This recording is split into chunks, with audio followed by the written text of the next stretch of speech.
Good evening and welcome to the Sleep to Lore series. Tonight we will talk about the Eye of the World, where the great pattern begins to weave a new age and three young men from a forgotten district find themselves hunted by the shadow. If you enjoy these deep dives into fantasy worlds, please consider subscribing or leaving a comment to support the channel. Before we begin, I have a question for you. Do you think you would trust a stranger who came to your town, claiming they could save your life even if everyone else was suspicious of them? Let me know your thoughts in the comments below, because trust is a major theme in this story. Now let us turn back the wheel and look at how it all began. Prologue. Dragonmount. The palace did not merely stand, it shuddered, groaning in the aftermath of a catastrophe that had already shattered the world. Here, amidst the echoing halls of a once great civilization, we find the tragic end of an age. The architecture, once a testament to the pinnacle of human achievement with its blistered paints and gold-inlaid furniture, now serves as a tomb.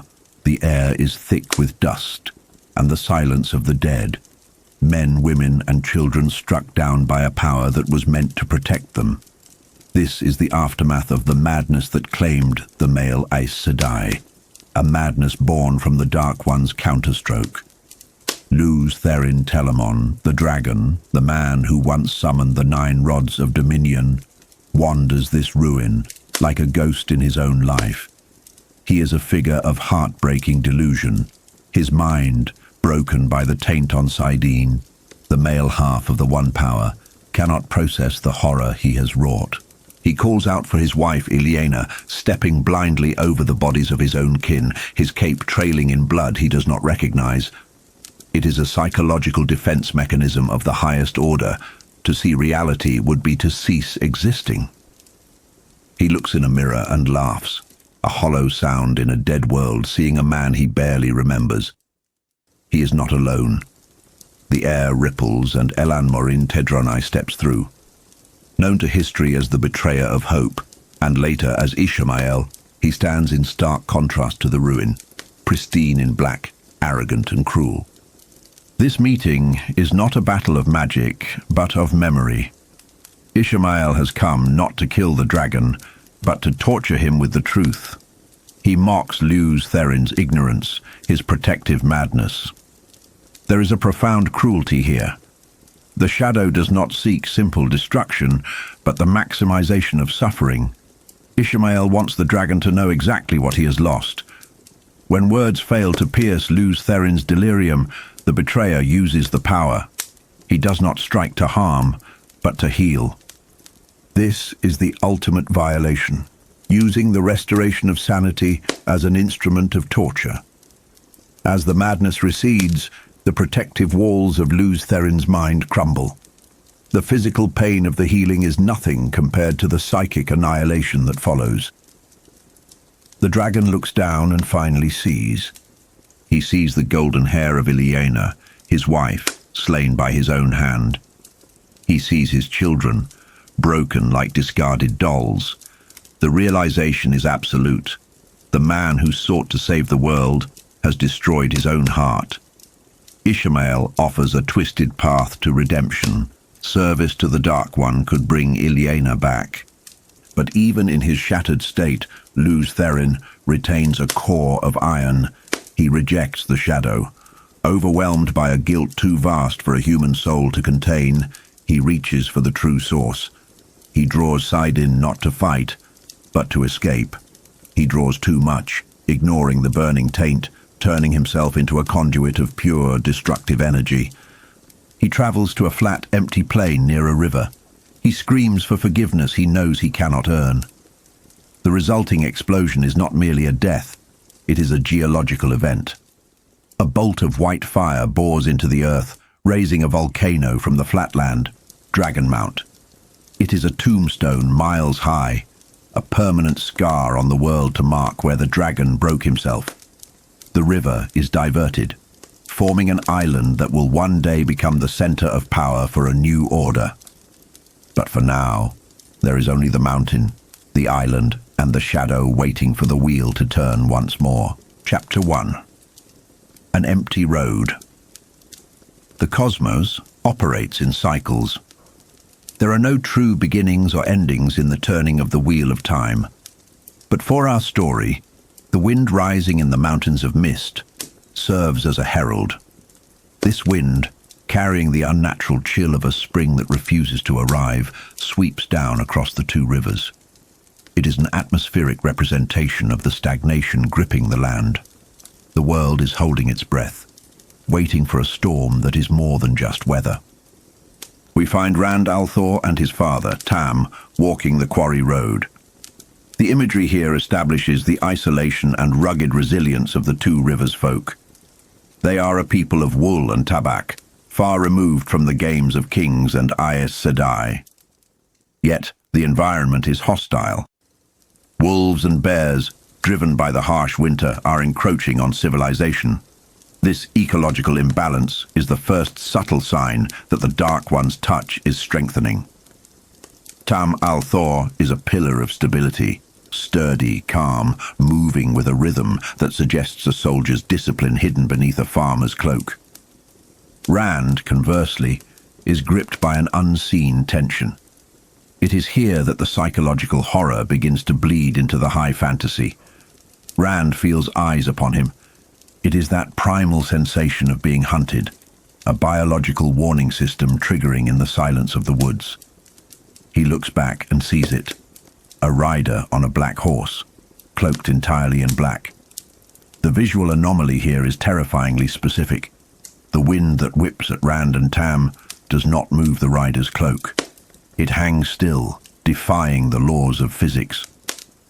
This stillness suggests something unnatural, a creature that exists partially outside the rules of the mortal world. The rider does not attack. He merely observes with a gaze that radiates hatred. This is the Fade, a Myrddraal, though Rand does not yet know the name. When Rand stumbles and looks away, the figure vanishes. The uncertainty is worse than a confrontation. Was it a hallucination born of anxiety in the eerie woods? Tam, ever the pragmatist, sees nothing, reinforcing Rand's isolation in this experience. They arrive in Eamon's Field, a village preparing for Beltane despite the gloom. The juxtaposition is sharp. The villagers are trying to force joy through rituals of renewal, cleaning houses, erecting the spring pole, anticipating fireworks, while the world around them decays. We meet the village archetypes who ground this story in humanity. There is Bran al'Vir, the mayor and innkeeper, a man of width and warmth who balances the village's anxieties. There is Senbui, the thatcher and village cynic, whose complaining serves as a chorus for the general unease. The political tension of the village is also highlighted. The disagreement between the village council, the men, and the women's circle regarding the wisdom Nynaeve Almiara illustrates the gendered dualism of power that permeates this world. Sen complains that Nynaeve cannot predict the end of the winter, hinting that perhaps the winter will never end, a thought too terrifying to entertain seriously, yet it hangs in the air. While unloading cider at the Wine Spring Inn, Rand is approached by his friend, Mat Cawthon. Mat is the trickster archetype, a chaotic energy contrasting Rand's earnestness. He speaks of pranks and badgers, but beneath the bravado, Mat is terrified. He confirms the horror. He too saw the black-clad rider. This shared revelation shifts the genre from psychological thriller to conspiracy. It was not a trick of the light. The riders are real, and they are watching the boys. Mat mentions that he thought the rider might be the Dark One himself, a comment played for laughs, but chillingly close to the mark regarding the danger they are in. They are being hunted, specifically and intentionally, in a backwater village that should be of no interest to the Shadow. The chapter closes with a glimmer of excitement to cut the tension. A gleeman has arrived in the village, a bard, a storyteller, a relic of the outside world bringing colour to the drab two rivers. The promise of stories and fireworks offers a brief respite, a distraction from the cold wind and the unmoving cloaks in the forest. But the seed of fear has been planted. The safety of home has been violated, and the empty road behind them is no longer just a path to the farm. It is the avenue by which the end of their age approaches. Chapter 2. Strangers. The atmosphere inside the Winespring Inn offered a sanctuary of warmth and light, a stark contradiction to the biting wind and the encroaching shadows of the outside world. Here the heart of Emond's Field beat steadily. Master Alvear, the innkeeper, tended to his best brown ale, while the village elders, the council, gathered before a roaring fire of river rock. It is a scene of quintessential rustic peace, a sleeping cat, the smell of tobacco, and the quiet camaraderie of men who believe their biggest worries are weather and wool. Yet, there is a subtle tension marring this domestic bliss. When Rand and Matrim Cawthon enter, hauling barrels from the cellar, they step into a thick silence. The village council, usually animated by debates over crops or drainage, sat in a grim huddle, their pipes smoking like chimneys, their eyes fixed on the flames.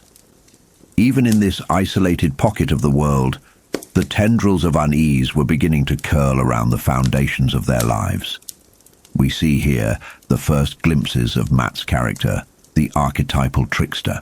He is eager to avoid Master Luhan the blacksmith, not out of malice, but due to a prank involving flour and dogs that went awry.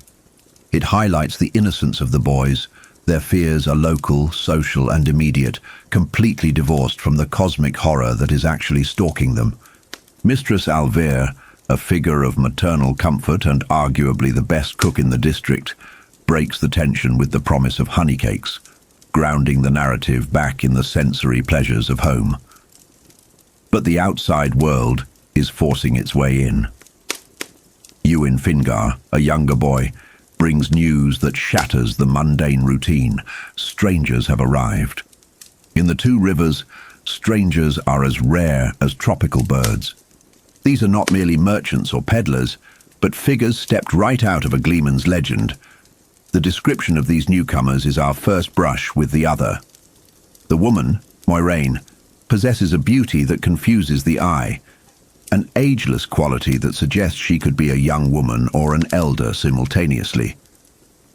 This is the hallmark of the Aes Sedai, women who wield the one power, though the boys do not yet realize the full weight of what stands before them. Her companion, Lan, is described with wolf-like intensity, a man whose sword is part of his body, wearing a cloak that shifts and fades into the background like camouflage made of wind and shadow. As Rand and Mat venture outside, the narrative shifts from curiosity to dread. A raven sits atop the inn. In this world, ravens are not mere scavengers. They are the eyes of the Dark One. When the boys throw stones at it, the bird dodges with unnatural grace, displaying a fearless, cold intelligence. Moiraine appears then, her voice melodic, but carrying a steely undertone as she condemns the bird. The contrast is sharp. The boys use rocks, the tools of children, while Moiraine speaks with the authority of someone who knows the true nature of evil. The interaction between Moiraine and the boys is pivotal. She gives them silver coins, wealth beyond the boys' imagining. This is not charity, it is a transaction. She explicitly states that a bond now exists between them. Psychologically, this moment marks the end of their autonomy. They have been marked, paid for, and bound to a destiny they do not understand. They feel a compulsion to keep the coins, a subtle weaving of the one power, or perhaps just the weight of fate pressing down on them.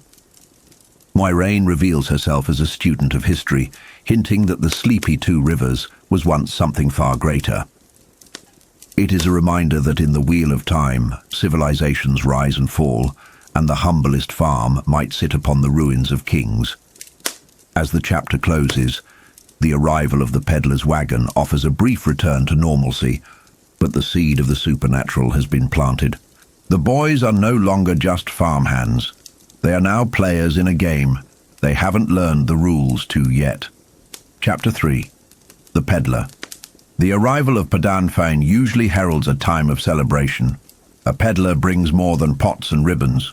In a pre-technological society, he is the internet, the newspaper, and the mail service rolled into one.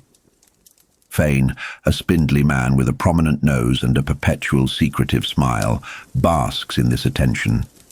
He is a man who loves to hold court, to dangle knowledge before the hungry eyes of the villagers. However, the news Fane brings this year is not of distant marriages or crop prices, but of catastrophe.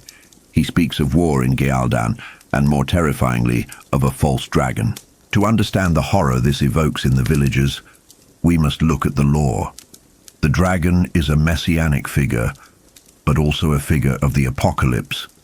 In their history, it was the dragon who broke the world, shattering continents and ending the Age of Legends.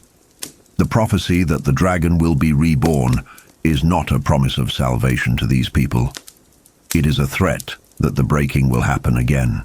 When Fane mentions that this man can wield the one power, channeling the force that drives the universe, the crowd's fear turns palpable. In this world, men who channel are destined to go mad and rot, destroying everything around them. The reaction of the village council is immediate and defensive.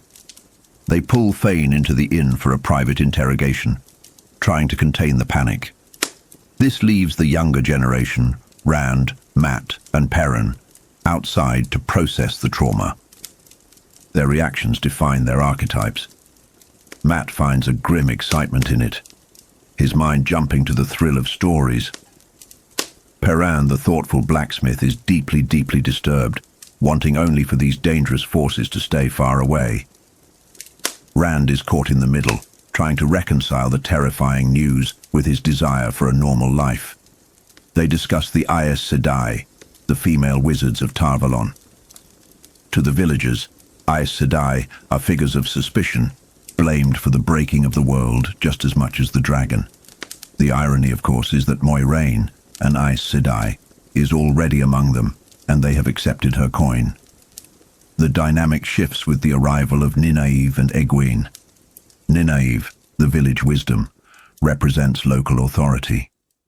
She is young for her post but fierce, quick to scold the boys for their loose talk of the Dark One. She is the protective older sister figure, trying to shield them from the darkness with sheer force of will. Then there is Egwene. The interaction between her and Rand is thick with the awkwardness of changing roles. She has braided her hair, a cultural signal that she is now a woman of marriageable age. Rand, seeing this, is struck by the sudden realization that childhood is over. However, Egwene drops a bombshell. She does not intend to marry and settle down. She wants to be a wisdom, or perhaps something more. She yearns for adventure and the world beyond the narrow borders of the two rivers. This creates a painful friction. Rand desires the safety of the known, the farm, the village, the quiet life. Egwene desires the unknown. It is the classic conflict between the desire for roots and the desire for wings. Egwene chides Rand for his reluctance to dream, not realizing that his dreams are currently being invaded by nightmares of black-cloaked riders. The conversation turns dark again as Perrin confirms that he too saw the mysterious rider in black. It wasn't just Rand's imagination. Even the blacksmith, Master Luhan, sensed something wrong, carrying a weapon while closing up his shop. The validation is terrifying. It means the threat is physical, present, and watching them. The chapter ends on a precipice. The village is full of volatile elements: a gleeman, entertainer, a peddler bearing news of war, a secretive lady, and a lurking dark presence. The festival of Beltane, usually a celebration of spring and birth, is gathering the storm clouds of history. The boys are trying to cling to their childhood games, but the adult world, with all its wars and madness, has arrived on their doorstep, and it will not be turned away. Chapter 4. The Gleeman. The atmosphere inside the Winespring Inn shifts, the air growing heavy with anticipation as the door slams shut. We are introduced to a figure who commands attention not through size but through sheer presence, a man of contradictions. He is old, with hair as white as winter snow, yet he moves with a spry, predatory grace that mocks his years. This is Tom Merrilin. His cloak is a spectacle in itself, a chaotic tapestry of patches in 100 colours that flutter with every breath of wind, a garment that signals his trade as clearly as a crown signals a king. To the villagers, he is merely an entertainer, a splash of vibrancy in their quiet lives. To us, looking closer, we see a man whose eyes, sharp and blue, drill into the world with the cynicism of one who has seen too much history repeat itself. Tom's arrival acts as a catalyst for the boys' latent anxieties. He studies them, his gaze lingering on Rand and Perrin with uncomfortable intensity. He notes Rand's height and grey eyes, marking him as an outsider even here in his home, drawing a quiet parallel to the Ale of the Waste, though Rand does not yet understand the implication. He sees the strength in Perrin's shoulders, likening him to an Ogier. It is a moment of psychological exposure. These young men, who wish only to be ordinary, are being weighed and measured by a man who knows the look of destiny. The interactions here are layered with social nuance. Tom complains of his reception, his booming voice filling the square, playing the part of the aggrieved artist to perfection. Yet beneath the bluster, there is a sharp intelligence-gathering intelligence. When Egwene and the boys interact with him, we see the first cracks in their provincial worldview. Tom dismisses their fears of the war in Gialdan with the weariness of a man who knows that wars are merely fools killing fools, a cynical counterpoint to the boys' thirst for adventure. But the true tension arrives with Moiraine. The dynamic between the Gleeman and the Aes Sedai is electric, a silent duel fought with bows and glances. When Tom sees her, the performance drops. The juggling balls vanish. His flamboyance is replaced by a wary, respectful guard.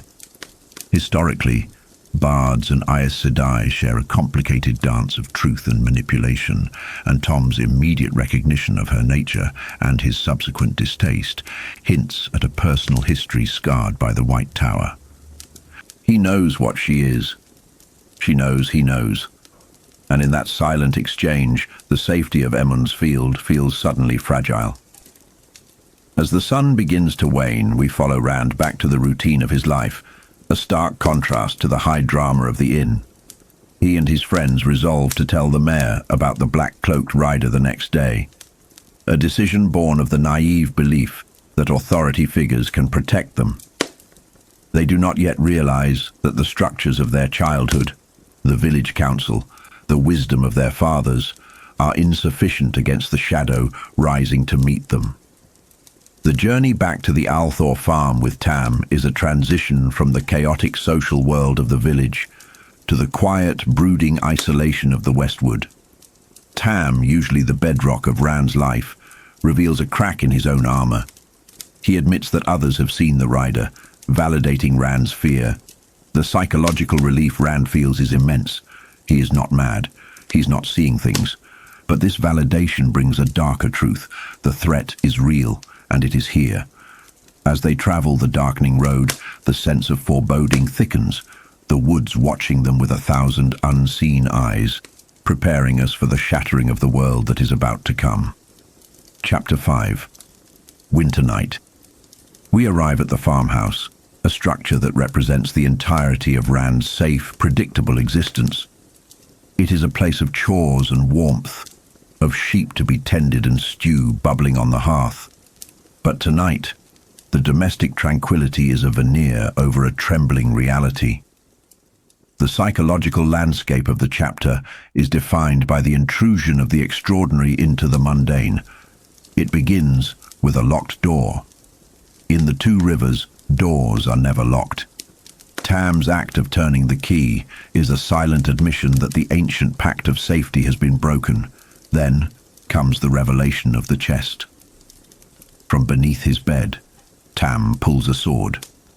This is not a rusted farm implement, but a weapon of elegance and lethality marked with the heron, a symbol of a blade master. For Rand, This is a cognitive dissonance that is hard to process. His father, the gentle shepherd, possesses a weapon of war. It suggests a past life, a history written in blood that Rand was never meant to know. The sword sits on the table, reflecting the firelight, a metallic intruder in their peaceful home. It is a physical manifestation of the secrets parents keep to protect their children, and the inevitable moment when those secrets must be drawn in defense of life. The attack, when it comes, is a nightmare made flesh. The door bursts open, not by wind, but by monsters. These are Trollocs, chimeras of beast and man, distorted, foul-smelling, and massive. The violence is sudden and disorienting. The psychological shock for Rand is total. He freezes, his mind unable to reconcile the stories of his childhood with the brutal reality crashing through his living room. Tam, however, does not freeze. The shepherd vanishes, replaced by the soldier. His movement is fluid, precise, a dance of death that speaks of years of training. He overturns the heavy table to create a barricade, his voice commanding Rand to run. Rand's flight into the night is a regression to primal instinct. He is no longer a young man on the cusp of adulthood. He is prey. He scrambles through the window, the cold air biting at his lungs, the sounds of slaughter echoing behind him. The farmyard, once his domain, has become an alien landscape of shadows and death. He hides in the darkness, clutching a hoe handle, a pathetic defense against the monsters ravaging his home. The juxtaposition of the domestic tool against the supernatural threat highlights his utter unpreparedness. In the chaos, Tam breaks free, leading the monsters away from his son. It is an act of supreme sacrifice, the parent drawing the predator's gaze. Rand, trembling in the undergrowth, is forced to watch the only security he has ever known disappear into the dark woods. When the silence falls, it is heavier than the noise. Rand finds his father later in the woods, alive but wounded, the fever of a tainted blade already taking hold. The roles have reversed. The father is now the helpless child, and the son must shoulder the burden of survival. But the night is not done with them. Rand must return to the house to scavenge supplies. This return to the scene of the trauma is a classic heroic descent. He must go back into the belly of the beast. The farmhouse is wrecked, a desecrated corpse of his former life. And there, amidst the ruin, he encounters Narg. This encounter is pivotal. Narg is not a mindless beast. Narg is smart. Narg speaks. The horror of a Trolloc speaking human tongue cannot be overstated. It bridges the gap between animalistic violence and calculated malice. Narg tries to bargain, to soothe, to deceive. He mentions the Myrddraal, the Fade, a name that carries the weight of 1,000 nightmares. He tells Rand to put down the sword. In this moment, Rand stands on a razor's edge. His innocence is the weapon Narg tries to use against him. But when the beast lunges, instinct takes over. Rand drives the heron-marked blade into the monster. It is a messy, terrifying kill, devoid of glory. It is a desperate act of survival. Standing over the dead Trolloc, Rand is forever changed. He has taken a life. He has wielded the sword of his father's hidden past. The blood on his hands is the baptism of his new reality. The chapter closes with a grim procession. With the cart broken, Rand improvises, his mind focusing with a singular diamond-hard determination. He strips the house of blankets, weapons, and hope. He drags his feverish father through the dark, cold woods. The weight of the sword at his hip a constant reminder of the violence that now dictates his path. The wheel weaves as the wheel wills. But tonight, the pattern has woven a dark thread around the Althor farm, and Rand has no choice but to follow it into the unknown. The boy who woke up this morning worrying about Beltane is gone. In his place is a young man walking into the shadow, carrying the weight of a broken world on his shoulders. Chapter 6. The Westwood. The moon hangs high and indifferent over the westwood, casting a pale, deceptive light through the tangled branches. Here we find Rand al'Thor, not merely a shepherd anymore, but a terrified son thrust into a nightmare that refuses to end. He drags a makeshift litter, constructed from blankets and cart shafts, upon which lies his father, Tam. The physical burden is immense, the wood cutting into Rand's shoulders, but the psychological weight is far heavier.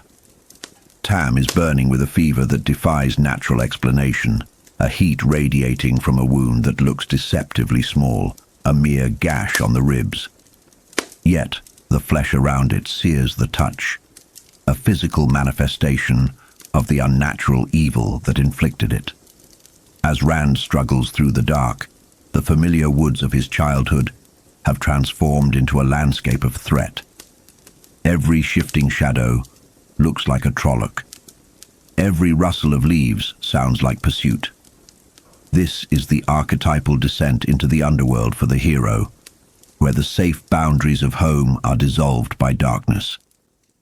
But the true horror of this journey isn't just the monsters behind them. It is the unraveling of Rand's identity happening on the litter dragging behind him. Tam, in his delirium, begins to speak. He speaks not to Rand, but to ghosts of the past. He murmurs to his late wife, Kari, as if she were young again. But then, the fever dreams pull him deeper into memories that a peaceful farmer in the Two Rivers should not possess. Tam speaks of battles, of the Dragon Wall, and of a land washed in blood. He speaks of Laman's sin and the execution of the Avendor Aldera sapling, events that sparked the Aiel War, a conflict that feels a world away from the quiet life Rand knows. This is a masterful stroke of narrative dissonance. The man Rand sees as the bedrock of his existence is revealing a foundation built on warriors' blood and distant tragedies. The crushing blow comes when Tam recounts a memory of snow and death on the slopes of Dragonmount. He speaks of a woman fighting and dying to give birth, and of finding a crying baby in the snow. "I couldn't just leave a child," Tam mutters. "Rand is a good name." For Rand, stumbling through the dark, this is a psychological cataclysm. He tries to suppress the words, desperate to dismiss them as the nonsense of a fevered mind. He clings to the mantra, "He is my father," using it as a shield against the terrifying implication that his entire life is a construct. It is a profound moment of denial, a defense mechanism kicking in to protect his sanity while he is already physically pushed to the brink. The journey is interrupted by a terror that silences even the wind. Rand senses a presence before he sees it, a rhythmic thudding.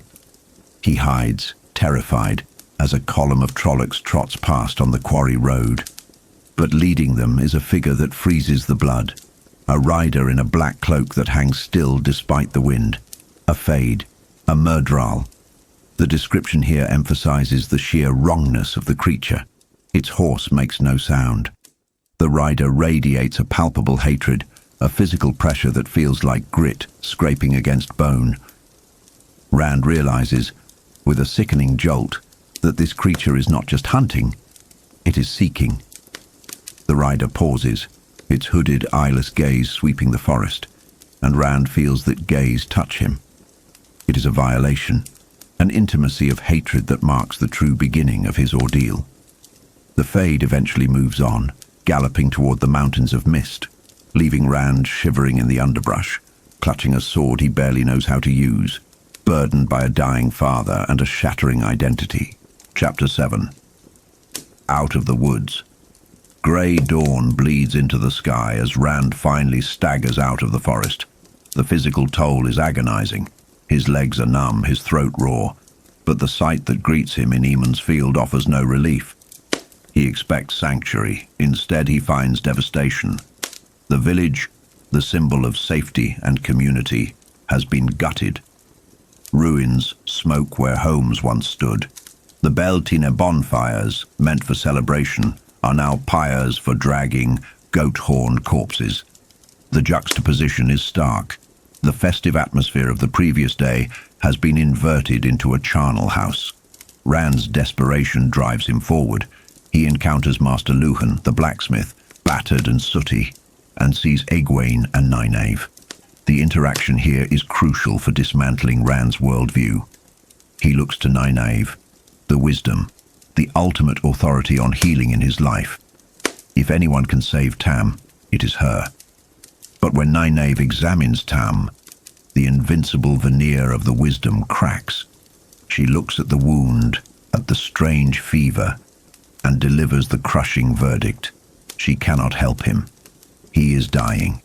This admission of powerlessness from the woman who effectively runs the village strips away Rand's last layer of childhood security. The adults cannot fix this. The old rules do not apply. Left alone with his dying father, Rand is paralyzed by helplessness until a new resolve hardens within him. If the wisdom cannot help, he must find someone who can. He remembers the mayor, Bran al'Vere, and drags the litter to the Winespring Inn. The inn, scarred but standing, serves as the setting for the next pivotal turn. We see a charred symbol scrawled on the door, the Dragon's Fang. It is a mark of evil and bad luck, a sign that fear and suspicion have already begun to poison the community. Inside, Rand finds the mayor and the gleeman, Tom Merrilin. They move Tam to a bed, but the mayor too is helpless against the unnatural sickness consuming Tam.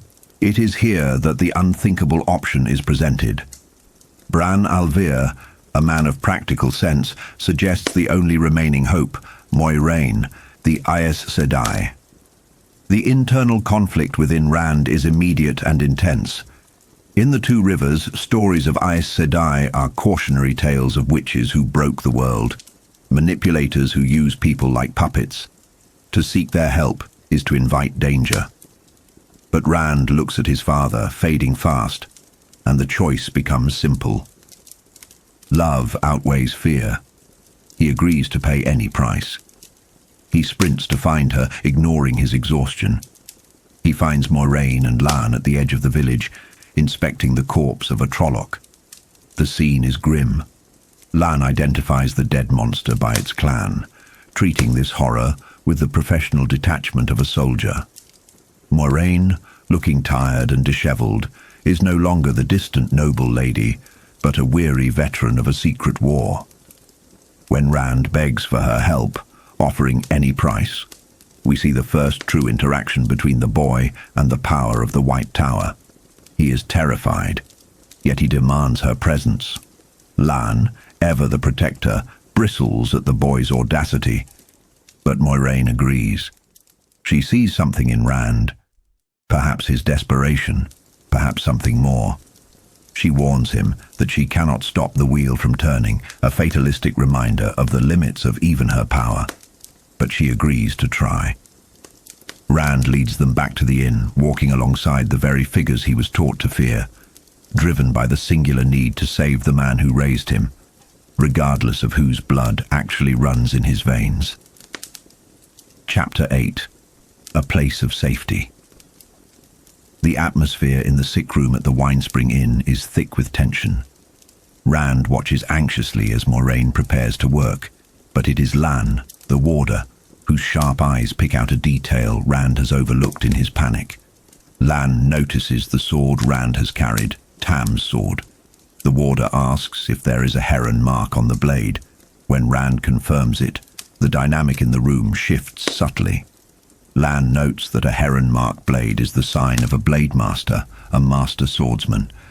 He remarks on the strangeness of a sheepherder possessing such a weapon. This observation serves as an external validation of Tam's fever dreams. The sword is physical proof that Tam al'Thor was once a man of violence and skill, far removed from the gentle father Rand knows. Moiraine, however, is focused on the battle for Tam's life. She reveals the true nature of the wound. It is not mere physical trauma. The Trolloc blade was forged in Thakandar, at the foot of Shaiol Ghul itself. It carries a taint, a metaphysical poison that medicines cannot touch. To heal him, Moiraine produces an angreal, a small ivory figurine from the Age of Legends. This object allows her to draw more of the one power than she could safely handle alone. The description of her healing is quiet, lacking the thunder and lightning of Gleeman tales, but it is exhausting. She fights a silent spiritual battle to purge the taint. When she finishes, she confirms that Tam will live, though he needs rest. With the immediate crisis averted, the narrative pivots to the broader threat. Moiraine does not sugarcoat the situation. She tells Rand, along with the entering mayor, that the attack on Aemon's field was not random. The Trollocs did not come to burn a village. They came for specific targets. They targeted the farms and houses of 3 young men, all within weeks of the same age: Rand, Mat Carthan, and Perrin Ibarra. This revelation shatters Rand's concept of his place in the world. He tries to deny it, claiming they are just farmers, nobodies. "The Dark One can't be interested in me," he insists. But Moiraine is relentless. She explains that the Dark One fears something within these 3 boys. The Shadow does not mobilize an army and travel hundreds of leagues for no reason. The psychological impact on Rand is devastating. He realizes that his presence is a danger to everyone he loves. As long as he stays in the 2 rivers, the Trollocs will return. The sanctuary of home is not just violated, it is forfeited. To save his home, he must leave it. Moiraine proposes a destination, Tar Valon, the center of Aes Sedai power. To a 2 Rivers boy, this is like running into the lion's den to escape a pack of wolves.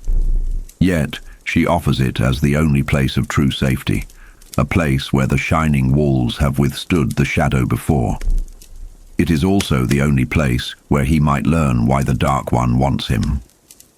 The chapter concludes with the heavy realization of the call to adventure, which in this saga is more of a flight from doom. Rand accepts the necessity of leaving.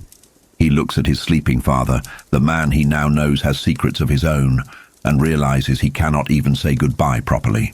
To wake him would be to risk his recovery. Rand sits by the bedside, exhausted but unable to sleep, watching the chest of the man who raised him rise and fall. He clings to his identity. He is my father, even as the world forces him to become something else. The wheel is turning, and Rand al'Thor is being pulled away from the only life he has ever known, into a world of monsters, magic, and prophecies he does not yet understand. Chapter 9. Tellings of the Wheel. In the landscape of sleep, Rand al'Thor finds no sanctuary, only a barren reflection of a dying world where spring has been murdered by an eternal icy winter. The dreamscape he traverses is a hellscape of dust and dry stone, illuminated by a bloated, blood-red sun that offers heat without warmth. Here, the pursuit is primal. Unseen hunters drive him toward a cliff edge, and below lies a mist-shrouded canyon dominated by a black spire, a mountain that radiates despair, piercing the sky like a dagger. This imagery is not random. It echoes the dark prophecies and the corrupted geography of the shadow, tapping into a racial memory of the breaking of the world. Rand feels an alien compulsion, invisible strings pulling him toward that terrible peak, a demand to serve a master he cannot name, but instinctively fears. The dream shifts, as dreams do, dropping him from the desolate crags into a deceptive paradise. He finds himself near a magnificent city on an island, a place of gleaming white towers and intricate bridges that defies the humble architecture of the 2 rivers.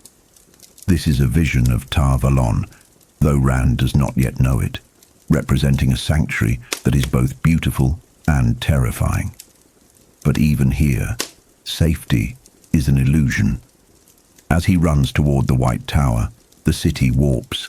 The friendly faces of the populace turn to masks of shattered hope, pleading for a salvation he does not understand. The dream culminates in a horrific subversion of safety. Entering the great tower, he is not met by Aes Sedai, but by the eyeless gaze of a Myrddraal, hissing that they have been waiting for him. Rand wakes in a cold sweat, the terror of the dream lingering in the quiet normalcy of the inn. but the nightmare has bled into reality. The safety of the sick room is fragile. Tam Althor, his father, is awake and surprisingly lucid despite his injuries. The conversation that follows is a quiet passing of the torch, a moment where the innocence of childhood is formally stripped away. Rand confesses the plan to leave with Moiraine, expecting resistance, but finds only grim acceptance. Tam, speaking with a worldly wisdom that hints at a past far beyond the sheep pastures, offers a crucial warning about the nature of Aes Sedai.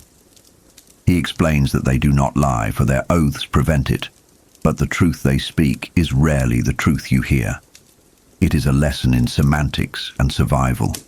Listen closely, for an Aes Sedai's words are a maze of mirrors. The quiet intimacy of the room is shattered by Lan, the warder, who brings the urgency of war. They must leave. Downstairs, the tension in Eamon's Field has boiled over into a mob mentality. A crowd of villagers, led by the bitter and fearful Coplins and Congars, has gathered to confront Moiraine, blaming her presence for the Trolloc attack. It is a classic psychological defense mechanism, scapegoating the outsider to make sense of a chaotic trauma. They threaten to burn her out, their fear turning decent men into potential murderers. Moiraine's response is not violence, but history. She strikes the ground with her staff, using the one power not to harm, but to command attention with a flare of white fire. What follows is one of the most poignant moments in the saga, where the present is forced to reckon with the past. She tells them the story of Manetheren. She peels back the layers of time to reveal that the Two Rivers was once the heart of a great nation, the Mountain Home. She speaks of King Aemon and Queen Eldrine, of a people so fierce and loyal that they were the thorn in the Dark One's foot. During the Trolloc Wars thousands of years ago, the armies of Manetheren held the river crossing against a horde of tens of thousands, fighting for days without rest, waiting for allies that never came. They were betrayed by silence and delay, yet they did not yield. When the king fell, his queen, sensing his death across the miles through the bond of the One Power, unleashed a torrent of grief and fury that consumed the Dreadlords and the entire enemy army in fire. But the cost was her own life, and the city itself burned to ash. Moiraine reveals that the simple farmers standing before her, holding their torches and pitchforks, are the descendants of that old blood. They are the remnants of a greatness that refused to break, people who held the land when the rest of the world forgot them. The shame that washes over the mob is palpable. Moiraine has weaponized their own heritage against their fear, reminding them that dignity is a choice. The crowd disperses, not through force, but through the heavy burden of their own forgotten glory. Chapter 10. Leave-taking. The narrative moves to the stables, the threshold between home and the unknown. The atmosphere is thick with the nervous energy of departure. Lan is efficient and cold, the professional soldier preparing for a forced march. Rand, Mat, and Perrin gather, and we see the physical manifestations of their new reality in their gear. Rand carries his father's sword, a heavy symbol of the past he doesn't understand. Mat clutches his bow, and Perrin hides a wicked-looking axe beneath his cloak, a tool made for wood, now repurposed for war. Lan offers a chilling philosophical correction. Anything is a weapon if the person holding it has the will to kill. It is a stark lesson for three boys who have only ever known peace. The dynamic shifts with the arrival of Egwene. She is not summoned, nor is she fleeing Trollocs directly, yet she forces her way into the company.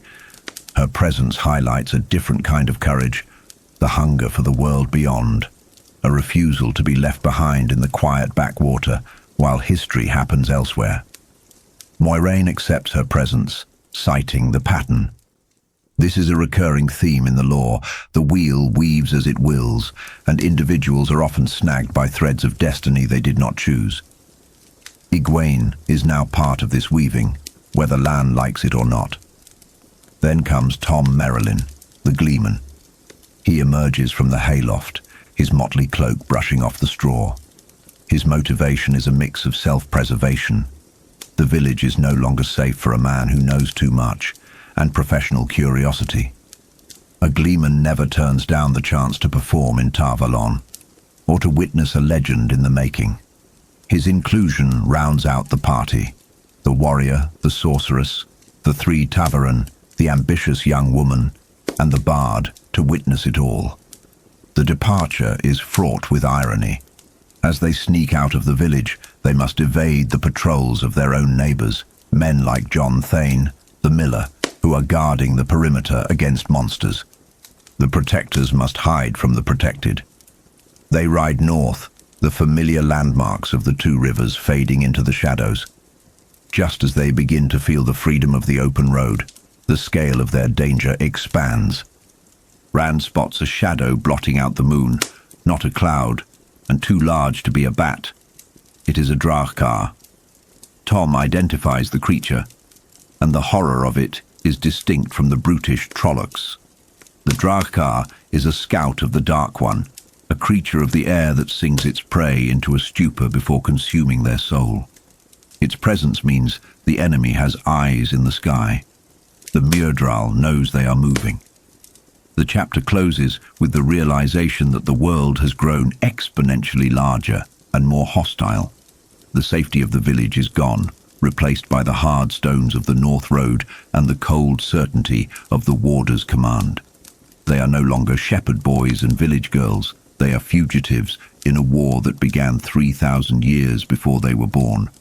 The wheel turns, and they are now caught in its spin, racing toward a destiny that Moiraine sees but will not yet speak. The leave-taking is complete. The journey into the blight of the world has begun. Chapter 11. The Road to Tarren Ferry. Under the cold, pale gaze of the moon, the North Road becomes a desperate track of pounding hooves and streaming manes. The flight from the 2 rivers has truly begun, and the pace is punishing. Lan, the warder, is a shadow upon a shadow, leading the way on his black stallion, while Moiraine's white mare cuts through the dark like a dart. The hierarchy of the group is immediately established by their formation. The supernatural protectors in the lead, the bewildered villagers in the middle, and Rand al'Thor riding rearguard. There is a profound psychological weight to Rand's position here. He is the last line of defense, constantly craning his neck, expecting the nightmares of legend to materialize from the darkness. He watches the skies for the Draghkar, a creature Tom Merrilin has described as worse than Trollocs. The paranoia is palpable. Every shadow could hide an army. Yet amidst this terror, Rand notices an anomaly that speaks to the subtle, pervasive influence of the Aes Sedai. Bella, Egwene's shaggy, stout mare, is keeping pace with war horses. Moiraine has done something to the animals, lending them a strength that defies nature. It is our first real hint that the Aes Sedai's power is not just for destruction, but for sustenance, though it raises the uncomfortable question of whether the riders are merely pawns being moved by a player who controls their very physical limits. They bypass Watch Hill, a village still caught up in the innocent revelry of Beltane. The juxtaposition is jarring.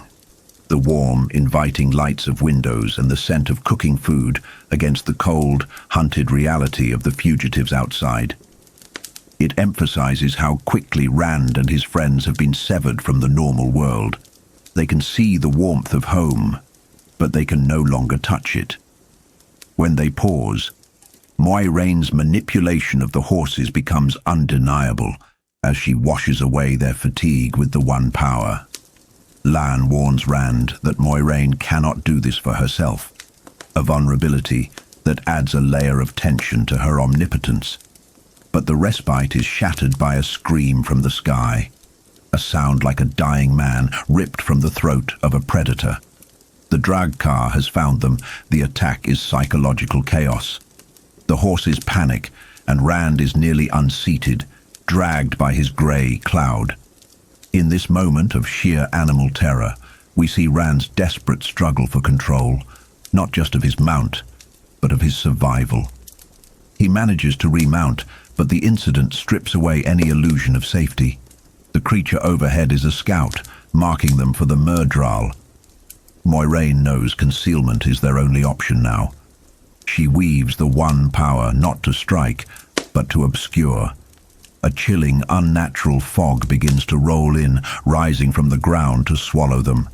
It is a damp, suffocating cloak that muffles sound and sight, isolating the riders in a grey limbo as they gallop blindly toward Tarren Ferry. They arrive at the village of Tarren Ferry, a place culturally distinct from Emond's Field, known for slippery dealings and insularity. Lan's interaction with the ferryman Master Hightower highlights the grim reality of the world outside the two rivers. It is a transaction of intimidation and gold.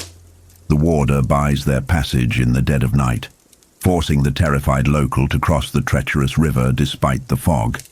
Chapter 12. Across the Tarren. The crossing of the Tarren River serves as a mythological threshold.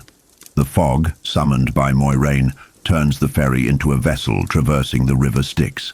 The far bank is the underworld of the unknown, and once they cross, there is no returning to the innocence of their previous lives. The ferryman, Hightower, is motivated by greed and fear, a sharp contrast to the stubborn integrity we saw in the Two Rivers folk.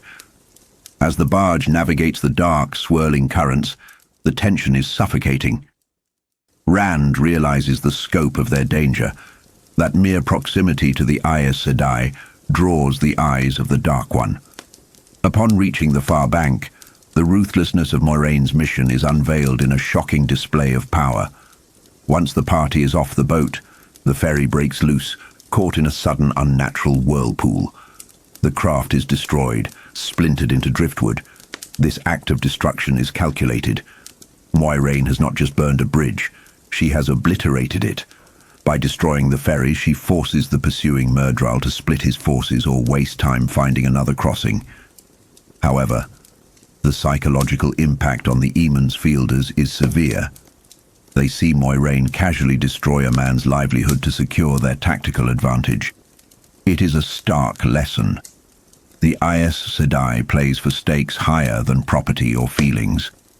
She is a force of nature, indifferent to collateral damage if it serves the pattern. Safely across, but exhausted, the group camps in a hollow of fallen trees. Here, Lan and Moiraine demonstrate their different roles. Lan provides physical security and basic needs, while Moiraine addresses the metaphysical. She uses the power to strip the exhaustion from the boys and Egwene. It is a seductive comfort, feeling like a full night's sleep in an instant, but it leaves them wary. They are beginning to realize that her help always comes with a sense of intrusion. The narrative then shifts to a pivotal moment of lore and character divergence. While the boys huddle by the fire, Moiraine focuses her attention on Egwene. In the intimacy of the small cavern, a lecture on the physics of magic unfolds. Moiraine explains the true source, the river of energy that drives the wheel of time. She distinguishes between Saidin, the male half fouled by the Dark One's oily taint, and Saidar, the female half, pure and powerful. This exposition is not merely academic, it is an awakening. Moiraine reveals that Egwene has the spark, the inborn ability to channel the one power. This changes the dynamic of the group irrevocably. Until now, they were all refugees together. Now, Egwene is being elevated. She is becoming one of them. Moiraine guides Egwene through a testing exercise using a blue stone. We witness the first flickering of Egwene's potential as the stone pulses with light. It is a moment of triumph for Egwene, who craves adventure and distinction, but for Rand, it is a moment of profound alienation. Watching from the shadows, he sees the girl he grew up with, the girl he thought he might marry, stepping into a world he has been taught to fear. The scene concludes with a heartbreaking realization for Rand. As Egwene embraces her potential destiny as an Aes Sedai, delighted by the prospect of power and the White Tower, Rand feels a chasm opening between them. Tom Merrilin, ever the observer of human tragedy, warns Rand quietly that she is beyond him now. The chapter ends not with the fear of Trollocs, but with the more subtle, aching loss of connection. The physical journey has barely begun, but the emotional fracturing of the group is already complete. Egwene has looked into the light of the stone, and Rand has been left in the dark. Chapter 13. Choices. The journey away from the Tarren Ferry begins not with the clatter of hooves, but with a quiet, unsettling intimacy. Before sleep claims the exhausted party, Moiraine moves among them. She lays hands upon their heads, channeling the one power to wash away their fatigue. It is a moment that highlights the duality of the Aes Sedai. She can drain the weariness from others, transferring a vitality that seems miraculous to the villagers, yet she cannot perform this kindness upon herself. She is left drained, a vessel emptied to fill others, curling up by the fire in immediate, exhaustion-induced slumber. This act serves a dual purpose. It is a practical necessity to keep them moving, but it also binds them to her. It is a tangible demonstration of the benefits of her protection, making the frightening reality of her power seductively comforting. When they wake, the memory of exhaustion is gone, replaced by an unnatural vigor. Lan, the warder, drives them relentlessly. The landscape they traverse is bleak, a stark reminder that while the two rivers might be sheltered, the rest of the world is caught in the grip of an unyielding winter. The forest is a skeleton of grey branches and biting cold, a visual representation of the desolation threatening the world. During their brief stops, the dynamic of the group begins to shift from refugees to something harder. Lan begins to train the boys. It is here that we see the first glimpses of latent talent. Mat and Perran display natural aptitude with the bow, a skill honed by the necessity of country life. But it is Rand's interaction with the sword that offers the deepest psychological insight. Lan introduces him to the concept of the flame and the void, a mental concentration technique where one feeds all emotion, fear, and thought into a mental flame until only a void of pure calm remains. Rand recognizes this. His father, Tam, taught him this for archery. This connection suggests that Tam is far more than a simple shepherd, and that Rand has been unknowingly prepared for the warrior's path his entire life. The void is not just a combat trick. It is a coping mechanism, a way to dissociate from the terror of their flight. Tension, however, breeds conflict. Egwene, arguably the most eager to leave the simple life behind, unbraids her hair. In their village culture, the braid marks a woman's passage into adulthood and the women's circle. By unraveling it, she is rejecting the social structures of her home to emulate Moiraine and the Aes Sedai. Rand, clinging desperately to the familiarity of home, lashes out at her. Their argument is a collision of two coping strategies. Rand wants to go back, while Egwene wants to become something new. The bickering draws a cold, terrifying rebuke from Moiraine. Her eyes, usually calm, turn to dark stones. She strips away any illusion that this is a grand adventure, or that they have a say in the matter. She tells them plainly that the Dark One covets them, and then she delivers the ultimatum that defines her character. Before she lets the Dark One take them, she will destroy them herself. It is a chilling moment of clarity. Moiraine is a soldier in a cosmic war. The lives of 3 young men are secondary to the survival of the world. They are not her charges, they are strategic assets that must be denied to the enemy. The group's paranoia deepens. Rand, troubled by the Aes Sedai's secrecy, decides to eavesdrop on a private conversation between Moiraine and Egwene. Hidden in the darkness, he learns the mechanics of the One Power, the 5 powers of earth, wind, fire, water, and spirit. He hears Moiraine confirm that Egwene has the spark, the ability to channel the One Power. This conversation recontextualizes the history of the world for the listener. The breaking of the world was caused by male channelers driven mad by the taint on their half of the source, while women were left to pick up the pieces.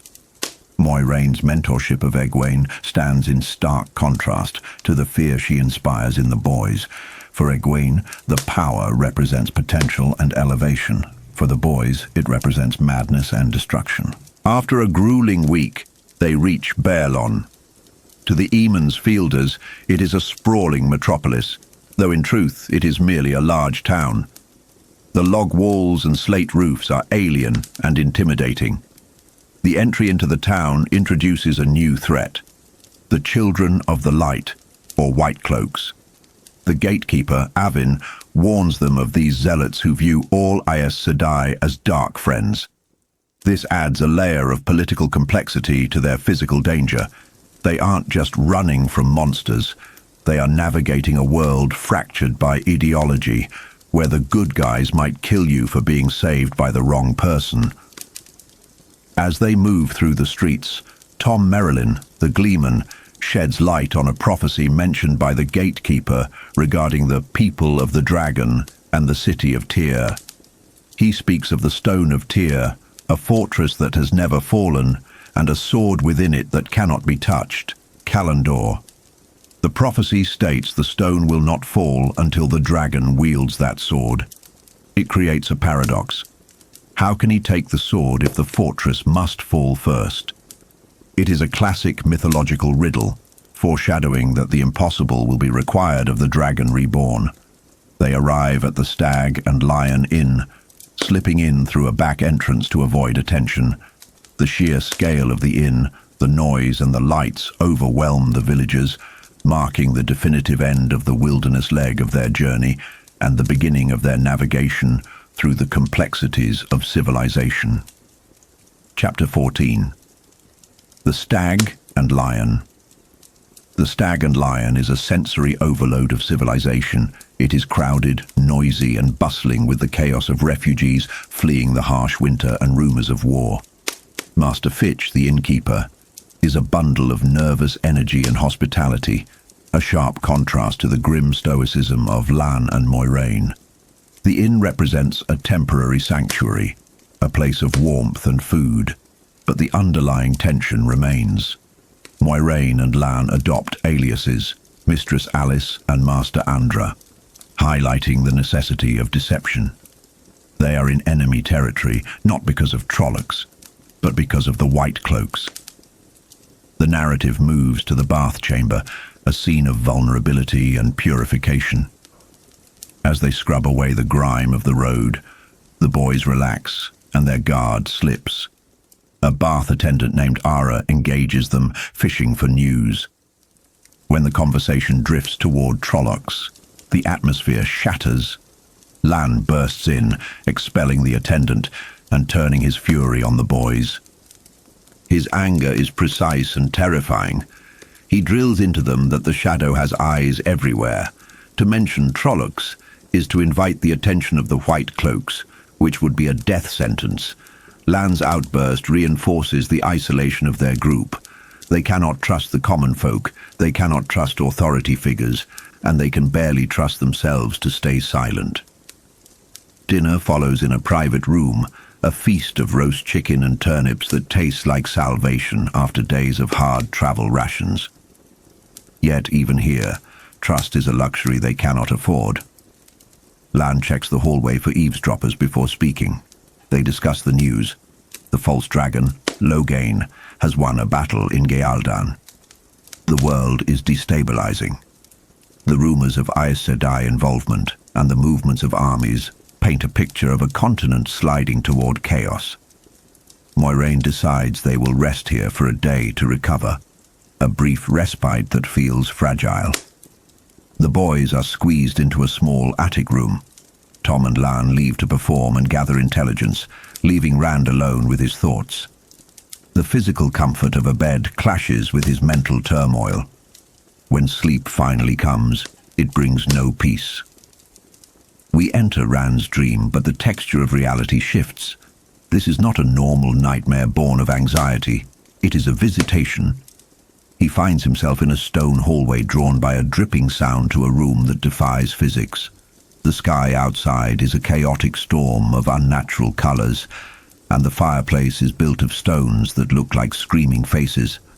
Ba'alzamon awaits him. This encounter is a psychological assault. Ba'alzamon, a figure of fire and shadow, does not just threaten Rand, he seeks to dismantle his worldview. He plays on Rand's deepest insecurities, the fear of being used. He mocks the idea of glory, framing Rand as a puppet dancing on Aes Sedai strings. "The strings that move you have been centuries weaving," he says. This is a crucial manipulation. Ba'alzamon knows that Rand trusts his father and his independence. By claiming the Aes Sedai engineered his very birth and lineage, the Dark One sows the seeds of distrust that will plague Rand for a long time. The villain claims responsibility for the great tragedies of history, the corruption of Arta Hawkwing, the Trolloc Wars, and the madness of Luz Therin Kinslayer. He positions himself as the architect of human suffering, an eternal, inevitable force. When Rand tries to use the mental discipline of the Void to deny the reality of the dream, Ba'alzamon shatters that defense with a visceral display of power. He transforms a goblet into a rat and breaks its back with a gesture. It is a horrific demonstration of sympathetic magic. What happens in the dream has physical consequences. The interrogation turns to the eye of the world, a term Rand does not understand, further highlighting his ignorance. Ba'alzamon's goal here is isolation. He tells Rand to go to the White Tower, knowing that if Rand believes the Aes Sedai are using him, he will run from them. But he also suggests that the Aes Sedai will kill him if they know the Dark One has touched his dreams. It is a perfect double bind. Stay with Moiraine and be a puppet, or flee and be hunted. Rand wakes with a violent start, gasping in the dark attic. The room is quiet, Tom is snoring, and the coals are dying on the hearth. It feels like a nightmare, yet the psychological scar remains. He is left shivering under his blankets, caught between the terror of the Dark One's hunt and the creeping suspicion of Moiraine's motives.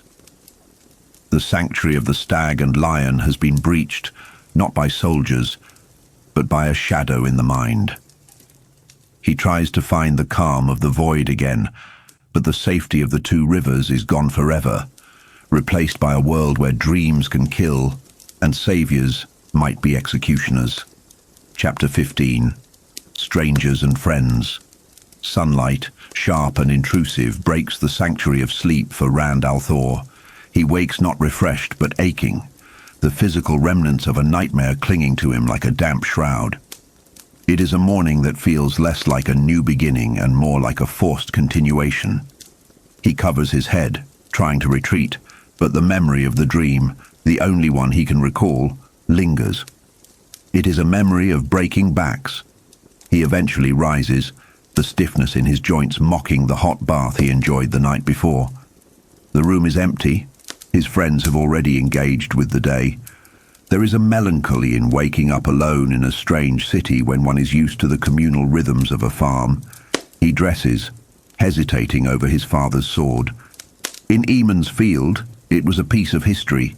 Here, amidst the rumours of war and the shadow of the Dark One, it is a necessity. He straps it on, a shepherd playing at soldier, and heads down to the kitchen. The domestic sphere of the Stag and Lion Inn offers a jarring contrast to Rand's internal dread. Master Fitch, the innkeeper, is in a flustered dance with Sarah, the cook. The argument centres on a cat named Ciri and a gruesome discovery. The cat has done its job too well, leaving a dozen dead rats in the inn.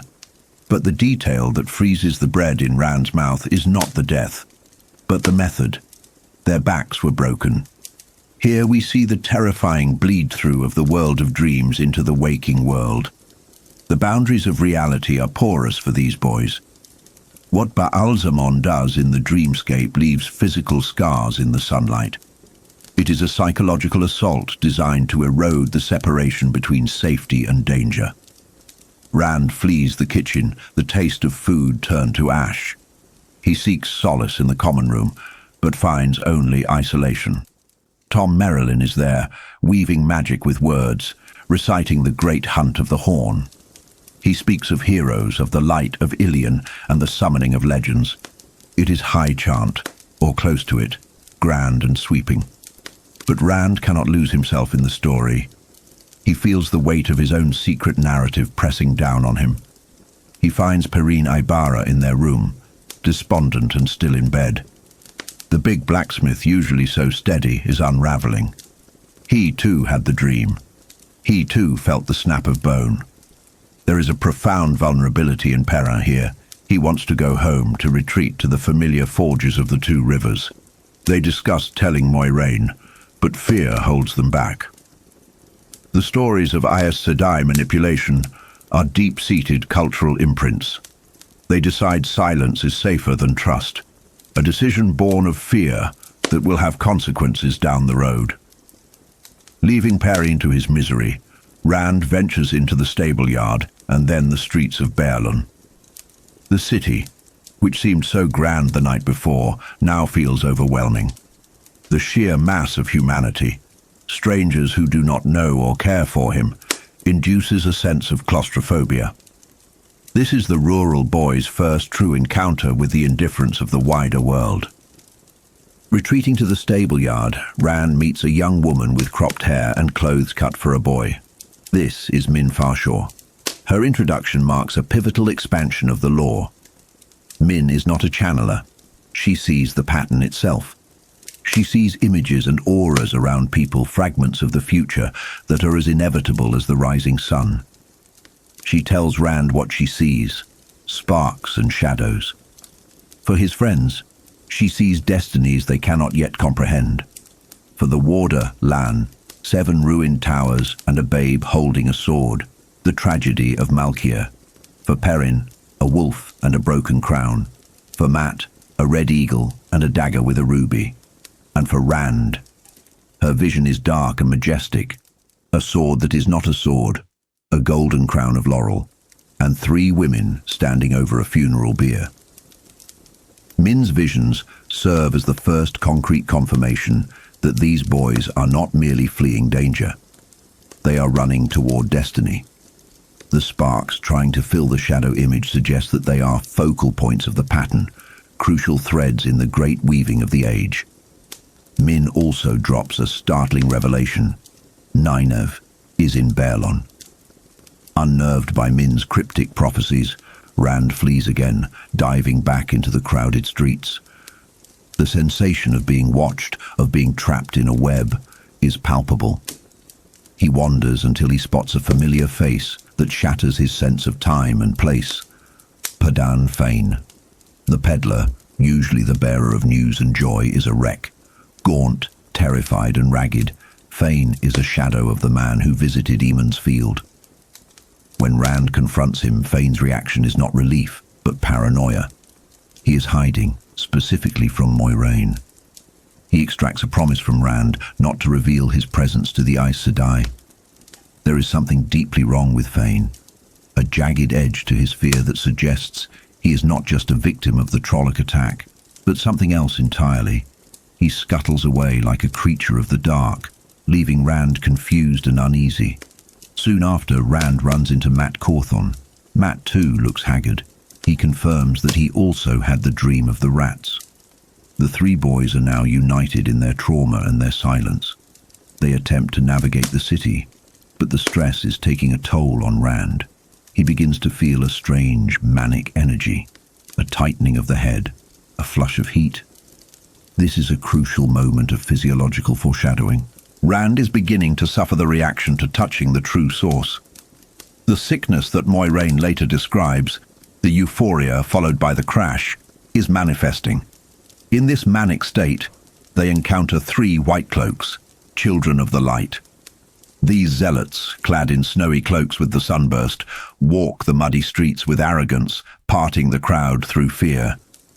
Mat, ever the trickster, uses a sling to break a cart pin, sending barrels rolling into the white cloaks, splashing them with mud. It is a moment of rebellion, but for Rand, it becomes something more dangerous. When the White Cloaks confront them, led by a man named Bornhald, Rand does not cower. Fueled by the strange fever burning in his blood, he stands tall. He mocks them. He rests his hand on his sword. He feels invincible, laughing in the face of men who could hang him on a whim. The White Cloaks, sensing something wrong, and perhaps mistaking his mania for the confidence of a trained killer or a dark friend, eventually withdraw, though Bornhald marks Rand's face. The fever breaks as quickly as it came, leaving Rand staggering and drained. The after effects of the One Power are brutal. He is left trembling, the reality of his reckless behavior crashing down on him. They find Tom Merrilin again, and in the safety of an alley, they confess the details of their dreams to the Gleeman.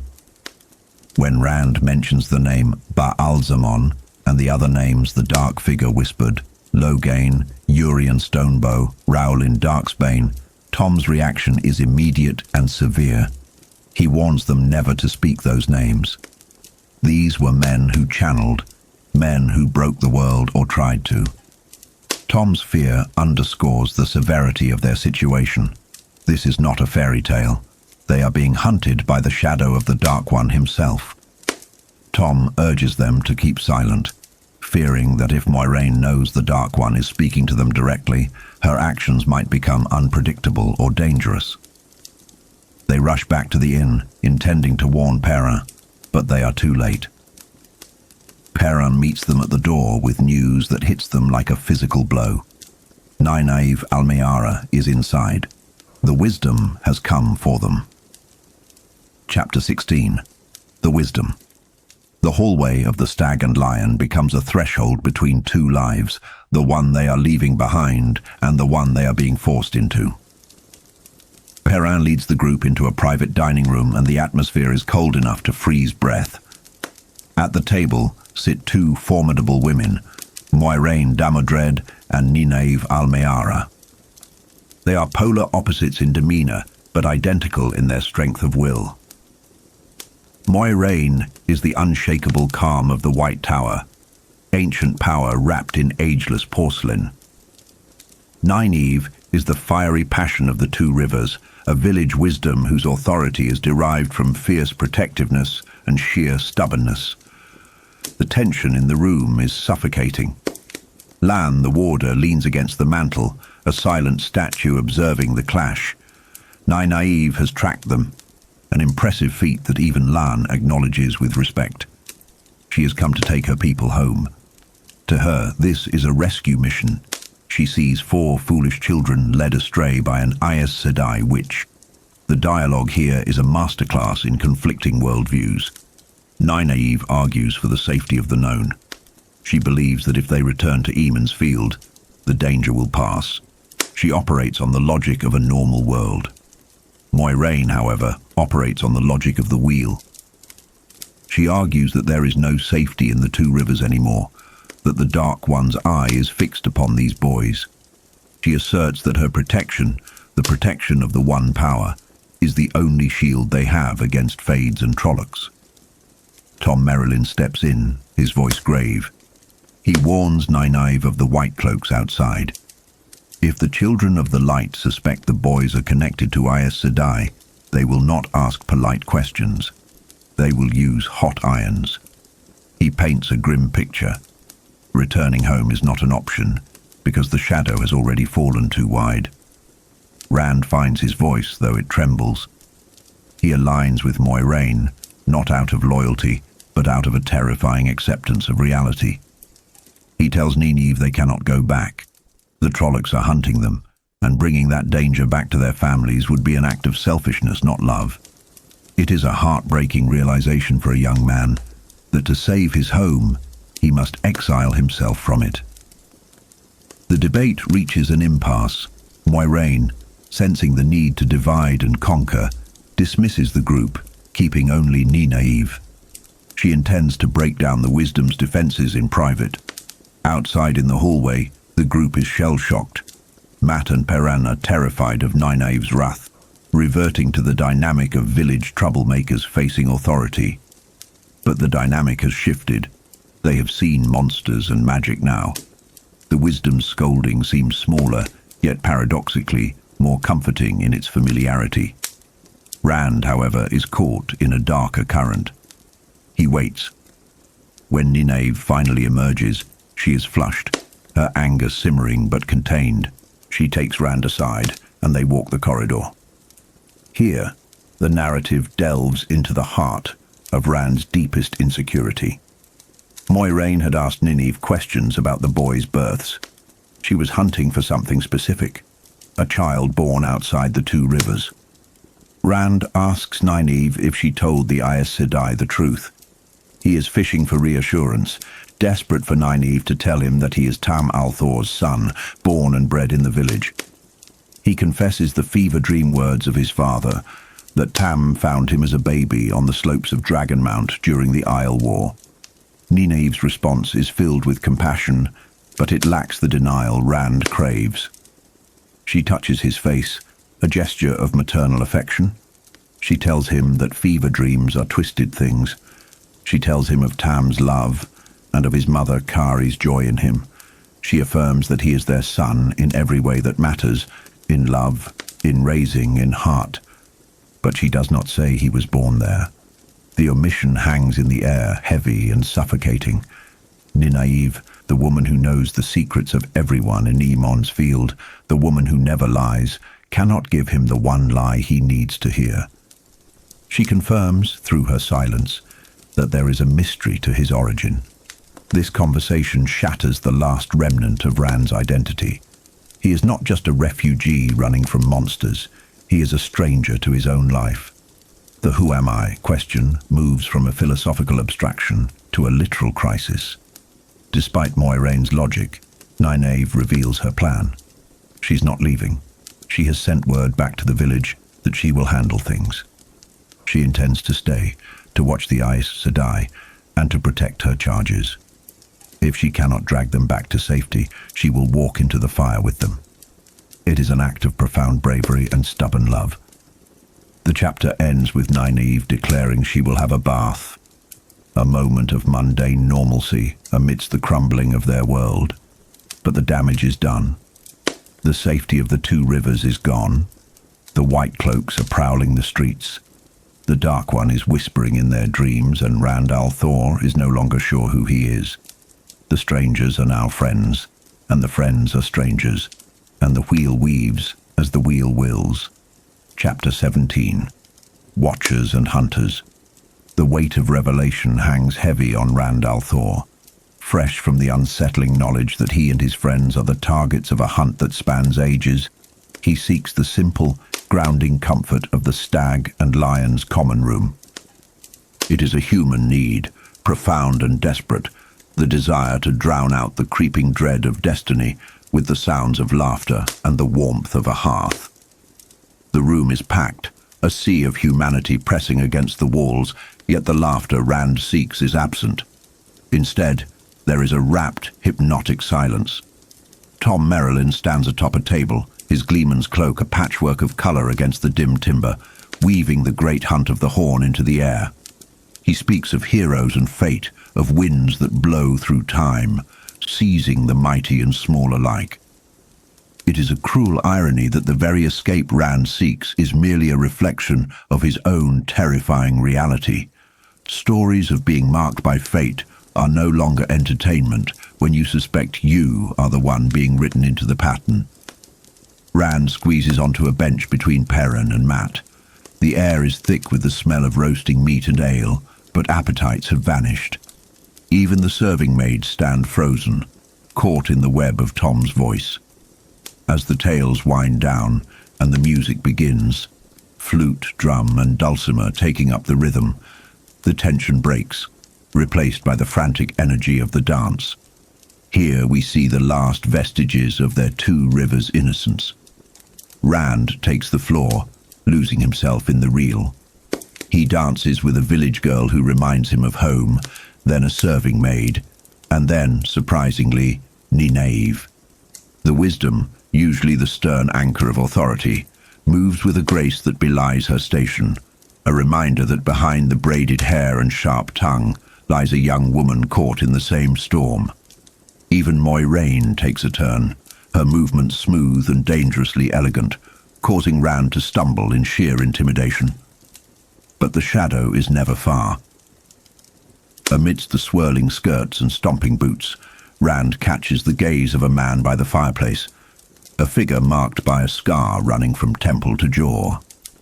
The man's grimace is a cold splash of water, a silent signal that they are watched.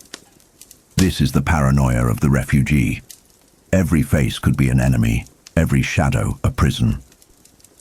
As the night deepens and the music fades, the reality of their situation returns. Moiraine and Egwene depart, followed by Nynaeve, leaving the boys with Lan. The warder is on edge, his senses tuned to a frequency the others cannot hear. They are leaving early, before the sun, a flight in the dark. Restless and seeking a soothing draught of milk to chase away the nightmares, Rand wanders into the quiet, darkened hallway of the inn. It is here that the safety of the civilized world shatters completely. A figure in dull black moves toward him. The cloak does not sway. The face beneath the cowl is a nightmare made flesh, pale as a slug found under a rock, smooth and hairless and utterly eyeless. A Fade, a Myrddraal.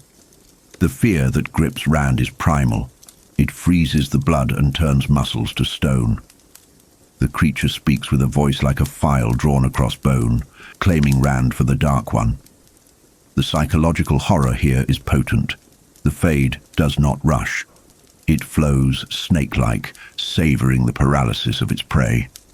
Just as the black blade rises, a shadow of death ready to fall, Lan crashes onto the scene. The warder is a blur of steel and fury. The Fade, realizing it has lost the element of surprise, vanishes into the shadows, melting away as if it were never there. But the damage is done. The sanctuary is breached. Panic and pragmatism collide. Lan orders an immediate evacuation. There is no time for goodbyes, no time for sleep. They gather their gear in a fumble of terror.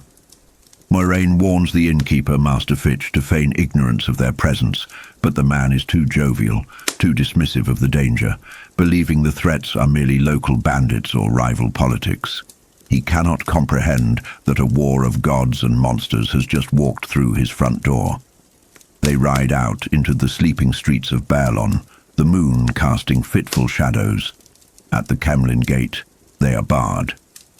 The watchmen, sleepy and bribbable, are ready to let them pass, until 5 figures in white cloaks step from the gloom. The children of the light. Bornhold, the zealot they encountered earlier, reveals his face. He is the embodiment of self-righteous malice, seeing the shadow in everything that does not bow to him. He moves to arrest them, his fanaticism blinding him to the true danger standing before him. He sees only dark friends to be questioned.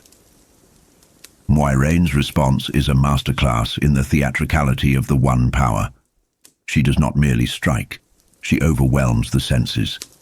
Stepping into the shadows, she grows, an illusion perhaps, or a weaving of light and air, but to the terrified onlookers, she becomes a giantess, towering over the city walls, her staff a tree trunk, her voice a rolling thunder. She is the terrifying avatar of the Aes Sedai legends. Bornhold charges, and his sword melts against her staff. In the chaos of this impossible sight, Lan drives the company through the gates.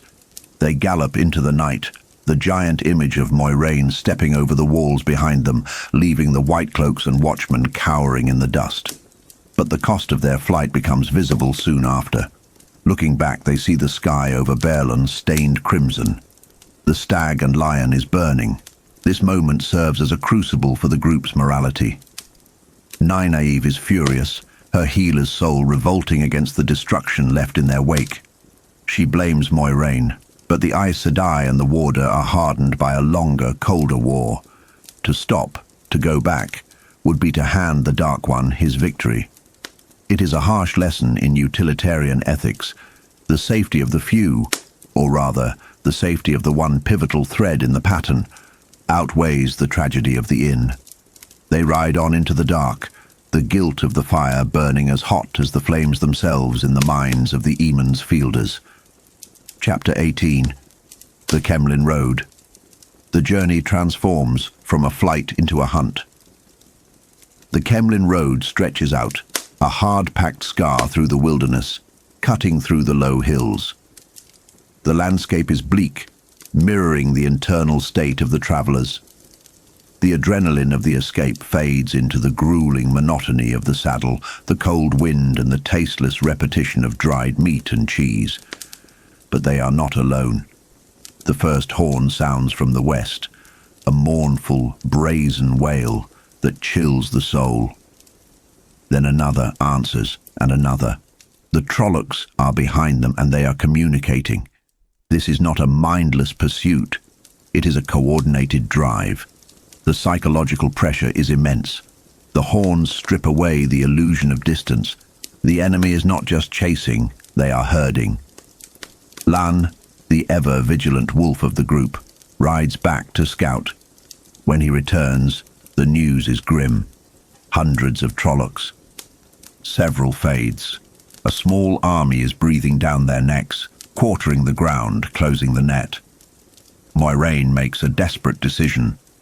They leave the road, cutting north across the rugged wooded hills, hoping to reach the river Arinel. The terrain fights them, steep slopes, tangles of undergrowth, slowing their pace while the horns grow louder, closer, more triumphant. The trap springs on a wooded ridge. They top a rise to find the valley below teeming with the shadow's spawn. A line of Trollocs, led by a fade, waits to intercept them. It is here, in the face of certain death, that the ancestry of the Two Rivers folk pierces through their rustic veneer. As Lan charges, shouting for the Seven Towers, something unlocks within the boys. Matt and Rand shout battle cries in a tongue they do not know. Karai and Kaldazar, Karai and Elisand, for the honor of the Red Eagle, for the honor of the Rose of the Sun. This is a pivotal moment of lore and psychology. It is not merely bravery, it is the old blood singing. The genetic memory of Manetheren, the mountain kingdom that broke itself against the shadow thousands of years ago, is alive in them. They are not just farmers fighting monsters. They are the echoes of dead kings and queens, the past bleeding into the present. The skirmish is chaotic and brutal. Lan engages the Myrddraal, a clash of steel and shadow, while the others fight for their lives against the sheer mass of Trollocs. Moiraine is a whirlwind of destruction, her staff dealing fire and death, but they are vastly outnumbered. They break through the line, but the pursuit is relentless. The horns bay like hounds. They are being driven toward a blockade of 3 fades and a massive wall of Trollocs. There is no way through. Moiraine dismounts. She is exhausted, her strength waning, but she draws upon an angreal, a small ivory carving that allows her to channel more of the one power than she could safely hold alone. The description of the magic here is visceral. It is not a sparkle of fairy dust. It is the raw, violent manipulation of the elements. She drives her staff into the earth.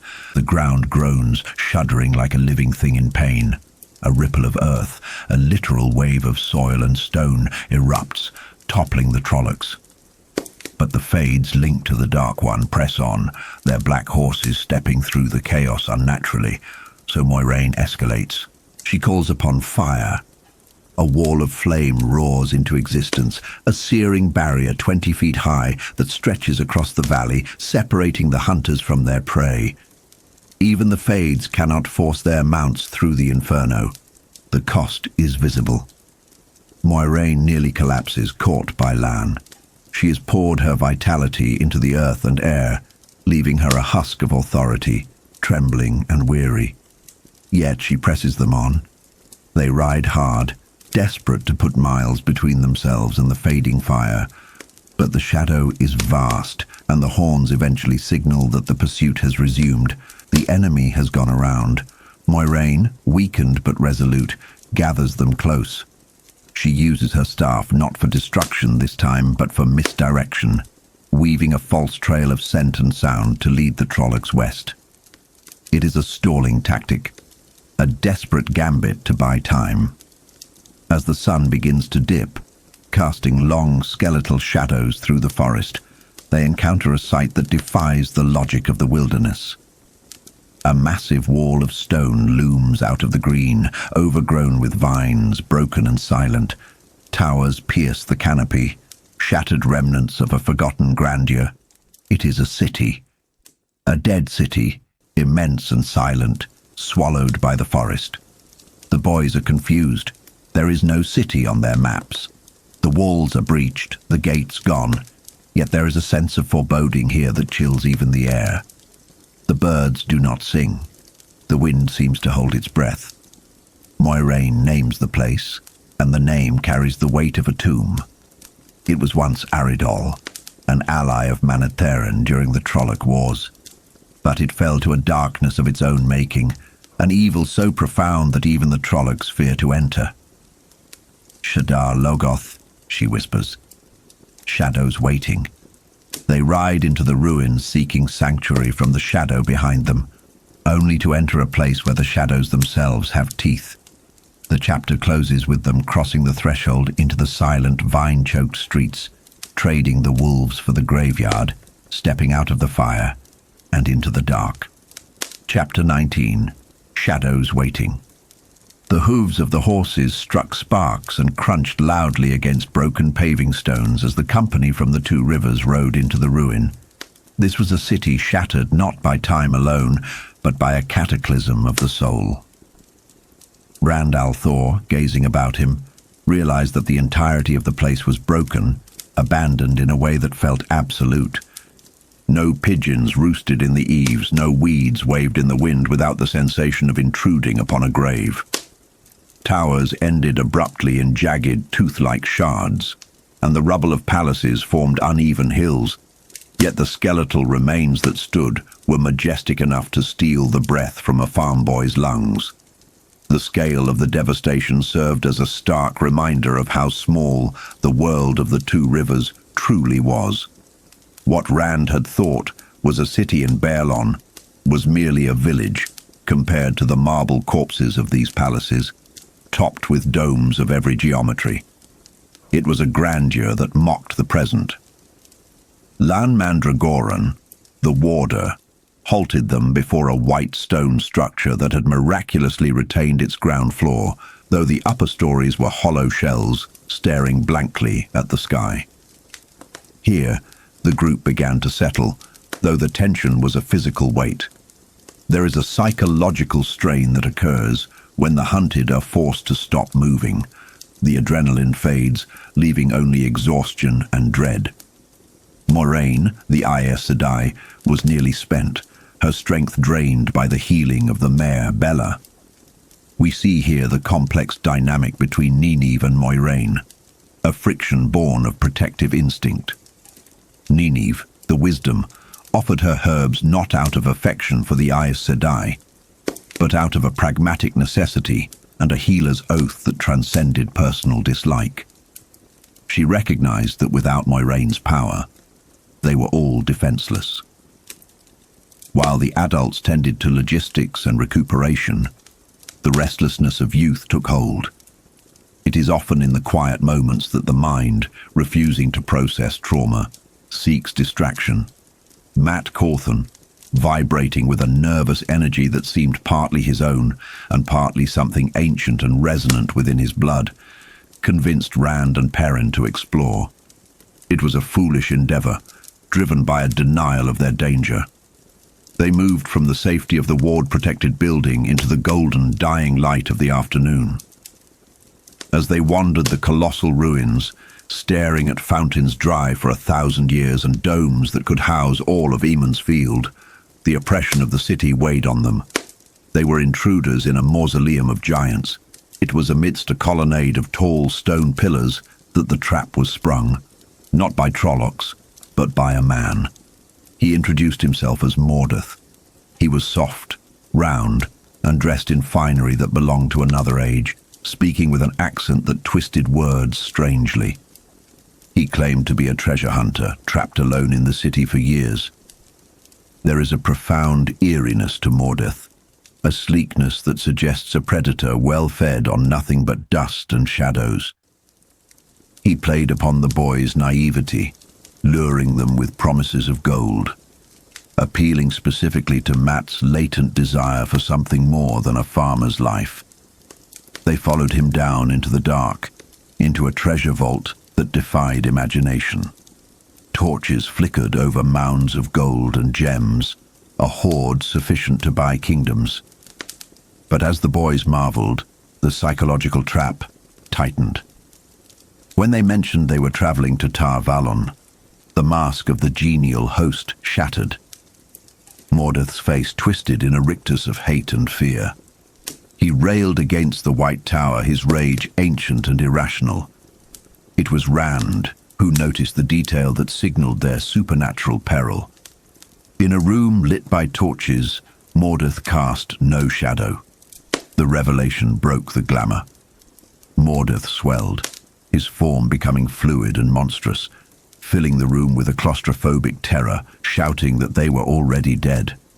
He was not a man, but a manifestation of the city's curse. The boys fled, scrambling through the dark, abandoning the gold, escaping by inches as Mordeth dissolved into smoke to pursue them through the cracks of the walls. They emerged back into the twilight, but the city had changed. The shadows were no longer passive. They felt watched by thousands of unseen eyes. This paranoia, the sensation of the environment itself turning hostile, drove them back to their sanctuary at a run. When they burst in upon the others, breathless and terrified, their tale horrified Moiraine. The Aes Sedai gripped them, demanding to know if they had accepted gifts or touched the man.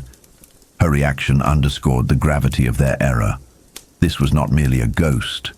This was an infection. Moiraine then revealed the tragic history of the city. Once it was Aridhol, an ally of Manetheren during the Trolloc Wars. In a time of desperation, the king of Aridhol listened to a man named Mordeth, who taught that the victory of the light was all that mattered, and that any means were justified to achieve it. The city hardened.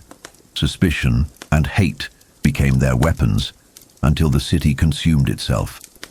They had created an evil to fight the shadow, but in doing so, they birthed something distinct and equally horrific, Shadar. The entity was not the Dark One's work, but humanity's own hatred distilled into a predatory force. It was this specific frequency of evil that kept even the Trollocs at bay. The safety of the night was shattered when Lan returned with grim news.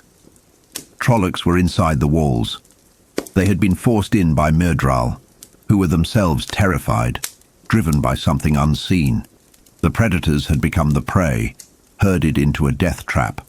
With the sun down, the wards Moiraine set would protect them from the city's ghosts, but not from the shadow spawn physically entering the building. They had to move. Chapter 20. Dust on the wind. The escape from Shadar Logoth began in a shroud of icy wind and crushing darkness. They rode out, the horses dancing nervously, sensing the unnatural predator that woke with the night. The city was no longer just ruins, it was a hunting ground. As they navigated the broken streets, the group became separated.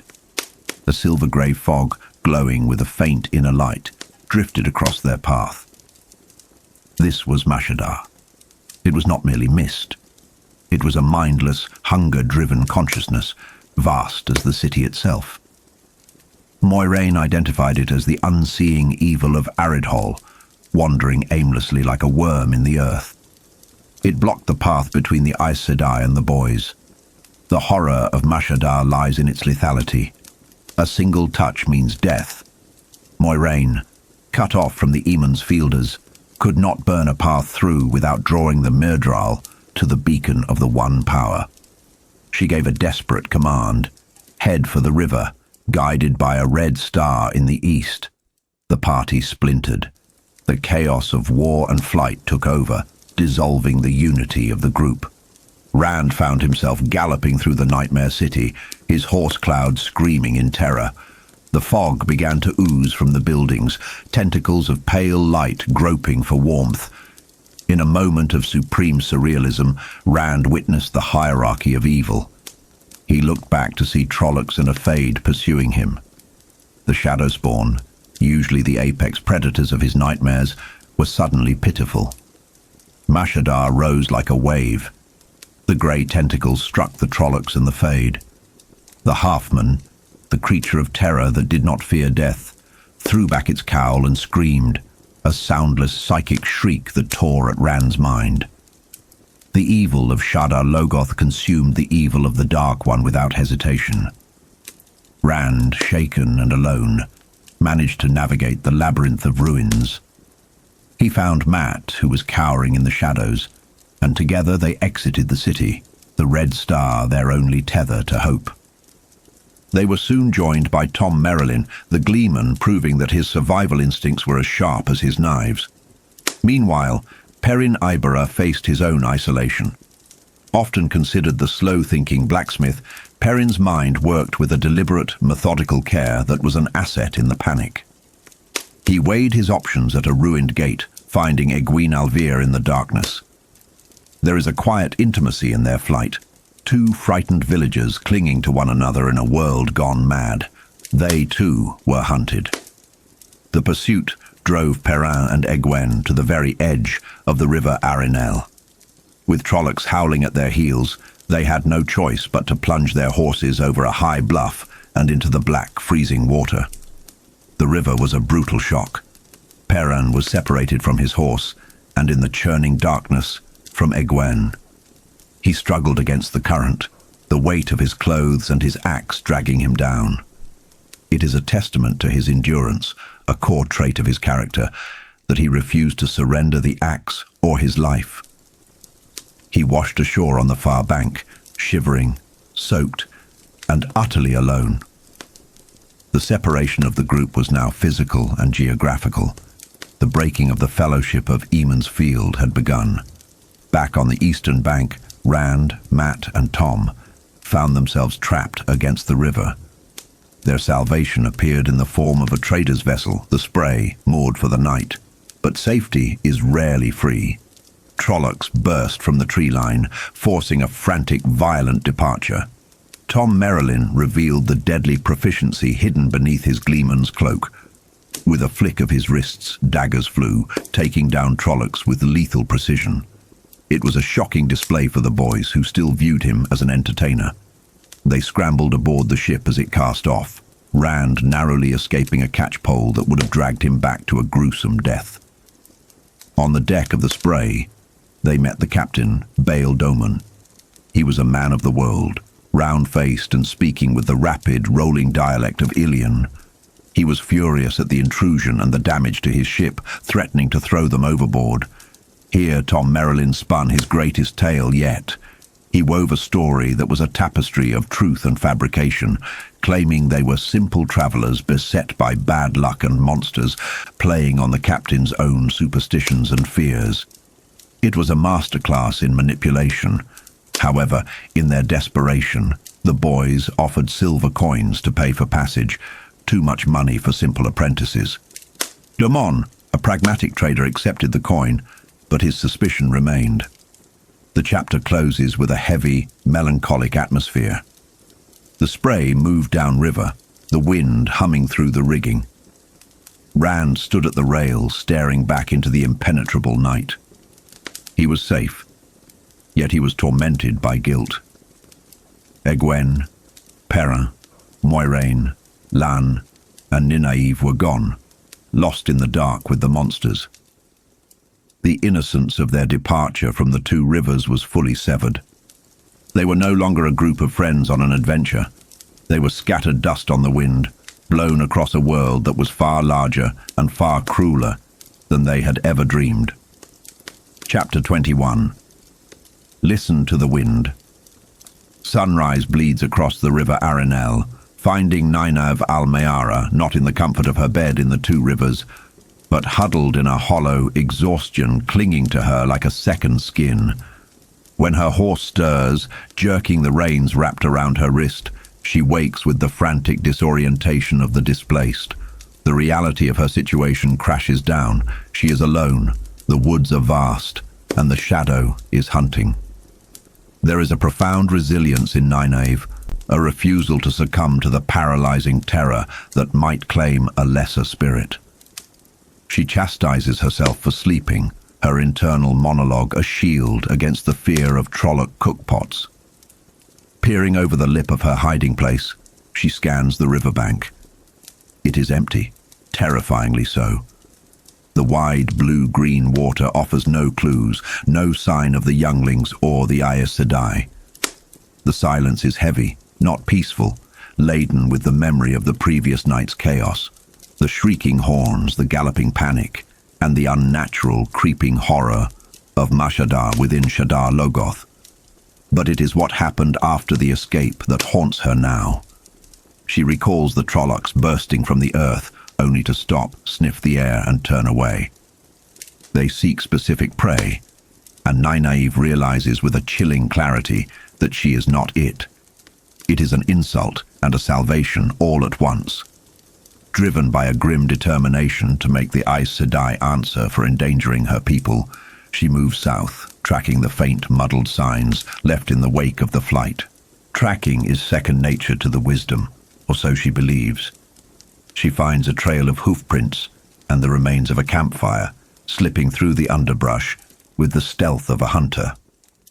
She believes she is unseen until she steps into a clearing to find Lan Mandragoran and Moiraine Damodred waiting. The warder and the Aes Sedai are calm, composed, drinking tea as if the world isn't unraveling.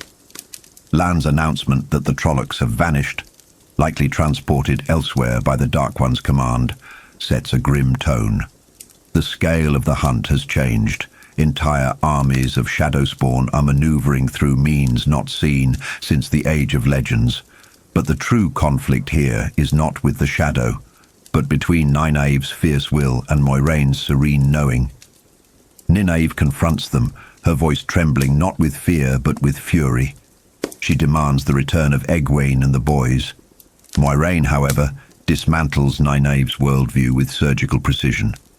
She reveals that Nynaeve's ability to track, to heal, to listen to the wind, is not merely woodcraft or herbal wisdom. It is the one power. This is a pivotal moment of psychological deconstruction. Nynaeve has built her identity on being the wisdom, protective, authoritative, grounded in the practical. Moiraine strips that away, exposing the metaphysical truth beneath. She recounts Nynaeve's history, the sicknesses that followed her early miracles, the fever and chills, the giddy exhilaration. These are the symptoms of a wilder, a woman who learns to touch the true source without guidance. Moiraine explains that this power, unchecked, is a death sentence.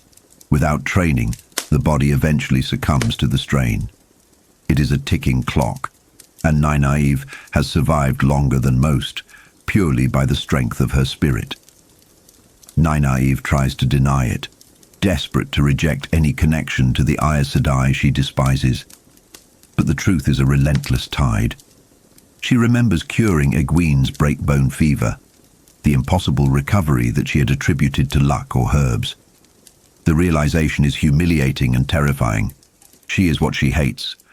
Moiraine, however, is not cruel without purpose. She highlights the stakes. The Dark One seeks the boys, but Egwene too has the spark.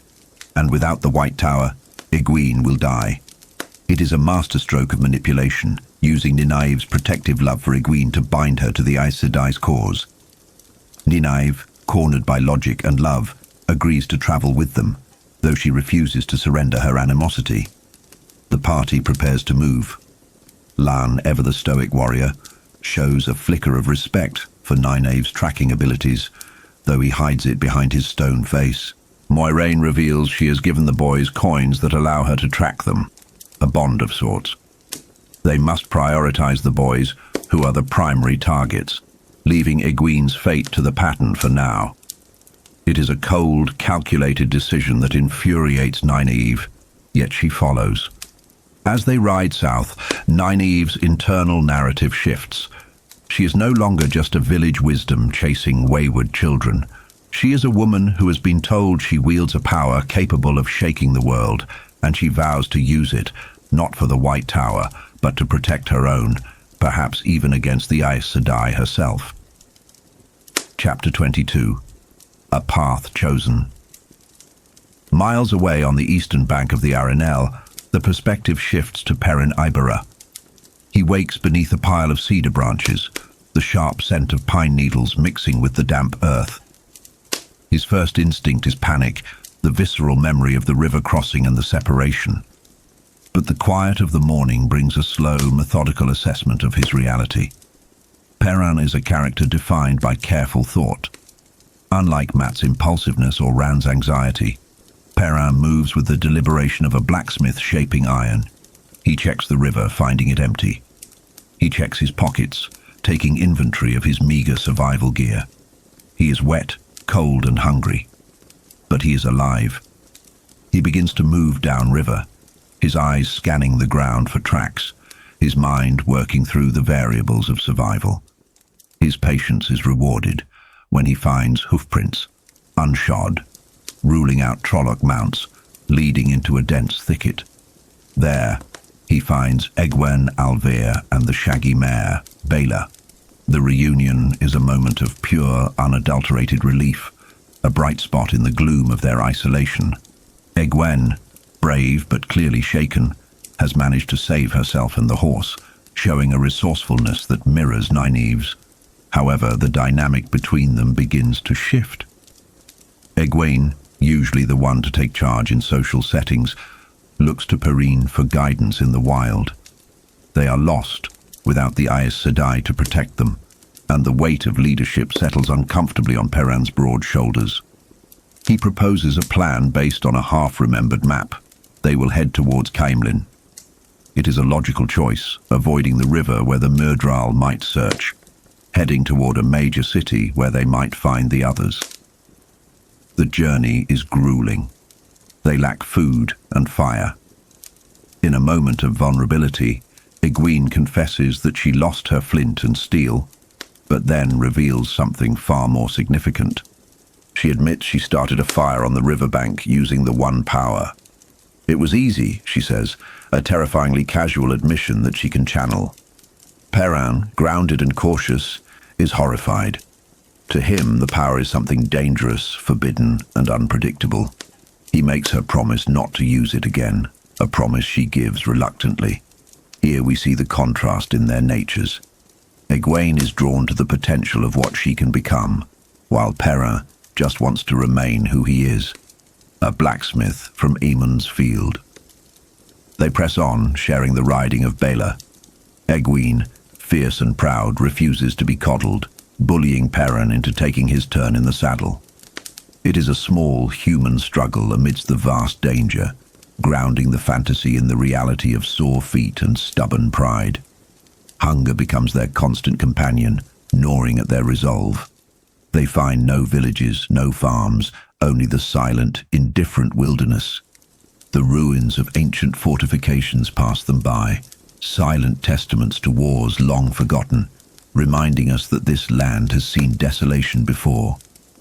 Perrin's dreams are plagued by Baalzamon, the Dark One, hunting him through mazes, a psychological assault that mirrors the physical hardship. Yet he keeps this to himself, bearing the burden of their morale.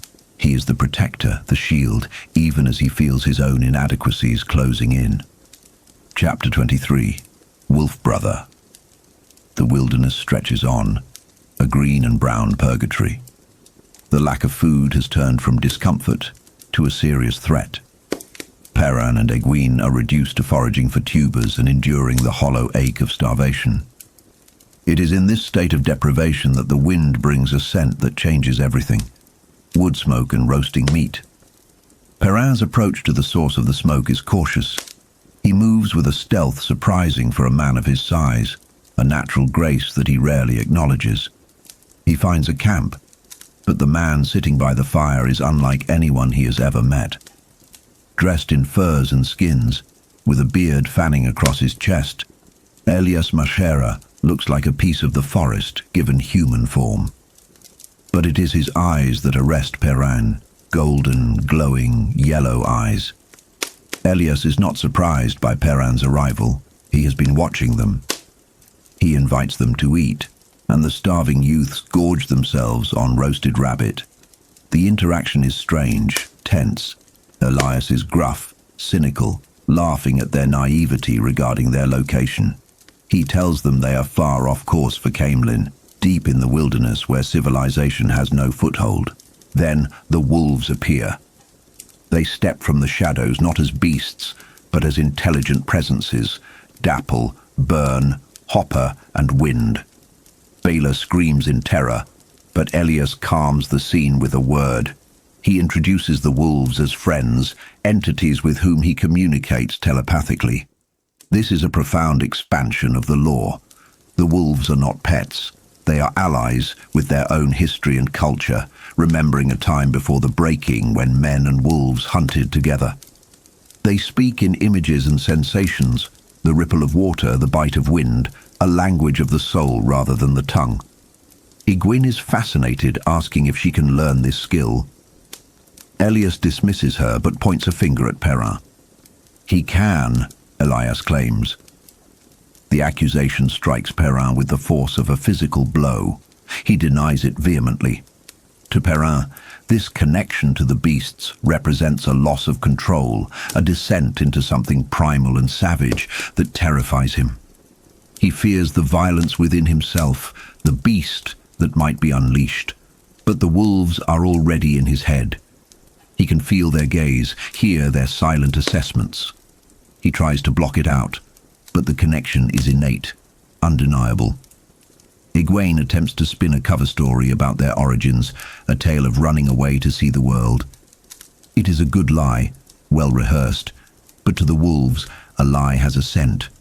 They smell the deception, and worse, they smell the taint of the shadow. The wolves begin to growl, hackles raising, the air in the clearing growing thick with predatory menace. Elias warns them. The wolves know they are lying, and they smell Trollocs and Halfmen on them. Cornered by the truth, Perrin takes charge. He admits the reality of their situation, the flight from the two rivers, the pursuit by the Dark One's minions. The mention of Trollocs changes the wolves' demeanor instantly. Their hostility shifts from the humans to their ancient enemy. Wolves, Elias explains, hate the Twisted Ones, Trollocs, with a hatred that burns hotter than fire. Elias reveals his own past. He was once a warder, bonded to an Aes Sedai, but the Red Arja hunted him because of his ability, believing it to be a corruption of the One Power. He explains that his condition, the life of a wolf brother, is something older than Aes Sedai, older than the power itself. It is a resurgence of an ancient thing, a pattern weaving back to a primal age. This insight contextualizes the world of the Wheel of Time. Magic is not the only power, and the White Tower does not hold a monopoly on the supernatural. Elias offers them a choice: travel with the pack. The wolves will protect them, not out of charity, but because they share a common enemy. It is a safer path than wandering alone, but for Perrin, it is a deal with the devil. Acceptance means acknowledging the wolf inside him. The chapter ends with a chilling fracture in the pack. Burn, a scarred and aggressive wolf, senses the Trollocs in the distance. Overcome by bloodlust and hatred, he refuses to wait. He and several younger wolves break away, disappearing into the night to hunt the hunters. Perrin feels Burn's departure in his own mind, a jagged spike of rage and the copper taste of blood. It is a terrifying intimacy. He has found a path to Camelin, but the price is his own humanity, slowly eroding under the yellow gaze of his new kin. Chapter 24. Flight down the Arenelle. The architecture of the unconscious mind is rarely a place of comfort for Rand al'Thor, and tonight, sleep offers no sanctuary. He finds himself wandering a structure that defies the logic of the waking world. a colossal dripping maze of stone bridges and railless ramps spiraling into an infinite murky gloom. This is not merely a nightmare, it is a calculated assault. The environment smells of wet earth and the sickly sweetness of opened graves, a sensory detail that suggests this place is dead, yet refusing to rest. Rand knows with the weary familiarity of a hunted animal that he must keep moving. To stop is to be found, to think is to be trapped. Here, we see the psychological toll of his journey manifesting. The act of thought itself triggers the trap, turning the air to gelatin, holding him fast for the hunter. And the hunter is there, Ba'alzamon. The Dark One appears not as a monster of chaos, but as a man in a blood-red cloak, methodical and stately, searching the ramps with eyes like furnaces. The dream shifts, as dreams do, dropping Rand into a dusty thorn maze, dry and choking. Here the symbolism becomes blatant. He finds a skull beneath his foot, one of many paving the path. He attempts to use the logic of the real world, turning right to escape the maze, but logic is a fragile shield against the shadow. He turns a corner and runs straight into the fire-eyed figure. Ba'alzamon's taunt is chillingly possessive. "You are my hound." He claims Rand not as an enemy, but as a tool, threatening to strangle him with the corpse of time itself. Pushed to the brink, Rand screams the only truth that can save him. "This is a dream." The reaction is instantaneous. The illusion shatters into a hall of mirrors, tens of thousands of them, but instead of freedom, Rand finds a deeper horror. He sees his own reflection multiplied to infinity, but stalking through the glass is Ba'alzamon, and as the images merge, the faces blend. Rand stares into the glass and sees the Dark One's face as his own. It is a terrifying visual metaphor for the corruption Rand fears, that the shadow is not just outside him, but potentially within him. He wakes with a jolt on the deck of the spray, the taste of blood in his mouth from a bitten finger. The horror of the dream recedes, replaced by the slow, grinding reality of river travel. For days, the vessel creeps down the river Arinel. The captain, Bail Doman, is a man of fierce discipline and hidden depths, driving his crew with threats of Trollocs, while casually hoarding artifacts of ages past. The crew, however, is restless. The fear of the shadow is fading, replaced by the mundane grumbling of sailors denied shore leave. The epicenter of this resentment is Florin Gelb, a man whose incompetence is matched only by his malice. He watches the Eamon's fielders with a hateful eye, a festering problem that Tom Merrilin, the gleeman, manages by keeping the crew entertained with stories and juggling lessons. Tom is doing more than entertaining. He is crafting a cover story, training Rand and Matt as apprentice gleemen. It is a time of strange suspension. They are fleeing for their lives, yet they spend hours learning to tumble and play the flute. As the river widens, the sheer scale of the world begins to dwarf their personal struggles.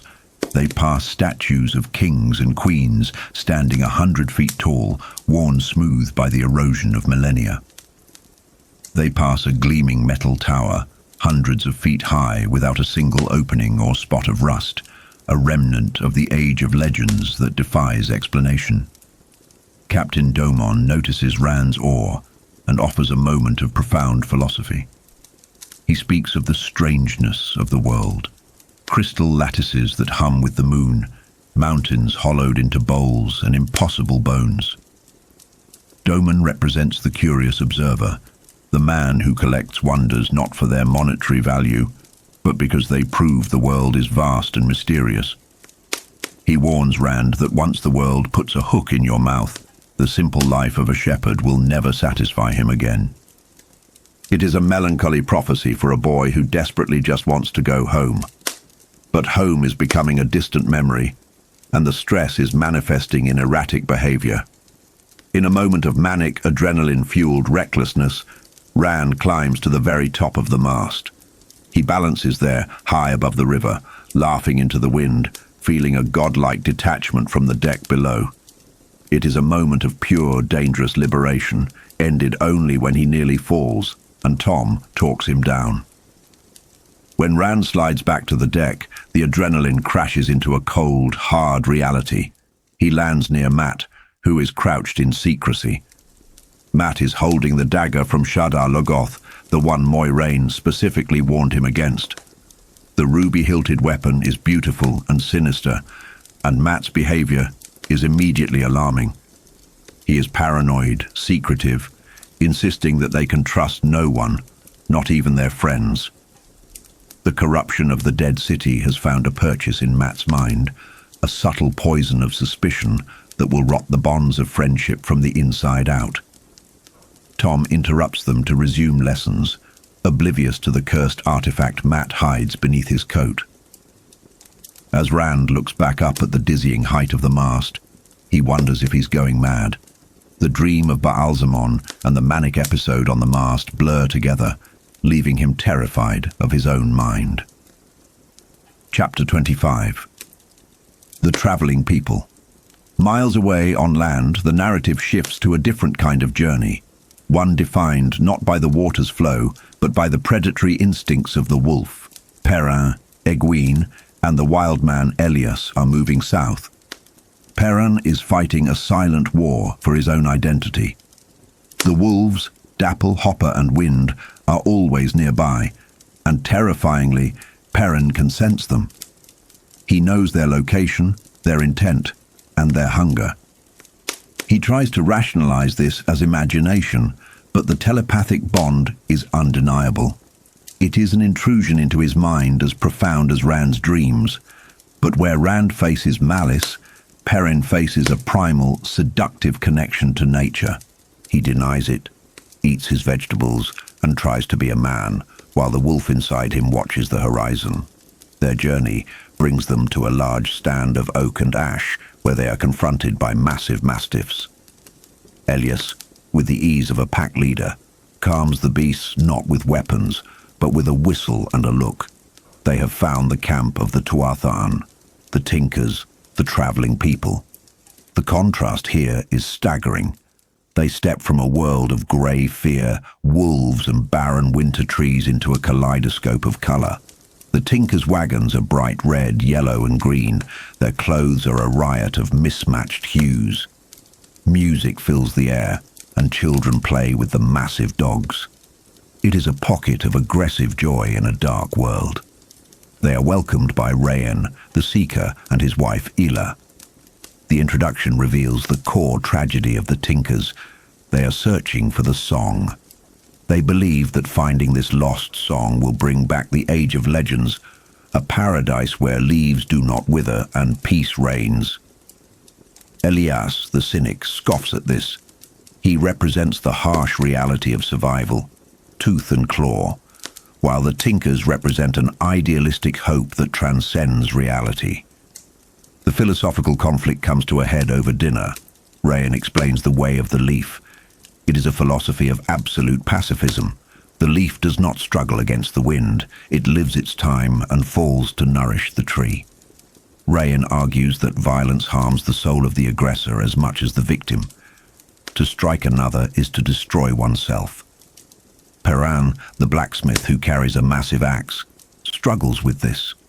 He is a gentle giant by nature, terrified of his own strength. Yet he cannot accept the idea of standing by while evil is done. He argues that sometimes you must fight to protect the weak. It is the classic debate of the idealist versus the protector.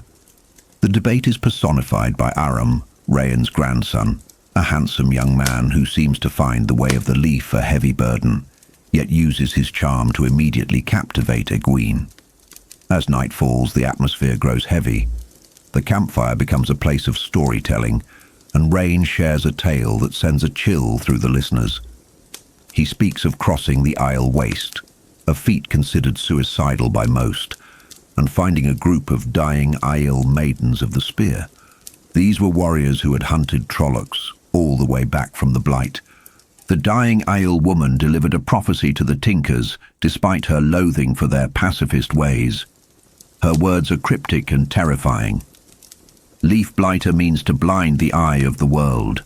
Sightburner comes. Tell them to stand ready for he who comes with the dawn. The foreshadowing here is dense. We hear the Isle names for the Dark One, Leaf Blighter, Sightburner, terms rooted in their own culture of nature and sun. The Eye of the World is mentioned again, linking this prophecy to the very title of the saga. And he who comes with the dawn suggests a messianic figure, a savior who will arrive with the sunrise. The Tinkers do not understand the message. They are merely the carriers, the lost ones, as the Ale call them. But for the listener, the pieces are beginning to align. The Dark One intends to strike at time and history itself, and a figure is rising to meet him. The chapter closes on a tender, melancholy note. Egwene returns from dancing with Aram, flushed and happy for a brief moment, but the reality of their situation crashes back in. She weeps on Perrin's chest, asking for reassurance that Rand and Mat are still alive. Perrin, awkward and unsure, offers the only comfort he can, a lie, or perhaps a hope, that they are safe. As the camp settles, the wolves howl at the new moon. Perrin shivers. He can close his eyes, but he cannot shut out the call. The chapter ends with the ominous certainty that while the Tinkers dream of peace, the wolves and the world are preparing for war. Chapter 26.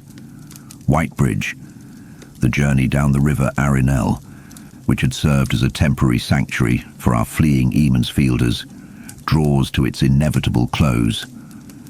The sounds of the water slapping against the hull of the spray are replaced by the unsteady, discordant notes of a flute. It is Mat Cawthon attempting to learn the instrument, a task that Tom Merrilin, the gleeman, quickly deems hopeless.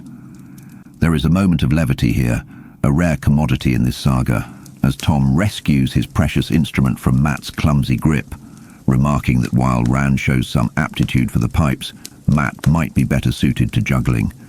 It is a mask, of course.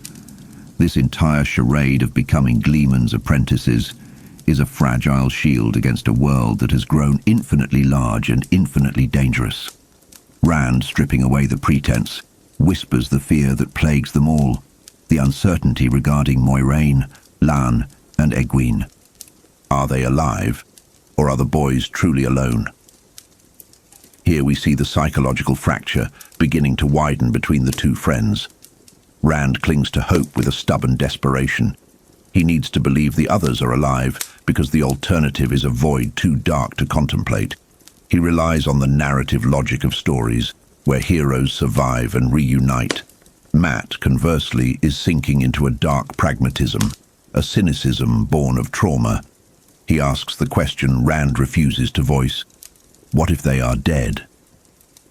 This isn't just pessimism. It is Mat's defense mechanism, preparing for the worst to avoid the pain of disappointed hope.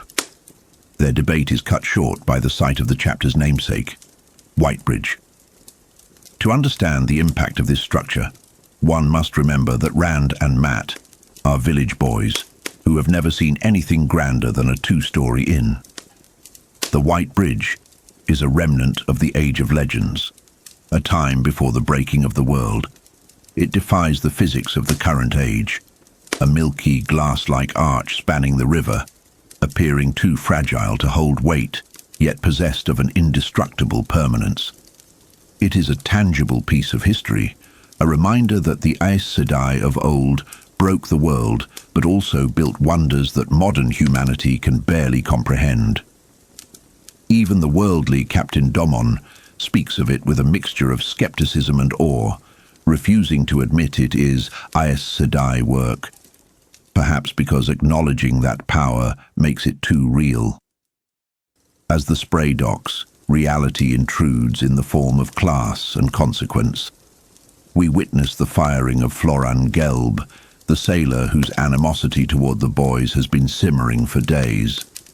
Captain Domon, a man of rough justice, casts Gelb out for sleeping on watch and causing trouble. This seems like a minor victory, a moment of karmic justice, but in the wheel of time, small ripples cause great waves. Gelb's departure is not an end, but a sowing of dragon's teeth that will bite back sooner than they expect. There is a poignant moment of farewell with Captain Doman. He offers Tom a way out, a journey to Ilion, safe passage, and good coin to perform at the great hunt of the Horn. It is a tempting offer of safety and normalcy. Tom refuses. He chooses to stay with the boys. We must pause to appreciate the depth of this decision. Tom is an old man who knows the odds are hopeless, yet he binds his fate to these two shepherds. It is the first hint that his mentorship is driven by something deeper than mere obligation. It is driven by a ghost from his past. Entering the town of Whitebridge, the trio seeks news. They find themselves in a dusty, ill-kept inn called the Wayfarer's Rest. The innkeeper, Bartim, is a font of gossip, and the news he delivers is earth-shattering. The false dragon Loghain has been captured. The world is in upheaval. But more immediate to our heroes is the news of their pursuers. Bartim describes two strangers who have been asking for them. The first is a Weasley fellow, likely the dark friend Padan Fain, driven mad by his compulsion. The second description chills the blood. A man in black who does not use doors and whose gaze freezes the soul. A Myrddraal, a Fade. The net is closing. The horror of the Fade is not just in its physical prowess, but in the supernatural dread it projects, a fear that paralyzes the will. Tom, realizing the trap has snapped shut, urges the boys to flee to the docks and take Doman's offer, but Rand, driven by a need for answers and a refusal to be diverted from his path to Tar Valon, refuses. It is a fateful stubbornness. Rand is beginning to assert a will that is as hard as the stone of the two rivers, a trait that will define his future. The tension in the inn escalates when they hear a familiar voice from the other side of the room. It is Gelb, the disgraced sailor, loudly telling anyone who will listen, including potentially agents of the Shadow, that the boys are dark friends. The walls of safety collapse. They attempt to slip away through a window into an alley, hoping to vanish into the city. But the Shadow is faster. As they emerge into the square, ready to make a run for the Camelin Road, the Fade is there. The scene that follows is one of the most pivotal in the early narrative. The Myrddraal advances, a creature of nightmares made flesh. Rand and Mat are frozen, the fear radiating from the halfmen locking their muscles. They are prey, waiting for the slaughter. And then, Tom Merrilin acts. He sheds his disguise, not just his cloak, but the mask of the simple gleeman. He reveals the warrior within. He yells at the boys to run, giving them a destination. The Queen's Blessing Inn in Camelin. Then, with daggers drawn and a roar of defiance, the old bard charges the creature of shadow. It is a sacrifice of staggering bravery. Tom knows he cannot win. He is buying them seconds, paying for their lives with his own. As the boys finally break their paralysis and run, the air flashes blue, the color of magic, of a power-wrought blade clashing with mortal steel. Tom's scream echoes behind them. The chapter ends in a blur of panic. Rand and Mat run blindly, swept up in a crowd of terrified townsfolk fleeing the disturbance. They do not look back. They cannot. They run until their lungs burn and the white bridge is far behind them. When they finally collapse in the dust of the road, the reality sets in. Tom is gone. The man who had protected them, guided them and told them stories, has been swallowed by the dark. Mat voices the bleak reality. He's dead. Rand tries to deny it, but the empty road behind them offers no comfort. They are alone now, truly alone, stripped of their guide. The training wheels are off, and the dark wilderness lies ahead. Chapter 27, Shelter from the Storm. We shift our gaze now to the other thread of this fractured fellowship, Perrin Ibarra and Egwene Alver. Their experience stands in stark contrast to the terror at Whitebridge, yet it carries its own subtle tensions. They are traveling with the Tuatha'an, the traveling people, also known as the Tinkers. The pace here is agonizingly slow for Perrin. The Tuatha'an live by the way of the leaf, a philosophy of absolute pacifism and acceptance. They do not hurry. They drift like leaves on the wind. For Perrin, whose mind is filled with images of Trollocs and Fades, this leisure is a form of torture. He feels the weight of the danger pursuing them, a danger that could slaughter these gentle people in a heartbeat. We see a fascinating dichotomy here between the three distinct worldviews present in the camp.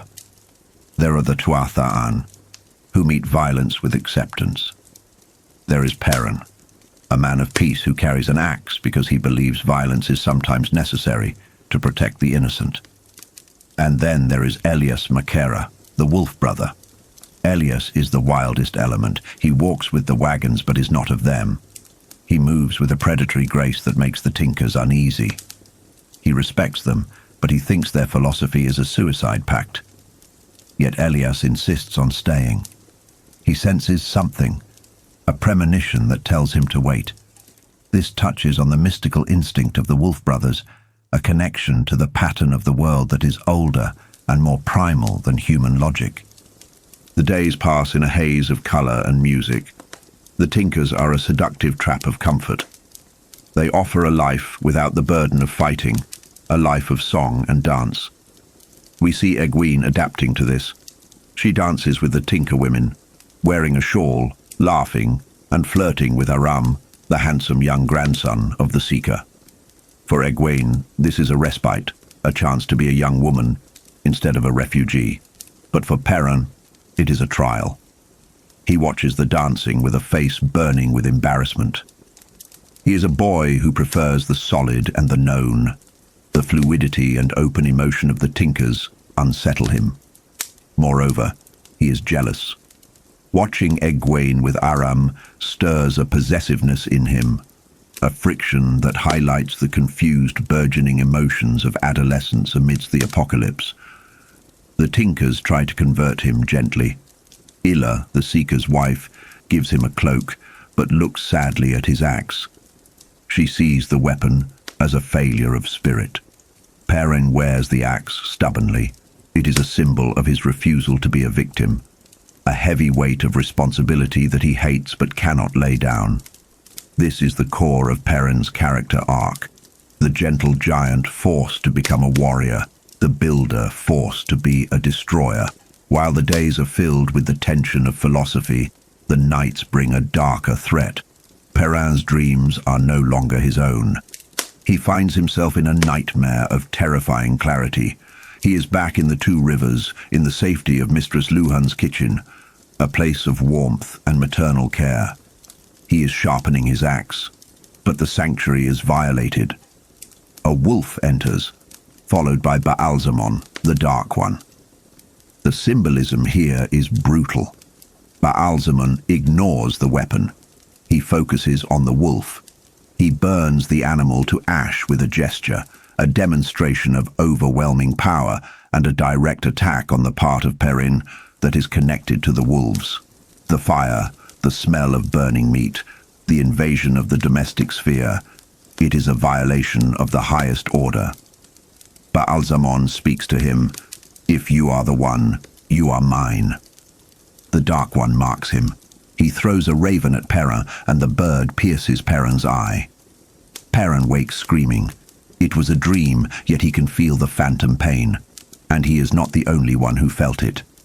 Elias is there instantly, and in the distance, the wolves howl. They share the sensation: fire, pain, heartfang, their name for the Dark One. The message is clear. The waiting is over. The safety of the Tinker camp has become a trap. The Dark One knows where they are. The departure is hasty. Rain, the Seeker, senses the change in the wind as well. He speaks of wickedness loose in the world. There is a melancholy to the farewell. The Tuatha'an form a line to say goodbye, a ritual of kindness that persists even in the face of fear. Elias, despite his gruffness and his dismissal of their song, the mythical concept the Tinkers search for, offers them a formal, respectful blessing. As it once was, so shall it be again, world without end. It is a moment of profound respect between the predator and the pacifist. They cannot walk the same path, but they can wish each other peace.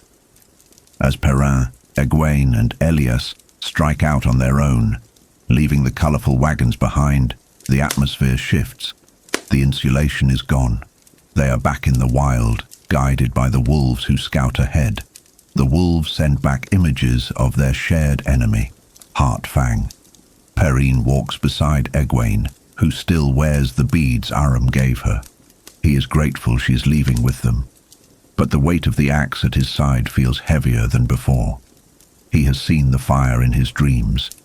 He knows that the way of the leaf will not stop Baal-Zamon. The shelter of the storm has passed, and now they must walk directly into the gale. These 2 chapters represent a severing of ties. For Rand and Mat, the loss of Tom is the loss of their last adult protector. For Perrin and Egwene, leaving the Tinkers is the rejection of a peaceful life in favour of a dangerous duty. The children of Eamon's Field are being stripped of their safety nets one by one, forced to stand naked against the shadow. The world is vast, the road is hard, and the wheel weaves as the wheel wills. Chapter 28. Footprints in Air. The journey down the Arenelle River brings our small, fractured party to a site that defies the logic of stone and mortar, the White Bridge. For Nynaeve Almiara, this is a confrontation between the legends she grew up hearing and the stark, often irritating reality of living through them. The bridge gleams with a milky, impossible light, a structure that looks as fragile as spun glass, yet possesses the strength of steel. It is a testament to the age of legends, a remnant of a time when the One Power shaped the world in ways the current age can barely comprehend. Nynaeve watches Moiraine and Lan ahead of her. To them, this is merely geography, but to the wisdom of Eamon's Field, it is a reminder of how far she has strayed from home. There is a profound psychological weight on Nynaeve here. She consciously suppresses her awe, terrified of appearing the country bumpkin in front of the Aes Sedai and Warder. Her pride is her armor. She feels excluded, an outsider looking in on the silent communication between Moiraine and Lan. This isolation breeds resentment. She tells herself she wants nothing to do with the One Power, viewing it as a filthy thing, yet her own potential simmers beneath the surface, inextricably linked to her temper. Moiraine, ever the cool, unrippleable pond, refuses to rise to Nynaeve's bait, which only infuriates the wisdom more. It is a masterclass in Aes Sedai manipulation, controlling the conversation by refusing to have it. The atmosphere surrounding the trio is brittle. The silence of the land is not peaceful. It is the quiet of a clock spring wound to the breaking point. Even the wind feels distant. Lan and Moiraine are on high alert, sensing a tension in the pattern itself. The warder advises Nynaeve to return home once they reach the trade routes, a suggestion that stems from a desire to protect her, though Nynaeve interprets it as dismissal. Moiraine, however, senses the larger design. The Dark One's gaze is intensifying, not necessarily on them specifically at this moment, but on the world at large. The storm has paused, but the pressure is building. Moiraine takes the lead, following a trail only she can perceive, faint spiritual residue, footprints in the air, or the scent of memory. They cross the miraculous bridge, the hooves of their horses ringing out, and enter the town of Whitebridge. The contrast is jarring. Beneath the pristine ancient arch lies a settlement marred by recent violence. The smell of charred timber chokes the air. Buildings have been reduced to blackened skeletons, and the people move with the hunched, fearful posture of the hunted. The local militia is useless, posturing in ill-fitting red uniforms, terrified of the very shadows they are meant to police. Moiraine shifts instantly from aloof sorceress to compassionate healer, soothing the traumatized townsfolk to extract information. It is a performance, certainly, but grounded in genuine empathy. The story that emerges is fragmented but terrifying. A boat fled downriver recently, escaping a riot or an attack. Rumors of the one power of bandits and of dark friends swirl through the town. Lan, however, finds the truth in the scent of the air. A Myrdral, a halfman, was here. The fear in the inn is palpable, it clings to the walls. When a militiaman tries to interrogate them, Lan's sheer presence, the lethal chill of a warder's gaze, sends the man retreating. Moiraine deduces that the boys, Rand, Mat and Perrin, along with Egwene, were here. They have lost their coins, breaking the tracking bond, but she knows they fled in fear. While she cannot pinpoint their exact direction, she assumes they will head for Caemlyn, the logical destination. There is a chilling moment of clarity for Nynaeve during their meal. Moiraine is determined to find Egwene not just for her safety, but because she refuses to let a woman of such power slip away. It is a stark reminder that to an Aes Sedai, people are often threads to be woven, willing or not. Nynaeve's resolve hardens. She will go to Caemlyn and eventually to Tar Valon, but she will do it on her own terms, ready to fight the White Tower for the souls of her friends. Chapter 29. Eyes Without Pity. The narrative shifts to the south, where the geography of fear takes a different shape. Perrin Aibara, Egwene Alver, and the wolf brother Elias Mashera are running. They are not merely traveling, they are being hunted.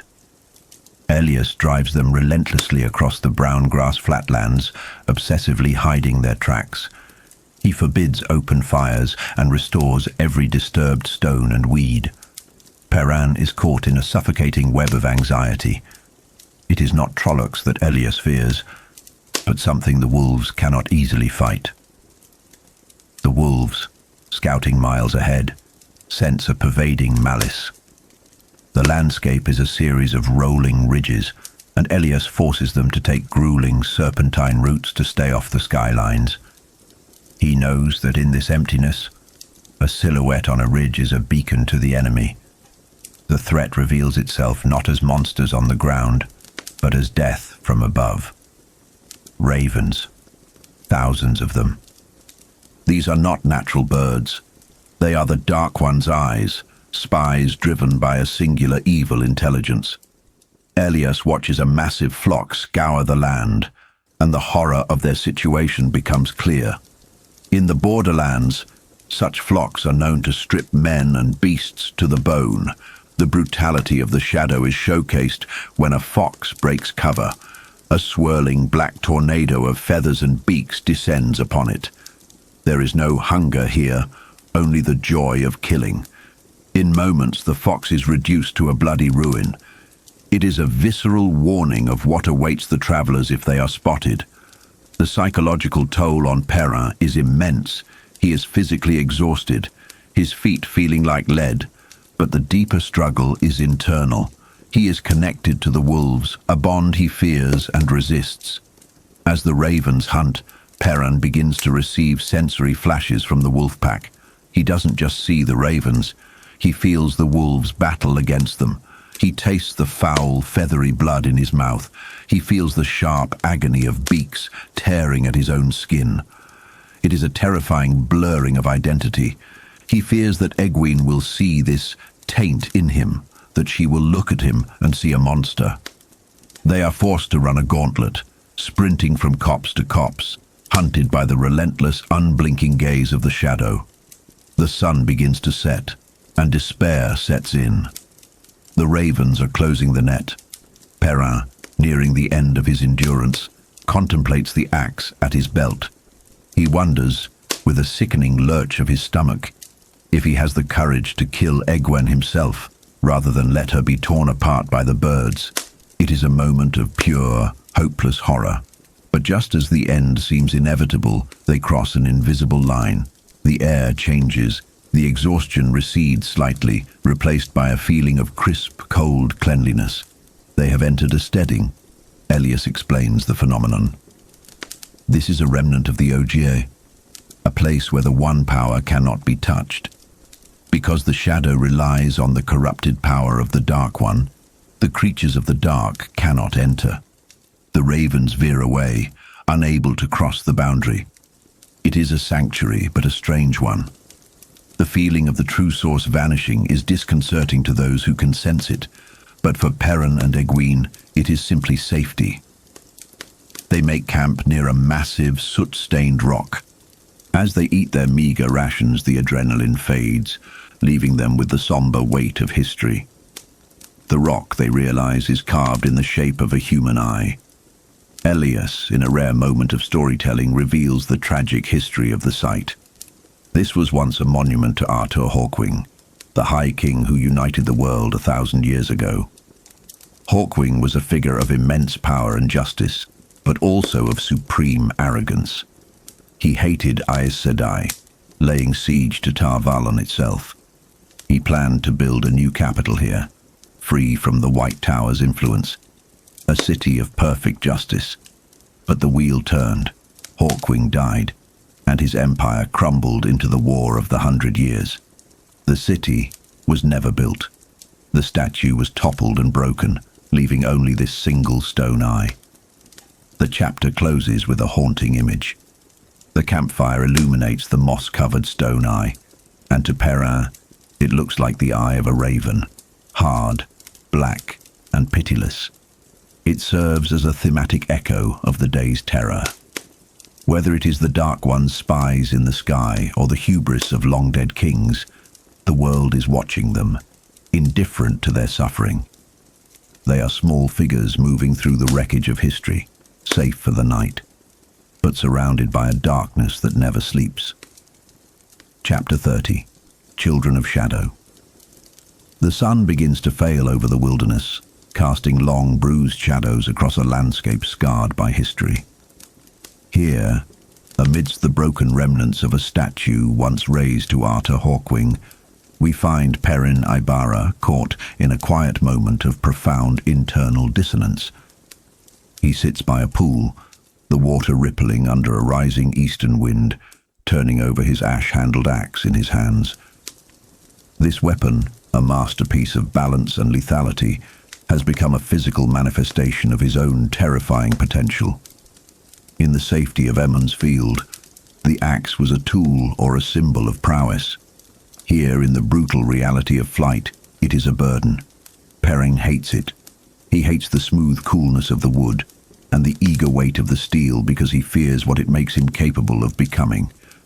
Elias Makera, the wolf brother who walks the line between human reason and animal instinct, interrupts this brooding reverie. He reads Perrin not with the one power, but with the sharp intuition of a predator observing prey. Elias offers a paradoxical wisdom that cuts to the heart of the warrior's dilemma. The moment Perrin stops hating the axe is the moment he must throw it away. As long as the violence repulses him, he retains his humanity. The hatred of the act is the only tether keeping him from becoming a monster. This is a recurring theme in the pattern.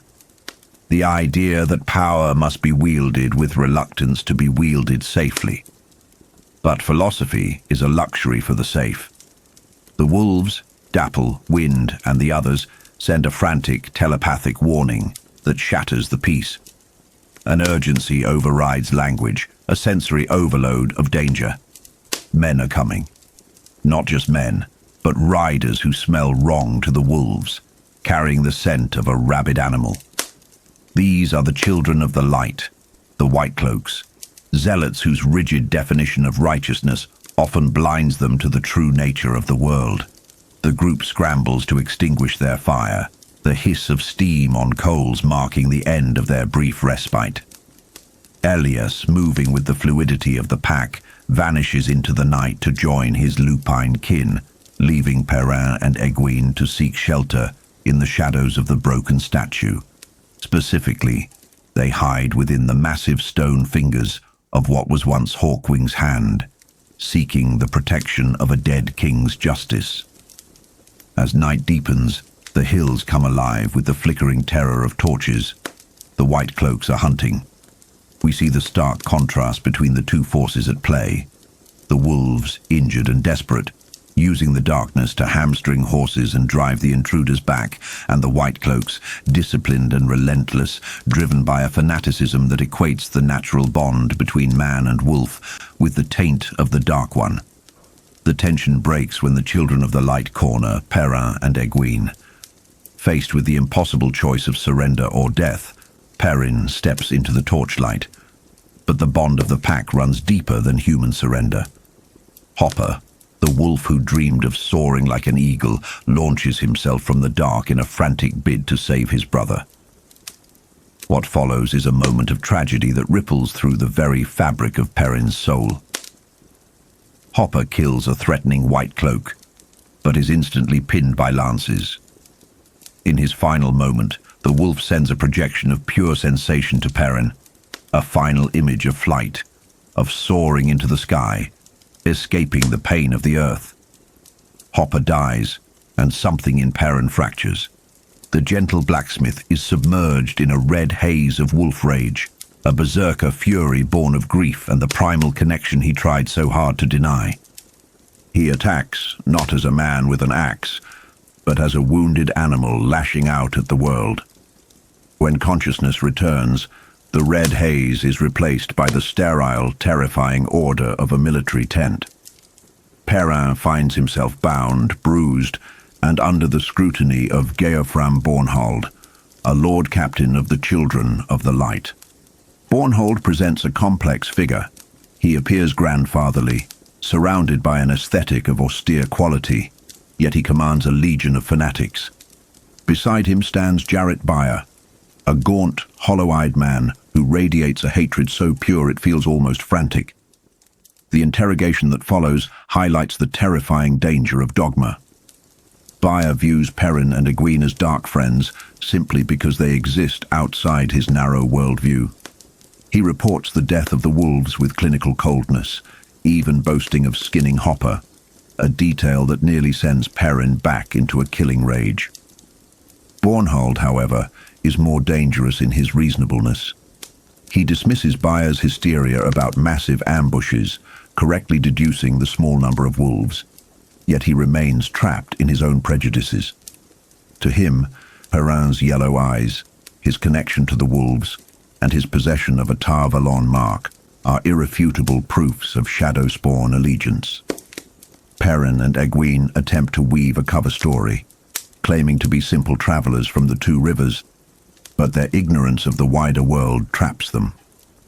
When Perrin mentions Shadar Logoth, the grandfatherly mask slips, revealing the steel beneath.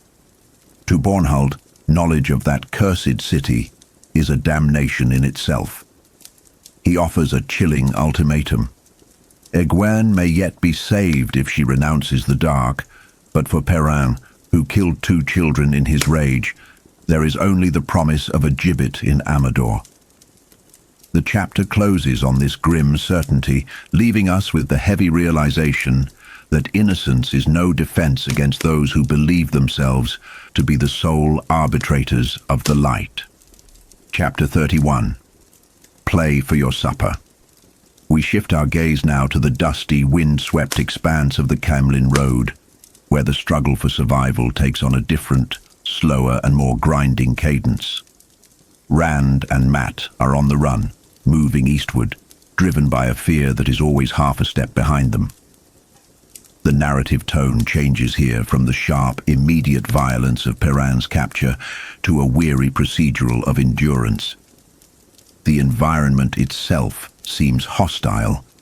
The wind kicks up blinding dust, forcing them to wrap scarves around their faces, stripping away their identity until they are just 2 nameless figures tramping along the verge. They are learning the hard lessons of the refugee. Suspicion is a survival trait, and hunger is a constant companion. We see a disturbing deterioration in Matt Cawthon. The cheerful prankster of Eamon's Field is being hollowed out. He is paranoid, snarling at shadows, his hand constantly straying to the ruby-hilted dagger from Shadar Logoth. This is not merely the stress of the road, it is the insidious corruption of the city's evil bleeding into him. He clutches the dagger like a talisman, unaware that the thing he believes is protecting him is slowly poisoning his mind. It falls to Rand to be the anchor. Rand, who is trying to outrun the revelation that Tam is not his father, forces himself to be the rational one, the leader, by necessity. He cajoles Mat, manages their dwindling coin, and keeps them moving when despair threatens to make them stop. Their journey is a montage of rejection and small mercies. They pass through villages that look heartbreakingly like home, with thatched roofs and village greens, but the familiarity only deepens the ache of their exile. They are ghosts passing through the lives of others, unable to stop, unable to belong. They sleep in hedges and haystacks, stealing raw eggs or milking cows in the dark, chased by dogs and suspicious farmers. The innocence of the two rivers is being abraded by the harsh reality that the world is not a welcoming place for penniless strangers. However, a pivotal transformation occurs at the Grinwell farm. It begins as just another attempt to trade labor for food, but it evolves into the discovery of a new role. The Grinwells are a large, boisterous family, and for a brief evening, Rand and Mat are invited into the warmth of a hearth that isn't their own. Mat, relaxing in the presence of children, reveals a talent for juggling, a skill learned from Tom Merrilin. Rand, overcoming his reluctance, brings out Tom's flute. The flute is more than a musical instrument. It is a reliquary of memory. Touching it brings a pang of grief for the gleeman they believe is dead, but playing it unlocks a path forward. Rand plays Three Girls in the Meadow and The Wind That Shakes the Willow, songs of the common people. The music transforms them in the eyes of their hosts. They are no longer vagrants to be pitied or feared. They are entertainers. They are bringing color to a drab world. This moment is significant psychologically. By donning the mantle of the gleeman, Rand and Mat find a way to interact with the world that offers them a semblance of control. They are adopting the persona of their fallen mentor, keeping his legacy alive while using it to survive. It is a protective layer, a mask that allows them to earn a bed and a meal without revealing who they truly are. We also see a glimpse of the life Rand is leaving behind through the character of Elsa Grinwell. She is a pretty, flirtatious farm girl who makes eyes at Rand. In another life, without Trollocs and Fades, this would have been the entirety of Rand's worries, awkward romances, and harvest festivals. Now, her attention is just another complication to be managed. Mat's cynical mockery of the situation highlights the widening gap between them and the simple agricultural life they were born to. Leaving the Grinwells, they adopt this new strategy fully. They become travelling performers, playing for their supper at inns along the road to Kemlin.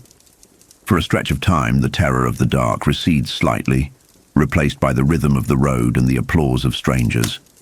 They sleep in beds, eat roasted potatoes, and ride in the back of carts.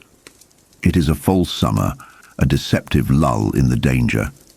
They are getting closer to the city, but they are also walking deeper into the web of destiny.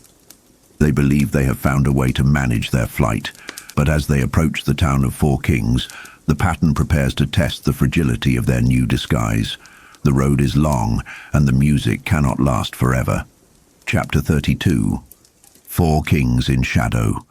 The Camelin Road stretches onward, a lifeline of dust and commerce, leading Rand and Mat into a town that feels less like a sanctuary and more like a scar upon the land.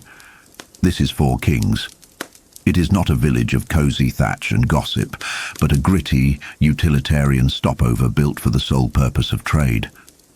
The town is a collection of drab, weather-beaten structures crowded together, their whitewash faded to grey, looming over streets churned into deep, muddy ruts by the ceaseless passage of merchant wagons. There is a distinct lack of warmth here. The women walk quickly with eyes downcast, avoiding the lewd jeers of bored wagoneers, and the children play dangerously among the heavy wheels. It is a place of transit, not of living, and the very air hangs heavy with the clatter of iron and the sullen mood of labourers. For Rand, the oppression of the town is palpable. He and Mat are desperate, Their journey from Whitebridge having been a gauntlet of hostility and indifference, they seek shelter, but the first few inns are raucous dens of noise and filth, packed with rough men and deafening music. They are turned away or repulsed until they reach the fourth establishment, the Dancing Cartman. It is a gaudy, peeling sore of a building, painted in clashing yellows and sick greens, standing ominously silent compared to its neighbours. Inside, the atmosphere shifts from chaotic to predatory. The common room is grim, populated by solitary drinkers and idle serving girls who move only to avoid the wrath of the landlord. That landlord is Samuel Hake, a bony, stringy-haired man with a grease-stained apron and a disposition to match. Hake is not merely inhospitable, he radiates a distinct grimy menace. When he agrees to let the boys perform in exchange for food and a pallet, it isn't out of kindness. His eyes linger greedily on Rand's heron-marked sword. Here we see the psychological weight Rand carries. The sword is his only connection to Tam, his father, a tangible thread to the life he lost. He refuses to hide it, yet wearing it openly in a place like Four Kings is akin to bleeding in a shark tank. It draws the wrong kind of attention, marking him as prey. Rand plays the flute and Matt juggles, and slowly the inn fills. The storm outside begins to break, thunder rattling the windows, driving men inside. The common room transforms into a suffocating box of noise, sweat, and sour wine. Amidst the rough labourers, a jarring figure appears, a man draped in velvet and silk, soft-handed and smelling of wealth. This is Howell Goad. He is entirely out of place in the squalor of the Dancing Cartman, yet he sits with a smug, knowing comfort. There is a profound uneasiness in the way Goad watches them. He doesn't look at the performance. He looks at them with a gaze that suggests recognition and possession. Matt, whose paranoia has been sharpened by the ruby-hilted dagger he still carries, senses the trap immediately.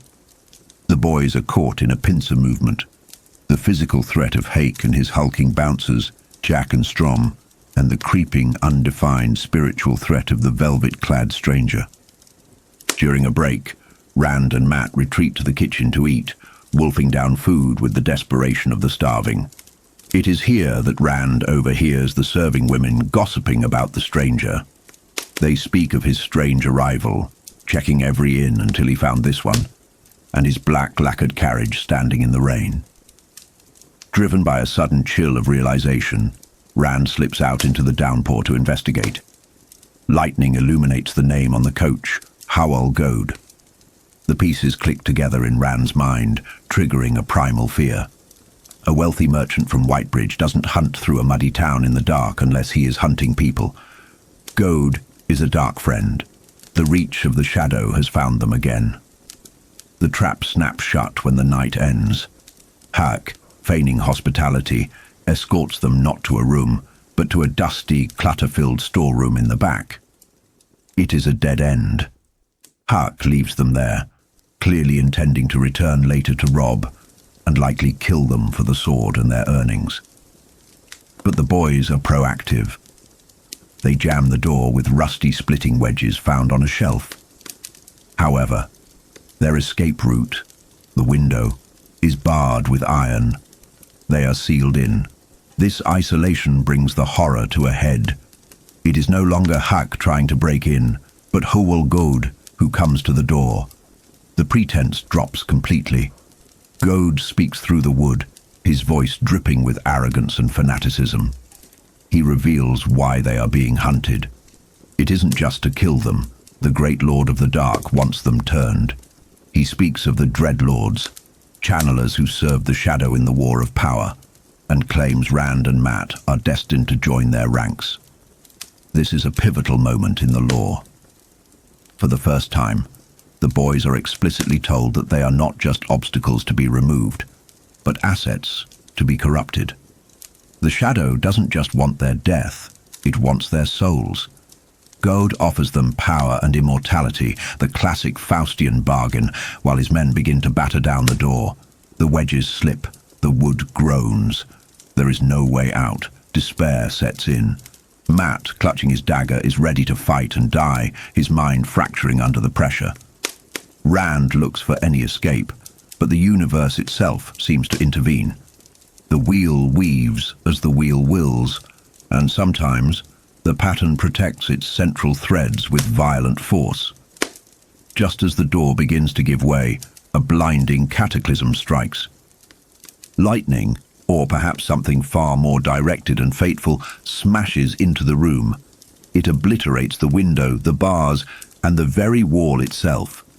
The explosion throws the boys across the room, leaving them dazed and ringing, but miraculously alive. The destruction is precise. The barrier to their escape is gone, vaporized by the storm. Stumbling through the smoke and debris, Rand drags a shell-shocked Matt out into the torrential rain. The lightning didn't just clear the wall. Outside, the charred bodies of Gode's men lie where they stood, struck down by the heavens. It is a grim salvation. They step over the corpses in the mud, blinding rain washing away the evidence of the violence. As they flee into the dark, leaving the ruins of the inn behind, a figure shakes a fist at them in the distance. Hake or Gode, surviving the chaos, but the boys do not stop. They run into the night, saved by a stroke of impossible luck, or perhaps the terrifying reality of being Ta'veren. The world bends around them, saving them, but stripping away their innocence with every step. They are alive, but the shadow is closer than ever. Chapter 33. The Dark Waits. Our narrative opens in the quiet rhythm of the road, though the atmosphere is anything but peaceful. We find Rand al'Thor lying in the straw of a high-wheeled cart, the wooden slats bumping beneath him as the vehicle trundles eastward along the Caemlyn road. The sky above is a leaden grey, an oppressive ceiling that mirrors the weight on Rand's own spirit. He is recovering from a profound sickness, a malaise that has left his limbs feeling stretched and ethereal, his head swimming with a dangerous lightness.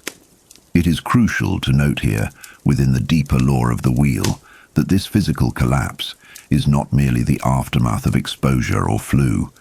This is the reaction, the somatic price paid by a wilder and untrained channeler after touching the true source. Following the lightning he unwittingly called down at Four Kings to escape the inn, Rand is suffering the withdrawal and biological shock that inevitably follows a first massive channeling. He believes it is a gift of the light that he is healing, but in truth, it is the one power reshaping his very constitution. The cart belongs to a taciturn farmer named Hyam Kinch. As they pass through villages of red brick and vine, we see a world that is tense yet mundane. The villagers ignore the passengers, focused on their own insular lives. However, the road brings a reminder of authority. A column of the Queen's Guards rides past. These men, in their mail and red undercoats, represent the law of Andor. Yet Master Kinch's commentary offers a window into the political decay of the realm. He notes that the guards are rarely seen these days, a stark contrast to the old days. This subtle exposition paints a picture of a kingdom slowly retracting, its edges fraying, leaving common folk to fend for themselves. A vacuum of power that the shadow is all too eager to fill. The narrative structure of this chapter is interesting. It begins with this moment of relative calm on the cart, then spirals backward in time to explain the harrowing journey that led them there. We dive into a flashback of the previous nights. We see Rand and Matt stumbling through a relentless, hammering rainstorm after fleeing the horror of the dancing cartman. The psychological strain on Matt is immense. Blinded by the lightning and terrified, he is entirely dependent on Rand. Here, the dynamic of their friendship is tested and solidified. Rand, despite his own encroaching illness, refuses to abandon Matt, physically dragging him through the mud. It is a testament to the two rivers' stubborn loyalty, a bond that anchors them even as the world dissolves into chaos. They shelter beneath bushes, but sleep offers no sanctuary. Rand slips into a dream that is all too real, a Tel'aran'rhiod nightmare orchestrated by Ba'alzamon. He finds himself back in the inn at Four Kings, but the world is grey and lifeless. The Dark One appears not as a vague shadow, but as a terrifying presence of fire and blood. He shows Rand the fate of the Dark Friend Gode, a man burned to dust for his failure. This scene serves a dual purpose. Firstly, it illustrates the ruthlessness of the shadow. Failure is met with oblivion. Secondly, it is a seduction. Ba'alzamon tells Rand, "You belong to me," framing the shadow not just as a conqueror, but as an inevitability. He mocks Rand's defiance, planting the seeds of doubt about the Aes Sedai and the eye of the world. When Rand wakes, his face is tender, burned by the dream fire. The boundaries between the waking world and the dream world are eroding, a symptom of the Dark One's touch on the pattern itself. The journey continues through paranoia. Every stranger is a potential threat. They encounter Alpert Mull, a farmer who gives them a ride but explicitly tells them he doesn't want to know their trouble. This is the tragedy of the common man in this era. Decent people forced into selfishness by fear.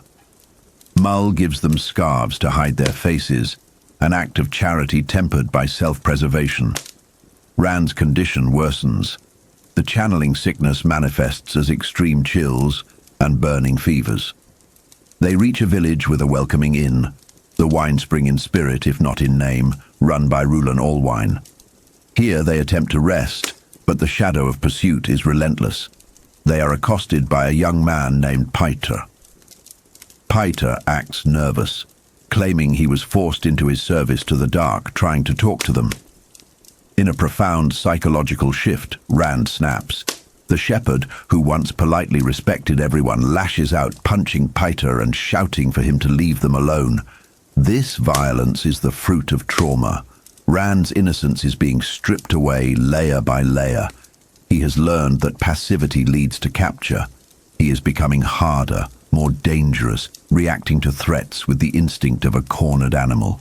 Fleeing again, they eventually arrive at yet another village, crowded with travelers heading to Caemlyn to see the false dragon, Loghain. The irony is palpable. The world rushes to see a false dragon in chains, unaware that the true dragon, terrified and sick, is hiding in a stable right under their noses. The inn, the Queen's Man, is full, so they are relegated to the stable. It is here that Rand finally collapses completely. The fever dreams that assault him are a tour of his deepest fears and guilt. He sees Egwene accusing him of abandonment. He sees Moiraine cold and controlling. He sees Tam, his father, refusing to answer the question that gnaws at his soul. Who am I? This identity crisis is the core of Rand's internal conflict. The fever strips away his defenses, leaving him to grapple with the knowledge that he may not be who he thought he was. Yet, in the midst of this delirium, it is Mat Cawthon who shines. Mat, often dismissed as the irresponsible trickster, becomes the nursemaid. He tends to Rand with a tenderness that belies his rough exterior, feeding him water and guarding his sleep. It is a quiet heroism, proving that Mat is far more than a gambler. He is a brother in all but blood. The climax of the chapter occurs in the cold light of dawn. A woman enters the stable, elegant, silk-clad, seemingly out of place in the straw. She feigns concern, playing the role of a noblewoman checking on her horse. But Mat, honed by days of running and perhaps influenced by the paranoia of the dagger he carries from Shadar Logoth, senses the trap. As the woman lunges with a hidden dagger, Mat reacts with lethal speed. He throws a crate, distracting her, and pins her to the wall with his own curse-laden blade. The revelation is chilling. The woman is a Dark Friend, an assassin waiting for a Myrddraal, a Fade, to arrive and collect them. The interaction with the woman's dagger is a masterclass in atmospheric horror. When it misses and strikes the wood blackens and smokes. It is not just steel, It is corruption given form. However, Mat's response is equally terrifying. He threatens her with the Shadar Logoth dagger, and for the first time, we see the utility of that cursed object. Evil recognizes evil. The woman is terrified of Mat's blade, sensing a darkness in it that perhaps rivals her own master's. Mat's interrogation of her reveals the chaos within the Shadow's ranks. The events at Four Kings and Market Sharon have caused confusion among the Dark Friends. They are not an omnipotent monolith. They are a scattered network of fanatics, often incompetent and fearful of their own superiors. Leaving the assassin trapped in the tack room, Rand and Mat stumble back out to the road. Rand is barely mobile, his legs trembling from the aftermath of the sickness. They collapse by the roadside, desperate, until a cart pulls up. The driver is Hyam Kinch. We have circled back to the beginning. The narrative loop closes. Kinch, chewing his pipe, offers them a ride, accepting their flimsy story about sickness and lack of sleep. "Going to Camelin, are you?" he asks. "Best it's on the straw."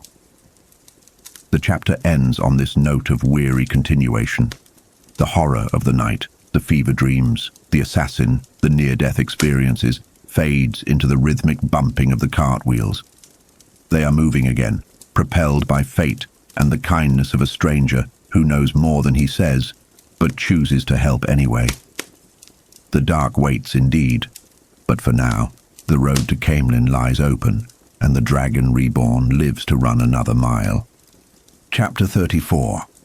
The Last Village.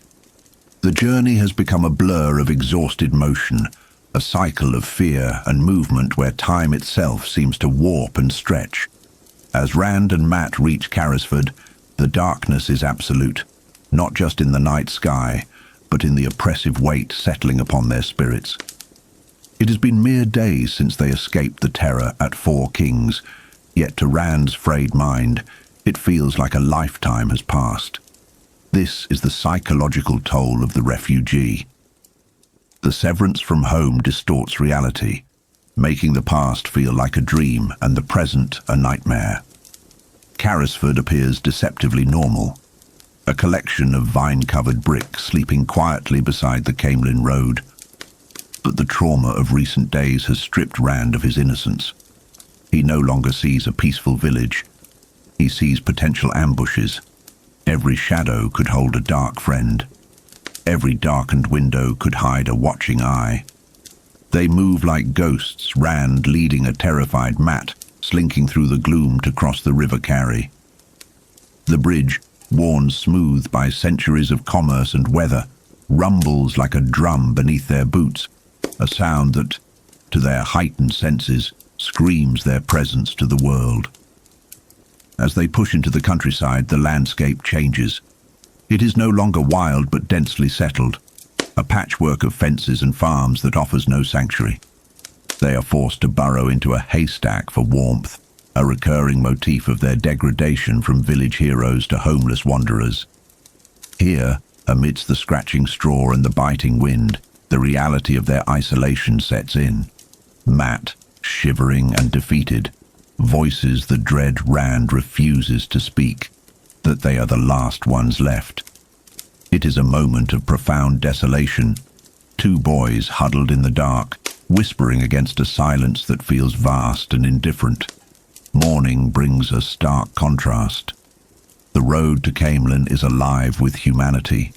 It is a river of travelers, mostly young men, dusty and worn, flowing toward the capital. They are pilgrims of a sort, drawn by the spectacle of the false dragon, Loghain. But this shared direction offers no camaraderie. The local farmers and villagers view this influx with hostility, a xenophobic wall of suspicion. Rand and Mat are no longer just running from monsters. They are pariahs in their own kingdom. The tension on the road is palpable. When a merchant's wagon nearly runs Rand down, the driver's whip cracks with lethal intent.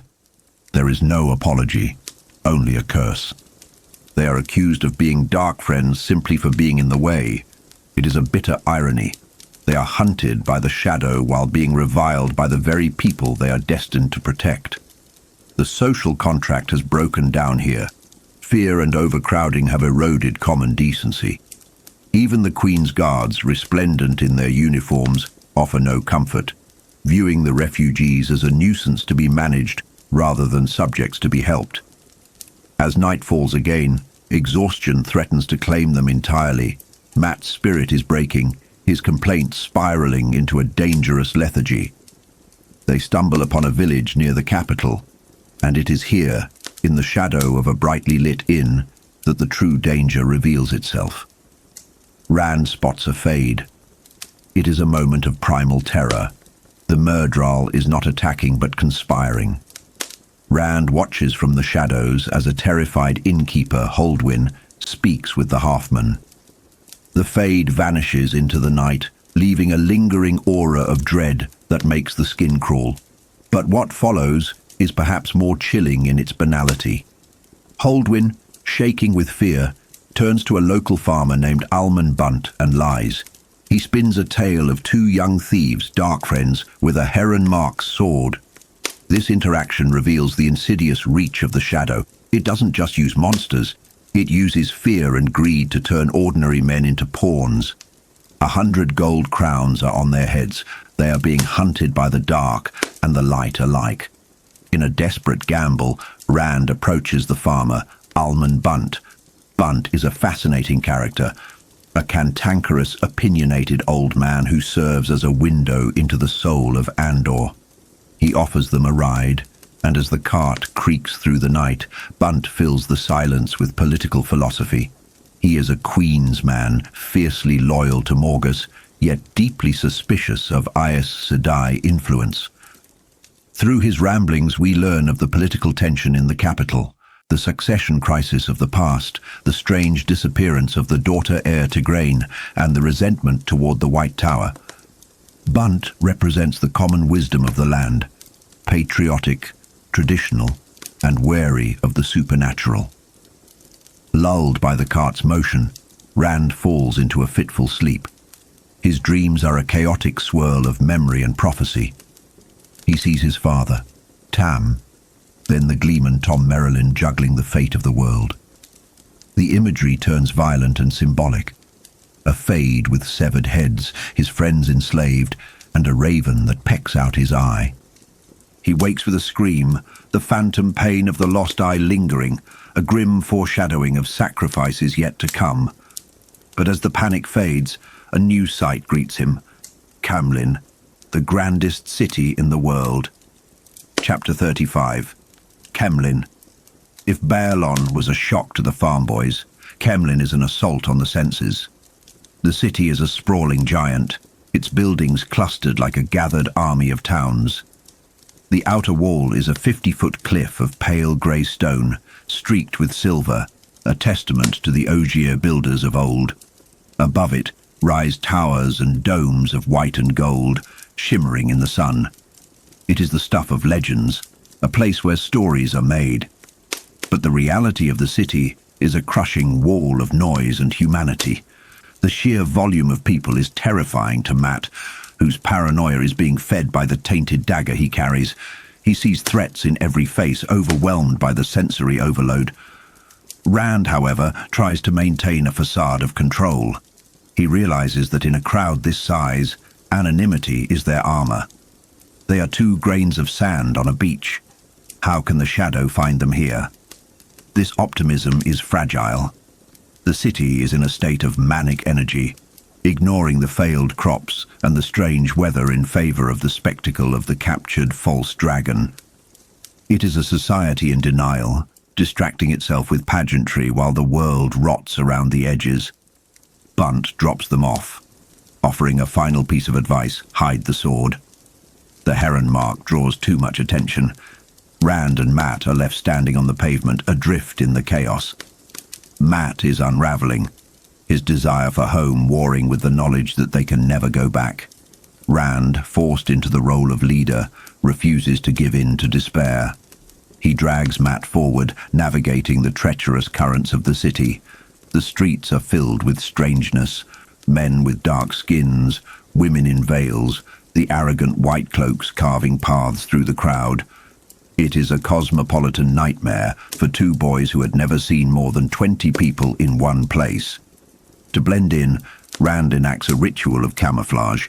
He buys red cloth and white cord, the colours of the Queen's Guards, to wrap the hilt of his sword. It is a symbolic act. He is masking his heritage, covering the legacy of Tam and the Heron, to survive in the present. He is learning that to be a hero, one must sometimes pretend to be nobody. Their destination is the Queen's Blessing, an inn recommended by Tom Merrilin. Finding it is a quest in itself, a navigation through hostility and indifference.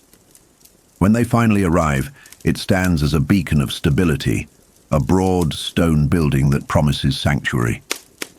Inside, they meet Basil Gill, the innkeeper.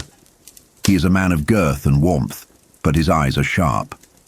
The moment Rand produces Tom's flute, the dynamic changes. Gill is not just an innkeeper, he is a connection to a past they didn't know Tom had. The revelation that follows reshapes their understanding of their fallen mentor.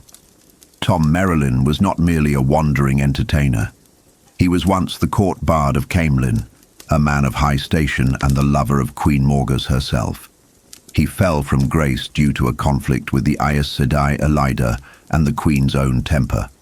This insight adds a tragic nobility to the Gleeman. He was a man who walked the halls of power and lost everything for his principles and his family. Master Gill, recognizing the boys as friends of Tom, offers them shelter. It is a profound act of kindness in a city that has shown them little. But it comes with a warning: keep quiet about Aes Sedai. The political climate in Caemlyn is toxic. The Queen's Guards are on edge, and the White Cloaks are prowling.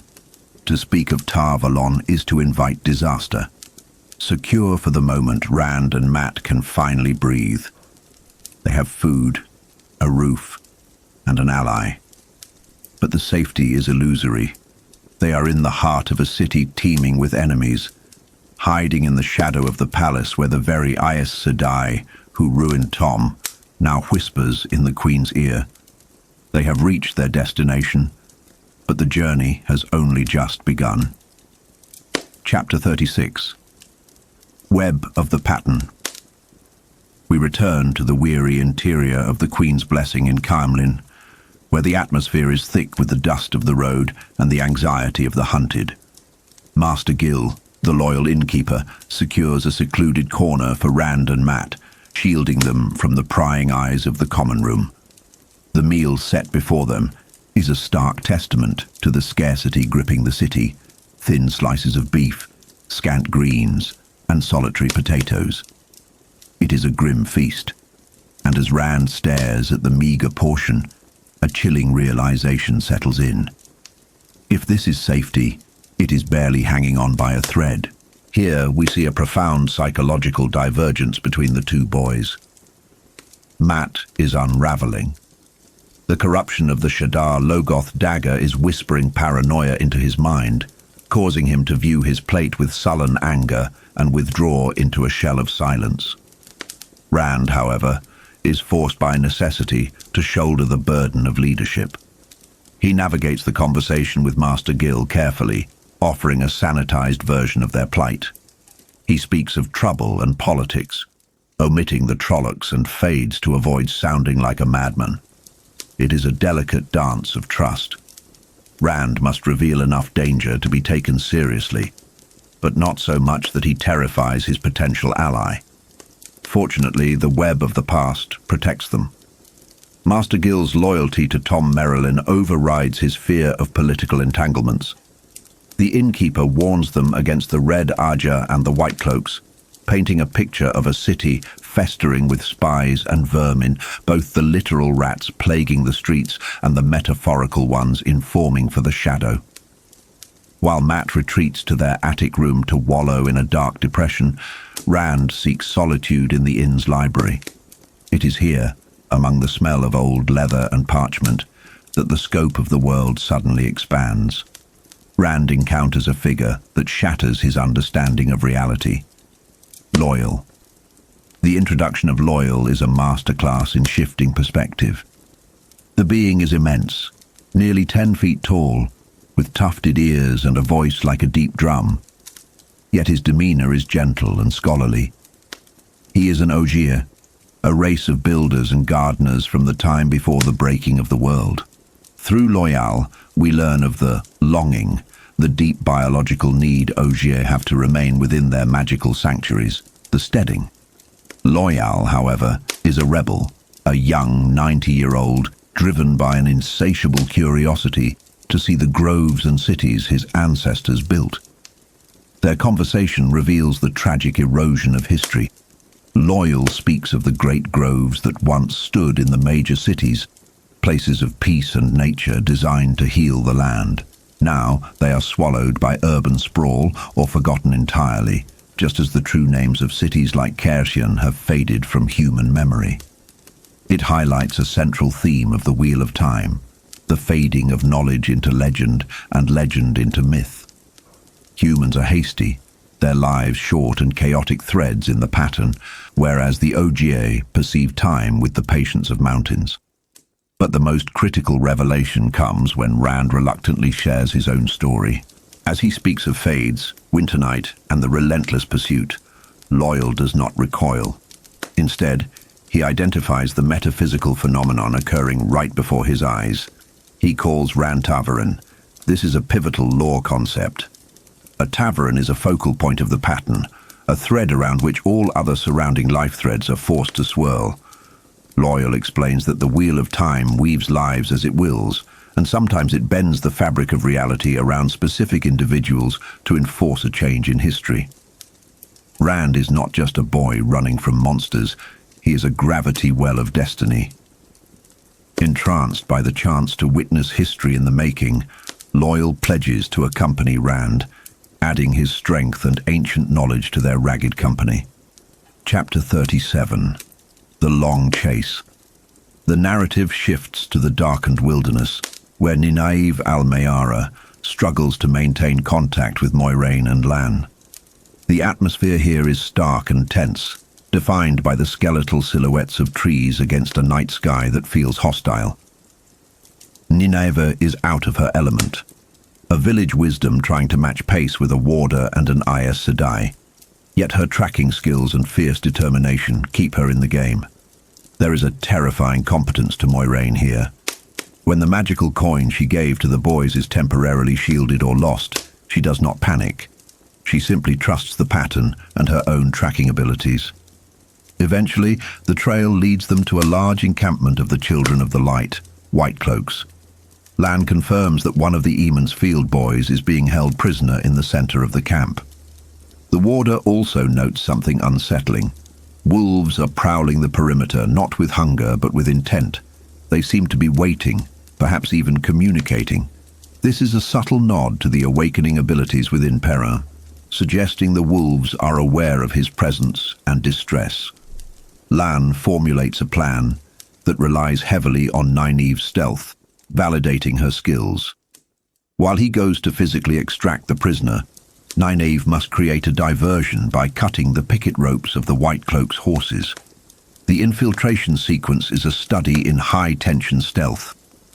Nynaeve creeps into the lion's den, surrounded by hundreds of armed zealots. The ritualistic, rigid exchanges of the guards, all is well with the night, serve as an ironic backdrop to the chaos about to be unleashed. Nynaeve moves with the silence of a hunter, slicing the ropes, her heart hammering against her ribs. Her resolve is tested when she discovers Bella, the shaggy mare from the Two Rivers, on the picket line.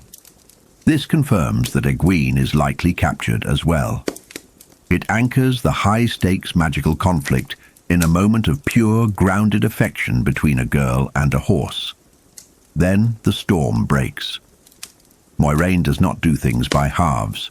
To cover their escape, the Aes Sedai unleashes the One Power, calling down lightning from the heavens. The description is visceral, the night shattered by blinding white light and the deafening roar of thunder. The ground erupts, horses scream in panic, the camp dissolves into absolute bedlam. Amidst this apocalyptic diversion, The wolves strike, adding a layer of primal savagery to the confusion. Nynaeve, terrified but seizing the moment, scrambles onto Bela's bare back. She's nearly trampled in the frenzy but manages to cling to the mane, riding out of the inferno. This chapter juxtaposes the fragility of the characters against the overwhelming forces at play. Nynaeve is merely human, armed with a knife and her wits, yet she operates in a theatre of war dominated by sorcery and ancient wolf spirits. It reinforces the idea that while Aes Sedai may wield the power to break the world, it is often the courage of ordinary people and the loyalty of friends that allows the threads of the pattern to survive the weaving. Chapter 38. Rescue. The ground was a thief, leeching the warmth from Perrin's body as he lay bound in the biting cold. It wasn't just the temperature that froze him, it was the suffocating reality of the White Cloaks. To the children of the light, Perrin and Egwene were not merely prisoners of war, but something far worse. Dark friends, subhuman filth deserving neither shelter nor mercy. This is the terrifying psychology of fanaticism, where empathy is excised in the name of righteousness. Perrin's anxiety was a physical weight. He knew that if he stumbled during their forced marches, the halter around his neck would become a noose. But the true horror lay in the stillness of the night, presided over by the gaunt, skeletal figure of Baer. Baer was a man hollowed out by hate, yet his demeanor was terrifyingly flat. He spoke of torture not with glee, which would be human, but with the casual indifference of a man discussing the weather. This lack of emotion convinced Perrin of their doom more than any threat could have. On this night, the psychological games escalated. Baer, his face a skull in the lantern light, presented a chilling dilemma. The White Cloaks were moving too slowly to reach Caemlyn on time, and the prisoners were the anchor dragging them back. Baer dropped a sharpened stone within Perrin's reach, a tool for escape. But Perrin's mind, sharpened by the survival instincts of the wolf, saw the trap. It was a calculated setup. If they cut their bonds and ran, the guards would have the excuse to slaughter them instantly, solving the captain's scheduling problem while satisfying Baer's lust for their death. It was a moment of stark realization for the blacksmith. His captors had abandoned the very light they claimed to serve. Despair was poised to swallow him when a mental connection flared to life, a silent golden image of Elias and the wolves. They were alive. Help was not just coming, it was already here.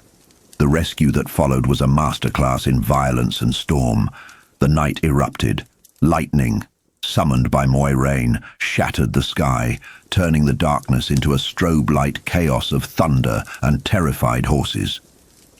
But in the immediate circle of the firelight, the violence was precise. Lan Mandragoran moved less like a man and more like a force of nature, a blur of grey cloak and lethal efficiency. He didn't kill the zealot Baer, but dropped him with a single contemptuous blow. The escape was a disorienting rush through the tempest. Perrin, Egwene, and Lan moved through a camp paralyzed by the heavens' fury. When they finally regrouped with Moiraine and Nynaeve, the dynamic of the group shifted. We see the layers of these characters peeling back. Nynaeve's sharp tongue masking her profound relief, and Moiraine's unshakable, almost terrifying command over the elements. Yet, the quiet aftermath in the shelter of a gully revealed the deepest scars. Moiraine, upon discovering Perrin's ability to communicate with wolves, reacted with the rigid dogma of the White Tower. She feared it was the Dark One's touch, a corruption of the pattern. It is a reminder that even the wise Aes Sedai are bound by their own prejudices and limitations. It was Lan who offered the true insight. In a rare moment of camaraderie, the warder bridged the gap between the mystical and the martial. He spoke of the old blood and the breaking of barriers. He contextualized Perrin's condition not as a curse, but as a symptom of an age coming to an end. The walls of reality were thinning, allowing ancient things to resurface. Lan's mentorship here is vital. He validates Perrin's humanity when Moiraine questions his soul, reminding the blacksmith that the pattern weaves as it wills, and stubbornness, a trait the two Rivers folk have in spades, is a weapon against the shadow. Chapter 39. Weaving of the Web. The narrative shifts from the desolate wilderness to the suffocating crush of humanity in Caemlyn. The capital of Andor was a city vibrating with tension, a microcosm of the world's fracturing state. Here, the danger wasn't a silent knife in the dark, but the roar of a mob divided by politics and fear. Rand al'Thor stood at a window in the Queen's Blessing, looking down at a city draped in the colours of conflict. Red for Queen Morgause, white for those who blamed her, and the Aes Sedai for the world's ills. The psychological toll of the journey was manifesting differently in Mat Cawthon. Huddled in his bed, Mat was sinking into a paranoid lethargy, refusing to leave the safety of the room. It wasn't just stubbornness, it was the insidious corruption of Shadar Logoth beginning to fester, isolating Rand even when his friend was right beside him. Driven by a need to see the false dragon, Logain, and perhaps simply to escape the stifling air of the sick room, Rand ventured out alone. The streets were a sensory overload of noise and colour, but beneath the celebration of a military victory lay a current of dread. Master Gil, the innkeeper, had warned of strange shapes seen outside the city, rumours of Trollocs and the Dark One. The shadow was closing in on the City of Light. Rand's isolation was emphasized when he realized he was being hunted. A beggar, a creature of rags and grime, stalked him through the crowd. This wasn't a chance encounter. The man's gaze felt like greasy water, triggering Rand's fight-or-flight response. The realization that the Dark Friends were here, in the heart of the city, turned the festive crowds into a claustrophobic trap. Rand became a lone speck of red support in a sea of white cockades, a political target, as well as a target of the shadow. Desperate to see the procession and escape his pursuer, Rand scrambled up a wall, finding a precarious perch to witness history. The procession was a display of martial might, trumpets and drums heralding the victory of the light. But when the centerpiece arrived, the dynamic inverted. Logain Ablar, the man who could channel, the man who had torn the world apart, was wheeled in within a massive iron cage. Yet, he was not the broken wretch the crowd wanted. Robert Jordan paints a haunting picture here. Logain stood tall, gripping the bars not for support, but with the posture of a king surveying his subjects. He was surrounded by Aes Sedai, women holding the shield that cut him off from the true source, yet his presence dominated the street. When the crowd screamed their animalistic hatred at him, Logain threw back his head and laughed. It was the laugh of a man who had seen truths the common people could not comprehend. A laugh of madness or perhaps supreme clarity. It unsettled Rand deeply. It challenged the simple narrative of monster versus hero. Perched on the wall, entranced by the fallen false dragon, Rand's precarious balance on the edge of the world, both metaphorically and literally, was undone. He wondered aloud why the Aes Sedai watched Logain so closely. A voice answered him, a girl's voice, explaining they were keeping him from touching the source. Startled, Rand turned, losing his grip. As gravity claimed him, sending him tumbling into the palace gardens, the last thing that followed him down into the darkness was the echo of Logain's defiant laughter. Chapter 40. The Web Tightens. The narrative begins in a haze of delirium, a terrifying visualization of Rand al'Thor's fracturing reality. He finds himself trapped in a waking nightmare, seated at a table where the figures of Moiraine and the false dragon Logain sit in stony silence, oblivious to one another. But the vision shifts, the walls dissolving into grey mist, and suddenly the terrifying visage of Baalzamon, occupies the chair where the others had been. It is a visceral manifestation of the shadow that has been hounding Rand since Winternight, a psychological projection of his deepest anxieties, that he is a pawn caught between the White Tower, the madness of false dragons, and the Dark One himself. The hum of anxiety in his mind crescendos into a physical agony, snapping him back to the waking world. He hasn't just woken from a nap. He has suffered a concussion, having tumbled from the top of the palace wall. The disorientation is profound. He finds himself not in the gritty streets of Camelin, but in a manicured paradise. The contrast is jarring. Outside the walls, the world is dusty and anxious, but here, the grass is verdant and lush. As Rand struggles to orient himself, fighting the vertigo that threatens to send the world spinning again, he realizes he is not alone. He has fallen directly into the private sanctuary of the royal family.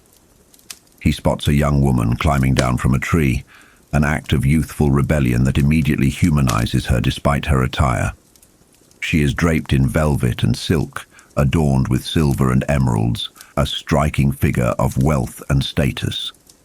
This is Elaine, though Rand does not yet know her name, only that she possesses a beauty that rivals Egwene's, yet carries a completely different air of regal self-possession. She is joined by a young man, Goin, who drops from the branches with a feline grace. The dynamic between them is instantly established. They are siblings of high birth, draped in the red and white of Andor, yet they are hiding like children to avoid the reprimand of their mother. There is an immediate, fascinating tension here between their immense privilege and their desire for normalcy. They treat Rand not as a threat, but as a curiosity, a puzzle to be solved. Elaine tends to Rand's head wound with a surprising competence. She carries a healing kit, a detail that suggests a compassionate nature beneath the silk and jewelry, a desire to mend broken things.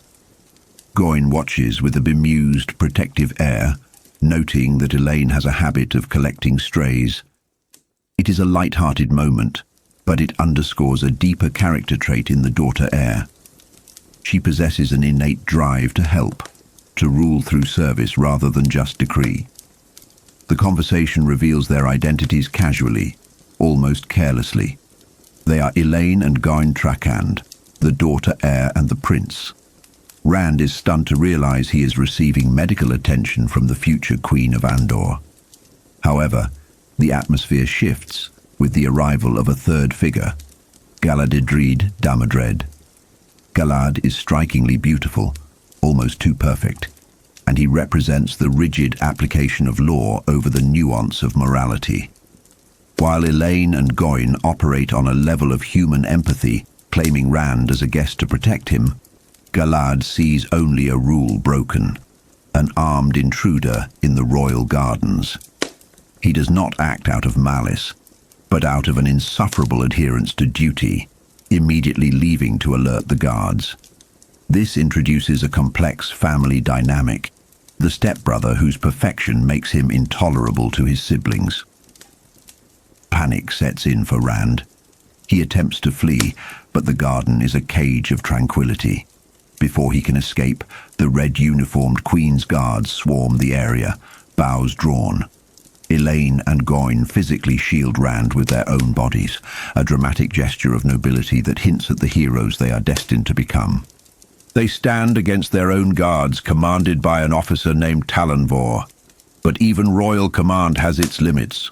Talonvor reveals that the Queen herself has been notified. The game is up. They are marched into the palace, and here Jordan's world-building shines through Rand's bewildered perspective. He notices the unnatural vibrancy of the garden, flowers blooming in a drought, greens that defy the season. It is revealed to be the work of Elida, the Aes Sedai advisor to the Queen. This is a crucial detail. The One Power is being used here not for battle, but to maintain an illusion of prosperity and life within the royal household, isolating the monarchy from the harsh reality outside the walls. The group enters the presence of Morghast Trakand, Queen of Andor. The throne room is a tableau of power. Morgus sits upon the lion throne, flanked by the legendary Captain General Gareth Bryne and the Aes Sedai Elida. Morgus is a formidable presence, radiating authority and a dangerous temper, yet she is also a mother. She scolds Elaine and Goyne for their escapade to see Logain, revealing the tension between a ruler's duty and a parent's worry. But the attention inevitably turns to Rand. This is the moment the web truly tightens. Elida, with the predatory focus of the Red Ajah, descends from the dais to examine him. She's not fooled by his country clothes. She sees the physical discrepancies immediately: his height, the reddish tint in his hair, the grey eyes. These are not the traits of the two rivers. The tension skyrockets when Elida discovers the sword. A shepherd carrying a heron-marked blade is a contradiction that screams of danger. The atmosphere in the room shifts from a disciplinary hearing to a trial for life. Gareth Bryne, the seasoned soldier, admits that while Rand is too young to have earned the blade, the weapon somehow belongs with him. It is an instinctual recognition of Rand's latent lethality and destiny. Then the supernatural breaks into the political. Elida falls into a foretelling. The air in the room seems to freeze as the Aes Sedai speaks words of doom. She predicts pain and division for Andor, and indeed, for the whole world. Most chillingly, she whispers that this random shepherd stands at the very heart of the coming catastrophe. It is a moment of profound psychological horror for Rand.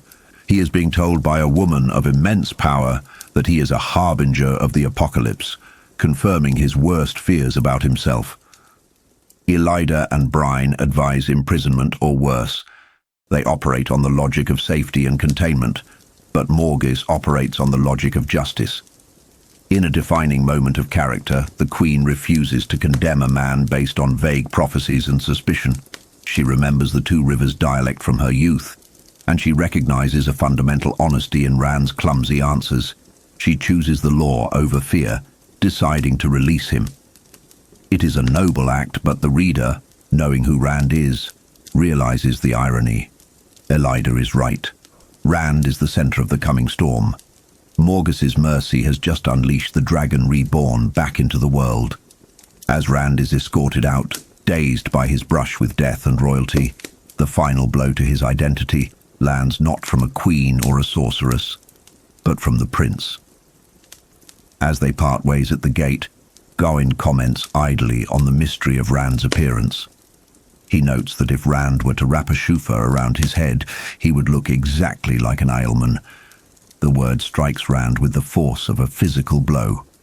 Ailman. Throughout his life, he has believed himself to be a simple farmer's son. Now the cracks in that identity are turning into chasms.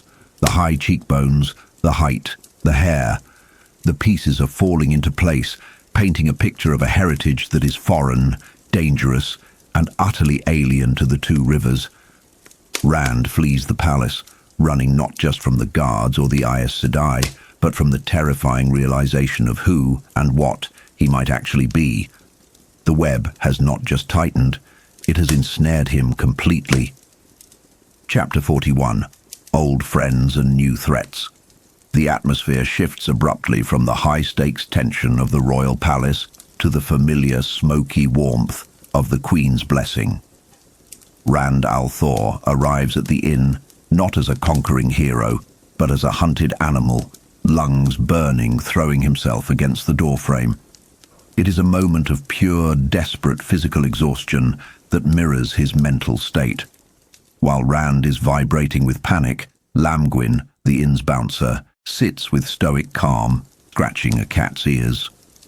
This contrast highlights the isolation of the protagonist. While the world continues its mundane rhythms, Rand is operating on a different plane of existence, one shadowed by fades and royal intrigues. Master Gil, the loyal innkeeper, is found in the library engaging in a game of stones with Loyal the Ogier. The game of stones is a recurring motif in this saga, symbolizing the great game of houses and the larger weaving of the pattern itself, territory is claimed, lost and reclaimed, much like the souls of men. When Rand confesses his accidental intrusion into the palace and his encounter with the Queen and Elida, Gil's skepticism slowly dissolves into alarm. It is here that Loial identifies the phenomenon at play. Rand is Ta'veren. The pattern is not just passively existing around him, it is actively bending, forcing unlikely events, like falling into a royal garden and surviving to occur. Gil realizes the sanctuary of the inn is compromised. With Elida involved, the Queen's guards will tear the city apart. But before plans for escape can be solidified, the threat manifests at the front door. White cloaks enter the common room. This scene serves as a crucible for Master Gil. He is a simple man, yet when faced with the fanaticism of the Children of the Light, he discovers a spine of steel. The White Cloaks, arrogant and searching for dark friends from the Two Rivers, attempt to bully the room. Gil, emboldened perhaps by the Ta'veren influence of his guest, or perhaps just his own decency, defies them, threatening to call the Queen's guards. It is a victory, but a temporary one. The White Cloaks leave, but the sanctuary is broken. The walls are closing in. However, the pattern weaves a thread of hope amidst the tightening noose. Gilda, a serving maid, whispers of a lady in the kitchen asking for Rand. Expecting the worst, perhaps a trap sprung by the palace, Rand finds instead the greatest relief he has known since leaving the Two Rivers. It is a reunion of profound emotional weight. Moiraine, Lan, Nynaeve, Egwene, and Perrin are there. They are battered, bruised and weary, but alive. The joy is frantic, a tangle of hugs and disbelief. For a moment, the farm boy from Emond's Field is just that again, a boy happy to see his friends, yet the scars of their journey are visible. Perrin is withdrawn, hiding his eyes, a psychological marker of the wolf nature warring within him. But the joy is cut short by a grim reality. Mat Cawthon. Moiraine reveals that Mat is upstairs, ill. When the group ascends to the room, the scene shifts into pure psychological horror. Mat is curled into a fetal ball, not merely sick, but consumed. When Moiraine enters, Mat recoils like a cornered viper. The paranoia induced by the dagger from Shadar Logoth has festered, rotting his trust and twisting his perception until even his oldest friends appear as enemies. He lashes out with the ruby-hilted dagger, a blur of motion that only the supernatural reflex of a warder can intercept.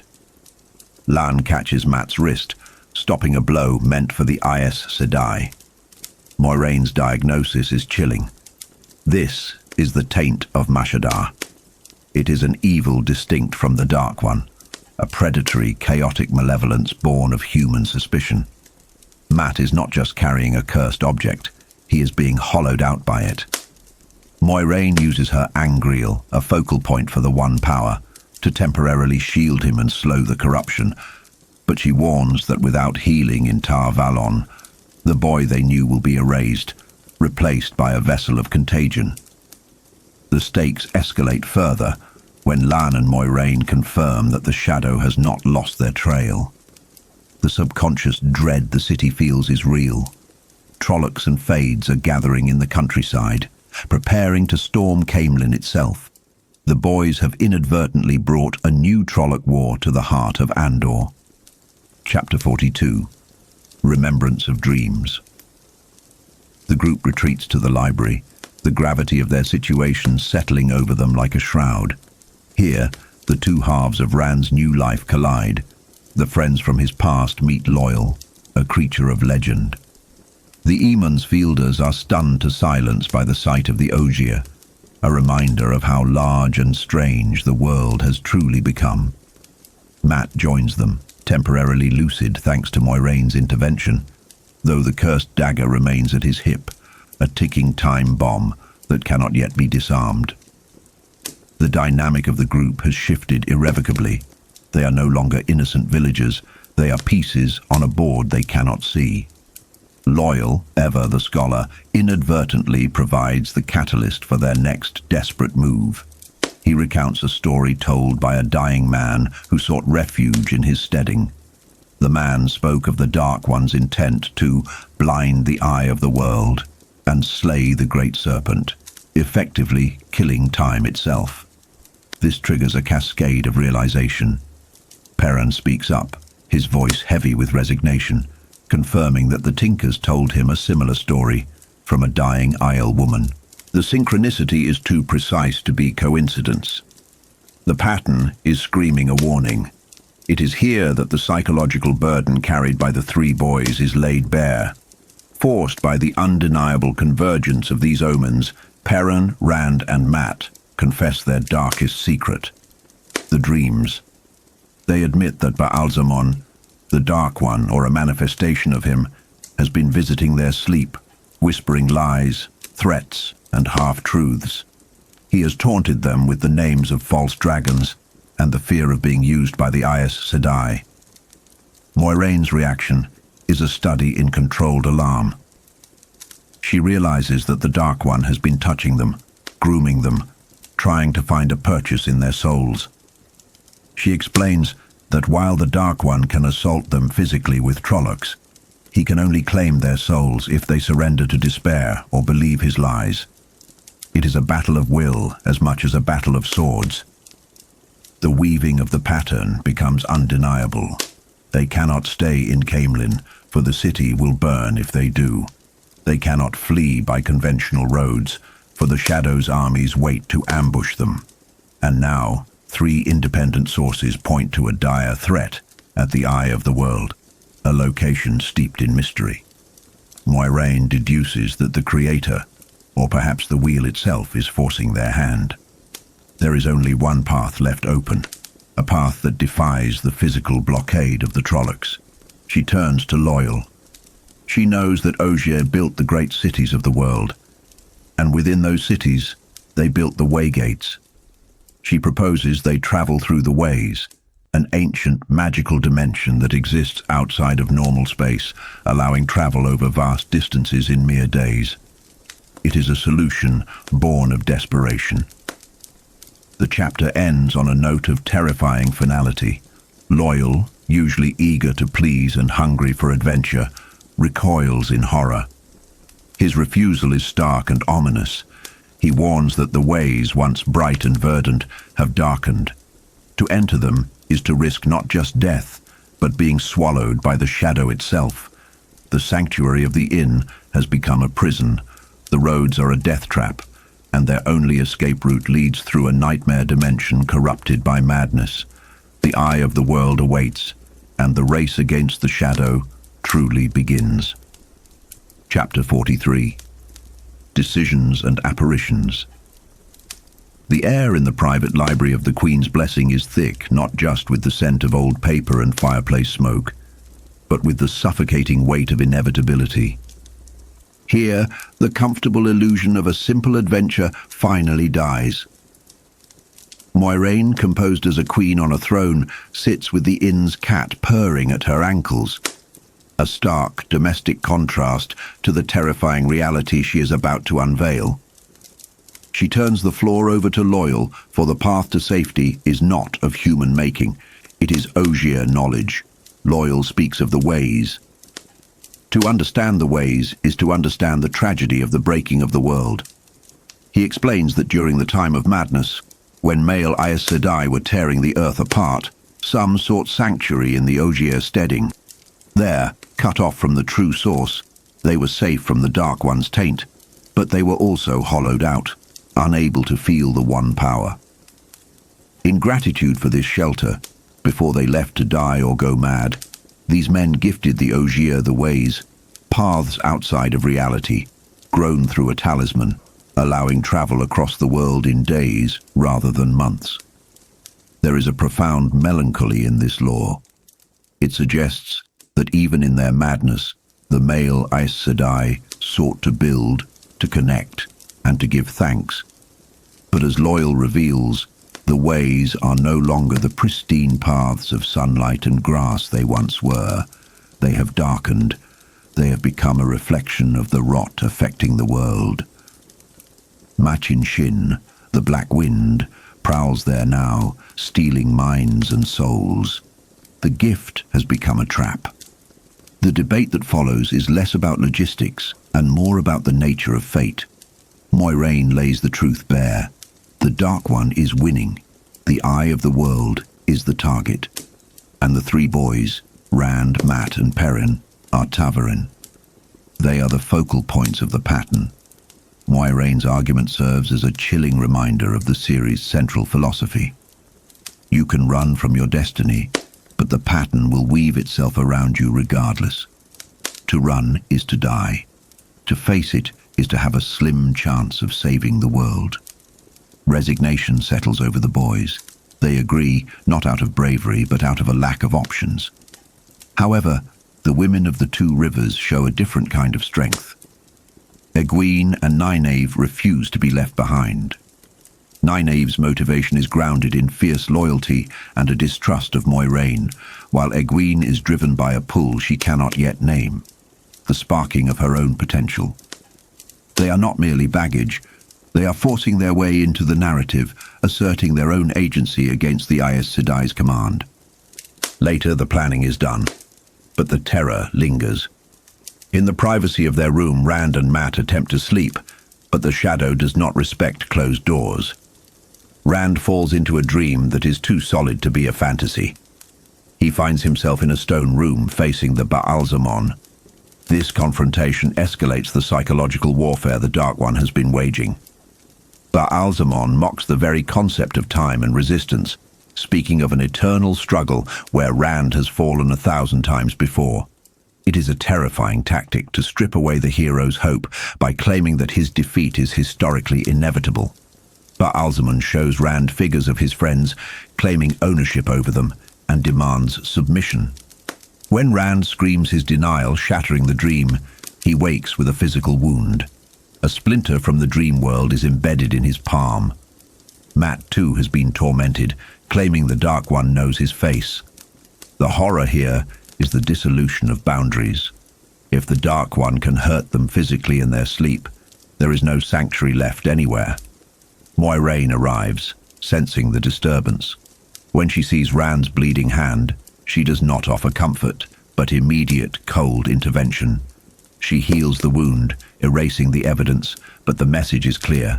The enemy is reaching through the veil. The time for deliberation is over. They must run. Chapter 44. The Dark Along the Ways. The departure from Caemlyn is a study in tension. In the pre-dawn darkness, the city is silent, but it feels like a beast holding its breath. Master Gil helps them slip out through a hidden stable door, a mundane act of smuggling that marks the transition from the world of men to the world of magic and shadows. Loyal leads them through the sleeping streets, his massive form attracting the terrified gaze of a lone early riser, reminding us that to the common man, our heroes are monsters and legends walking the pavement. They arrive at an unassuming shop seemingly closed for business, but the mundane exterior hides an ancient tragedy. They descend into a cellar. Loyal is visibly distressed here. He reveals that this damp, dusty basement was once a sacred Ogier grove, home to great trees and peace. Now it is a bricked-over tomb for nature. This highlights the industrial decay of the current age. The wonders of the past have been paved over, forgotten, and turned into storage for oil and old barrels. The waygate stands in the cellar, a wall of intricate stonework. It depicts vines and leaves, so lifelike they seem to stir in a breeze that doesn't exist. This is the art of the Age of Legends, beautiful and eternal. Moiraine produces the key, a stone leaf of the Avendasora, the Tree of Life. When she places the leaf into the carving, the wall transforms. The stone becomes a mirror, a shimmering surface that reflects a world that is no longer there. Stepping through the gate is a sensory shock. Rand feels an icy barrier, a membrane of cold that separates reality from the void. They emerge into the ways. The atmosphere shifts instantly from the dusty cellar to an oppressive, consuming nothingness. The ways are not simply dark, they are devoid of life. The lantern light seems to struggle against the gloom, unable to penetrate more than a few feet. It is a claustrophobic nightmare, a stark contrast to the open roads they have travelled thus far. The ways are a non-space, a pocket of reality that has begun to rot. Loyal points out the island, a floating platform of stone in the endless dark, and the bridges that arc away into the void. The deterioration is evident. The stone is pockmarked and pitted, as if eaten by acid. The beautiful white railings are broken or missing entirely. This physical decay mirrors the corruption of the male half of the true source that created it. The ways were made with tainted power, and slowly, over millennia, that taint has festered, turning a miracle of transportation into a death trap. The journey is monotonous and terrifying. There is no sun, no wind, only the sound of horses' hooves and the creak of leather. Time warps here. The wheel turns differently in the ways. They travel across bridges that span invisible abysses, guided by slabs of stone covered in Ogier script that is barely legible due to the pitting. The psychological toll is heavy. Rand feels the weight of the stone above and below, the sensation of being buried alive. The void he uses for concentration, usually a place of safety, feels fragile here, compressed by the external darkness. The group huddles together, the fear of the unknown pressing them shoulder to shoulder. Even the horses are skittish, sensing the wrongness of the place. They ride for what feels like hours, perhaps days, eating in the saddle, afraid to stop. The silence is absolute, broken only by their own passage.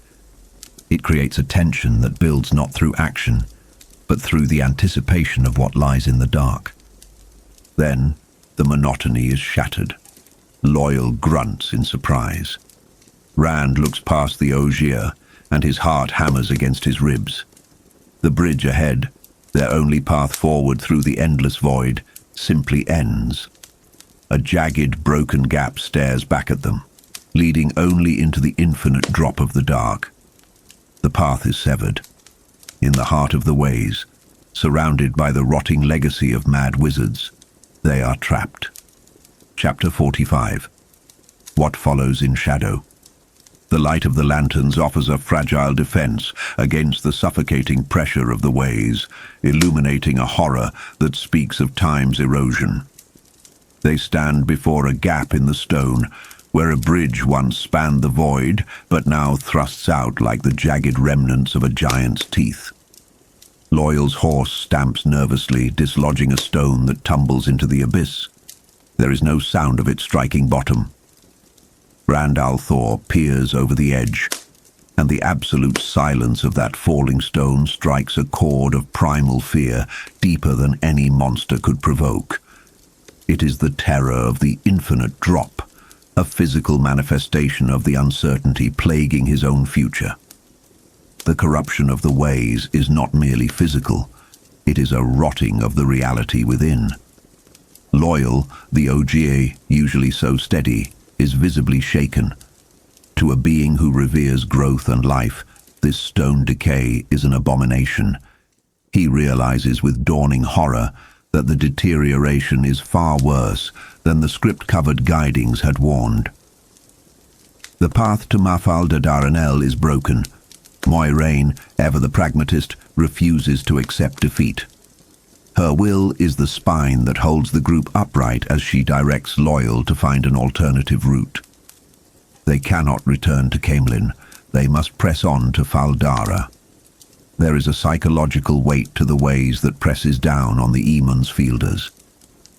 As they navigate the labyrinthine bridges, Perrin Ibara's eyes begin to glow with a golden hue, a wolf at bay in a trap of stone.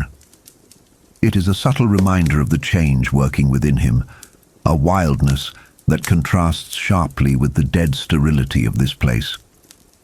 They settle on an island to rest, but there is no comfort here. The stone is pockmarked and dead, a graveyard where the grass and fruit trees of the Ogier memories have long since withered. As they camp, the group attempts to construct a facade of normalcy. They huddle together, a tight circle of humanity against the encroaching dark. Mat Cawthon and Perrin try to goad Rand about girls, Min back in Baerlon, or Elsa Grinwell, attempting to summon the ghosts of their innocent past to banish the present dread. It is a defense mechanism, a desperate clawing for the mundane. Moiraine moves among them, offering comfort that feels both genuine and calculated. She assures Rand that his destiny protects him, that the Dark One cannot yet claim him. It is a double-edged reassurance. He is safe, but only because he is a tool that has not yet served its purpose. Lan Mandragoran, the warder, remains vigilant. He senses a follower, not the mindless decay of the ways, but something stalking them. This introduces a new layer of paranoia. They are not alone in the dark. The revelation comes at a guiding defaced by sharp, angular scratches, Trolloc runes. The discovery shatters the last illusion of safety. The ways were meant to be a sanctuary, but the shadow has found the key. They find the proof grimly etched in stone.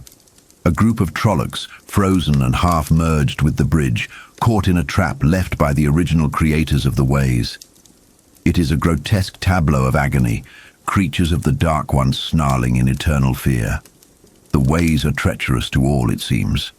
The sight sickens the travelers, a stark reminder that in this place, the environment itself is a predator. But a far more active predator approaches. The wind begins to rise. In a place where the air should be still, a breeze is a herald of doom. Loyal recognizes it first, his voice trembling with the ancestral terror. Machin Shin, the Black Wind. It is a mindless, parasitic force born of the taint, a creature that eats souls and leaves behind only madness. The pace accelerates into a frantic gallop. The sound of the wind grows, a cacophony of 1,000 screaming voices, gibbering madness and vileness that threatens to flay the mind before it even touches the flesh. They race for the waygate, the psychological pressure mounting with the physical roar of the wind. Upon reaching the gate, they find the Avendesora leaf, the key missing. It is a moment of supreme despair, the trap snapping shut. Moiraine, however, wields the one power not as a gentle stream, but as a fire. She burns through the stone, the tainted atmosphere turning her fire sickly and sooty. The corruption here fights back against the purity of the source. Lan, displaying the lethal efficiency of a warder, uses his warhorse to batter the loosened stone outward. They tumble from the suffocating darkness into the blinding light of the real world, the screams of the Black Wind tearing at their heels. Moiraine sends a final lance of fire back into the abyss, a defiant strike against the encroaching madness. Before the gate is sealed, they have escaped, but the psychological scars of the whispering wind linger in their minds. Chapter 46. Faldara. The group emerges into the borderlands, specifically the nation of Shinar.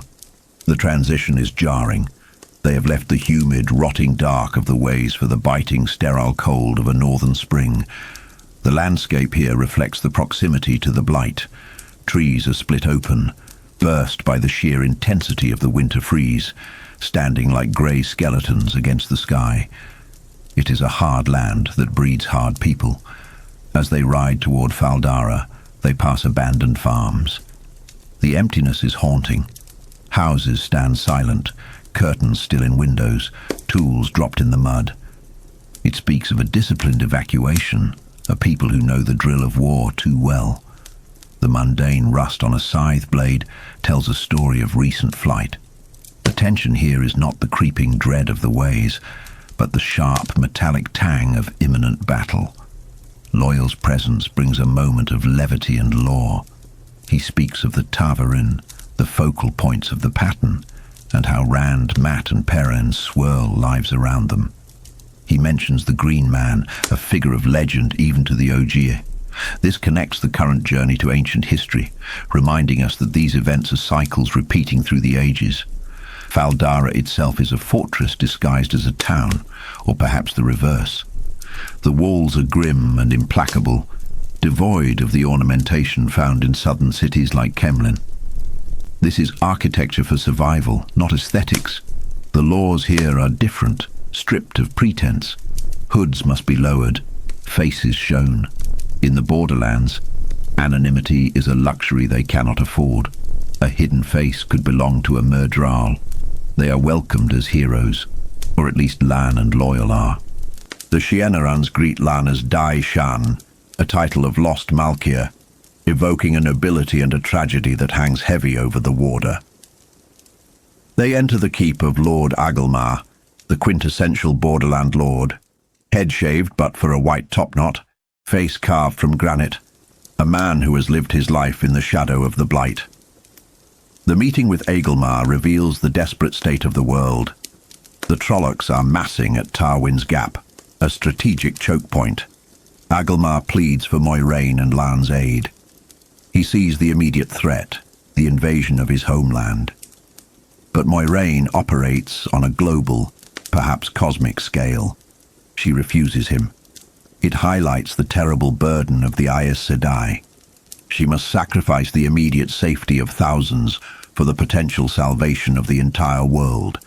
She cannot spend her power here when the eye of the world is the true objective. Agelmar is skeptical about the eye. It is a myth to most, a place found only by those in direst need. Moiraine confirms that need is the key. This is a crucial aspect of the magic system in this world. The pattern responds not just to geography, but to intent and desperation. The atmosphere shifts with the arrival of a prisoner. Guards drag in a man who appears to be a wretched, filth-encrusted beggar. It is Padan Fain, the peddler from the Two Rivers. But he is changed.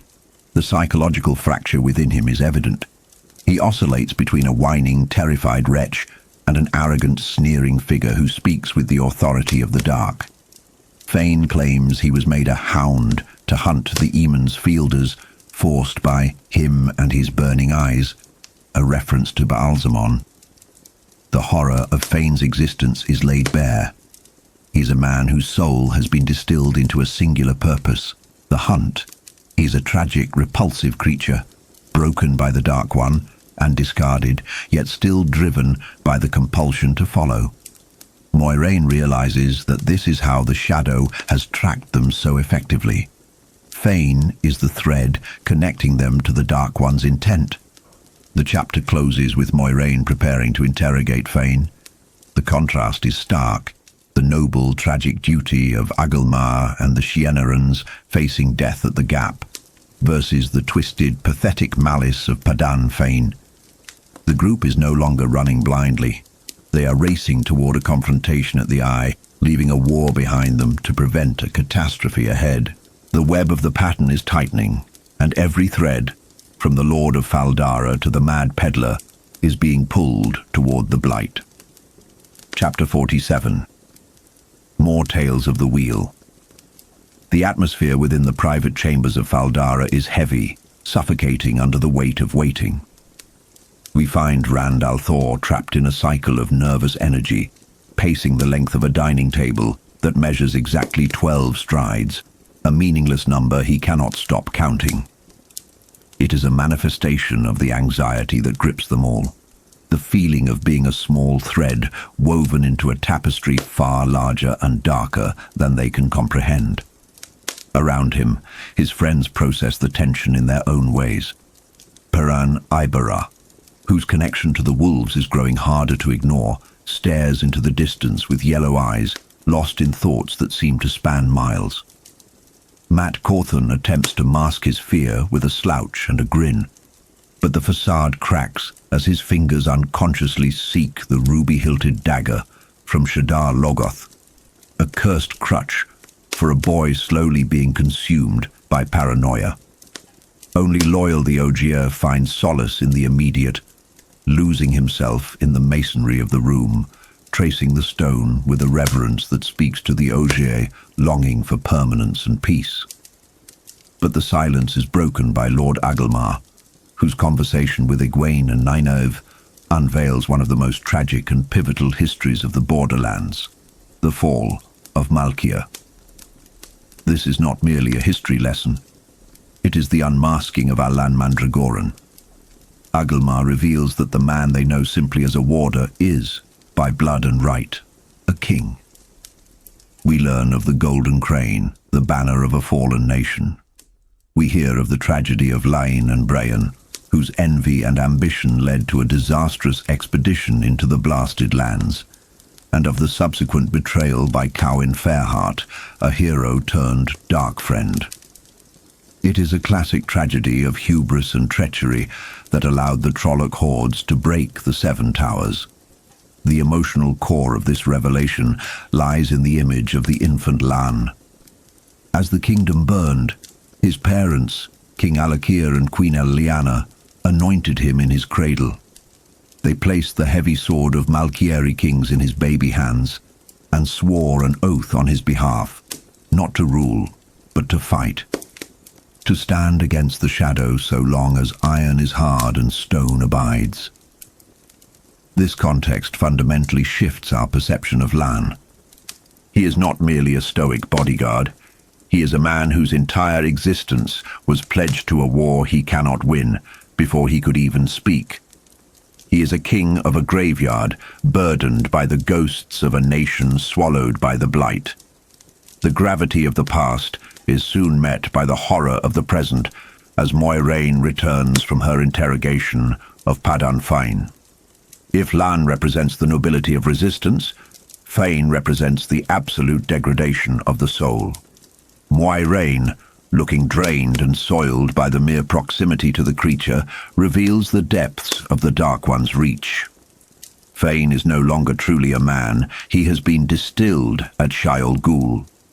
We gain a terrifying psychological insight into the Dark One's methods. Fain was tortured and modified, his mind stripped down and rebuilt for a single purpose, to be a hound.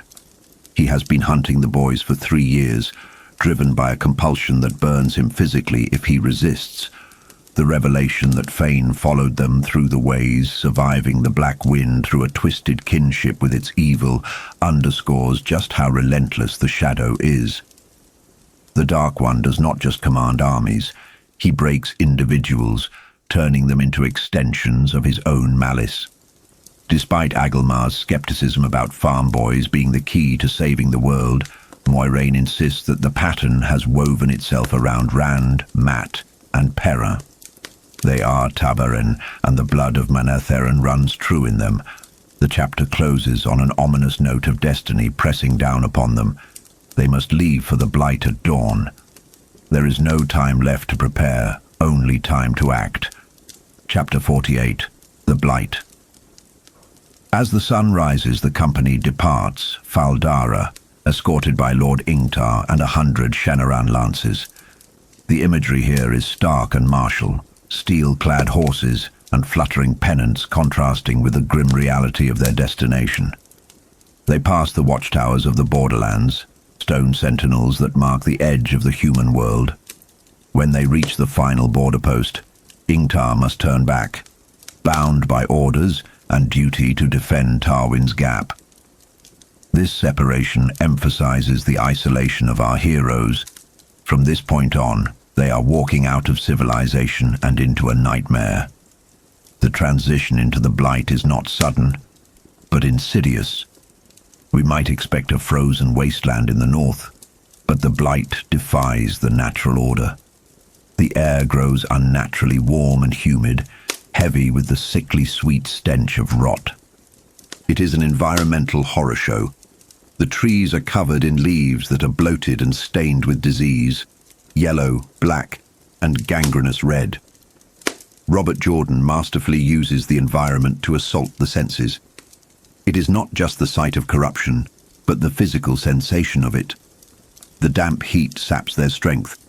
The smell of decay induces nausea, causing Matt to vomit repeatedly. Even the foliage is predatory. Lan warns them of sticks, camouflaged insects that digest their prey upon a single touch, requiring immediate amputation to survive. This is a landscape where life itself has been twisted into a weapon against them. While the Emmons fielders suffer in the heat, we see a divergence in their reactions. Matt is physically ill, Succumbing to the environment, Egwene and Nynaeve are wilting, but Perrin, like Lan, seems to harden.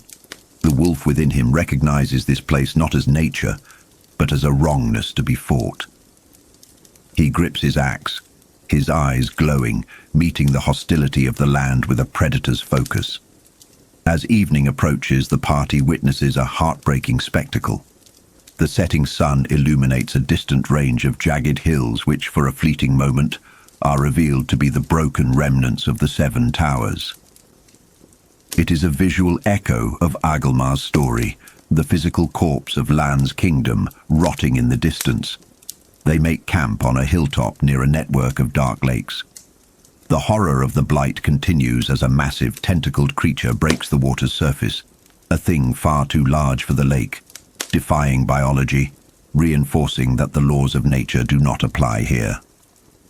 Moiraine must use her power to bend the light around their camp, hiding them from the many eyes watching from the dark.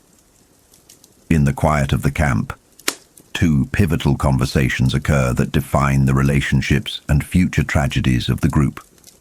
First, Egwene and Rand speak of the future. Egwene, flushed with the excitement of her potential and Moiraine's attention, imagines a future where she is Aes Sedai and Rand is her warder. It is a moment of naive sweetness, a desperate attempt to cling to the familiar dynamics of the two rivers in an alien world. But the subtext is clear. Their paths are diverging. Rand agrees to the fantasy to comfort her, but he knows, as Min had warned him, that she is not for him, nor he for her. The second conversation between Nynaeve and Lan is the emotional climax of the chapter. Nynaeve, stripping away her usual prickly defenses, essentially proposes to Lan. She offers him herself, willing to forsake her title of wisdom. It is a rare moment of vulnerability from the fierce woman.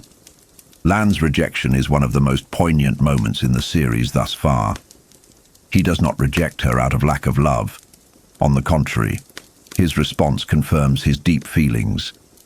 He calls her a lioness, and as beautiful as the sunrise, but he returns to the identity established in the previous chapter. He is a man who has nothing to offer but a sword, and a war he cannot win. He refuses to bride-price her with a widow's mourning clothes.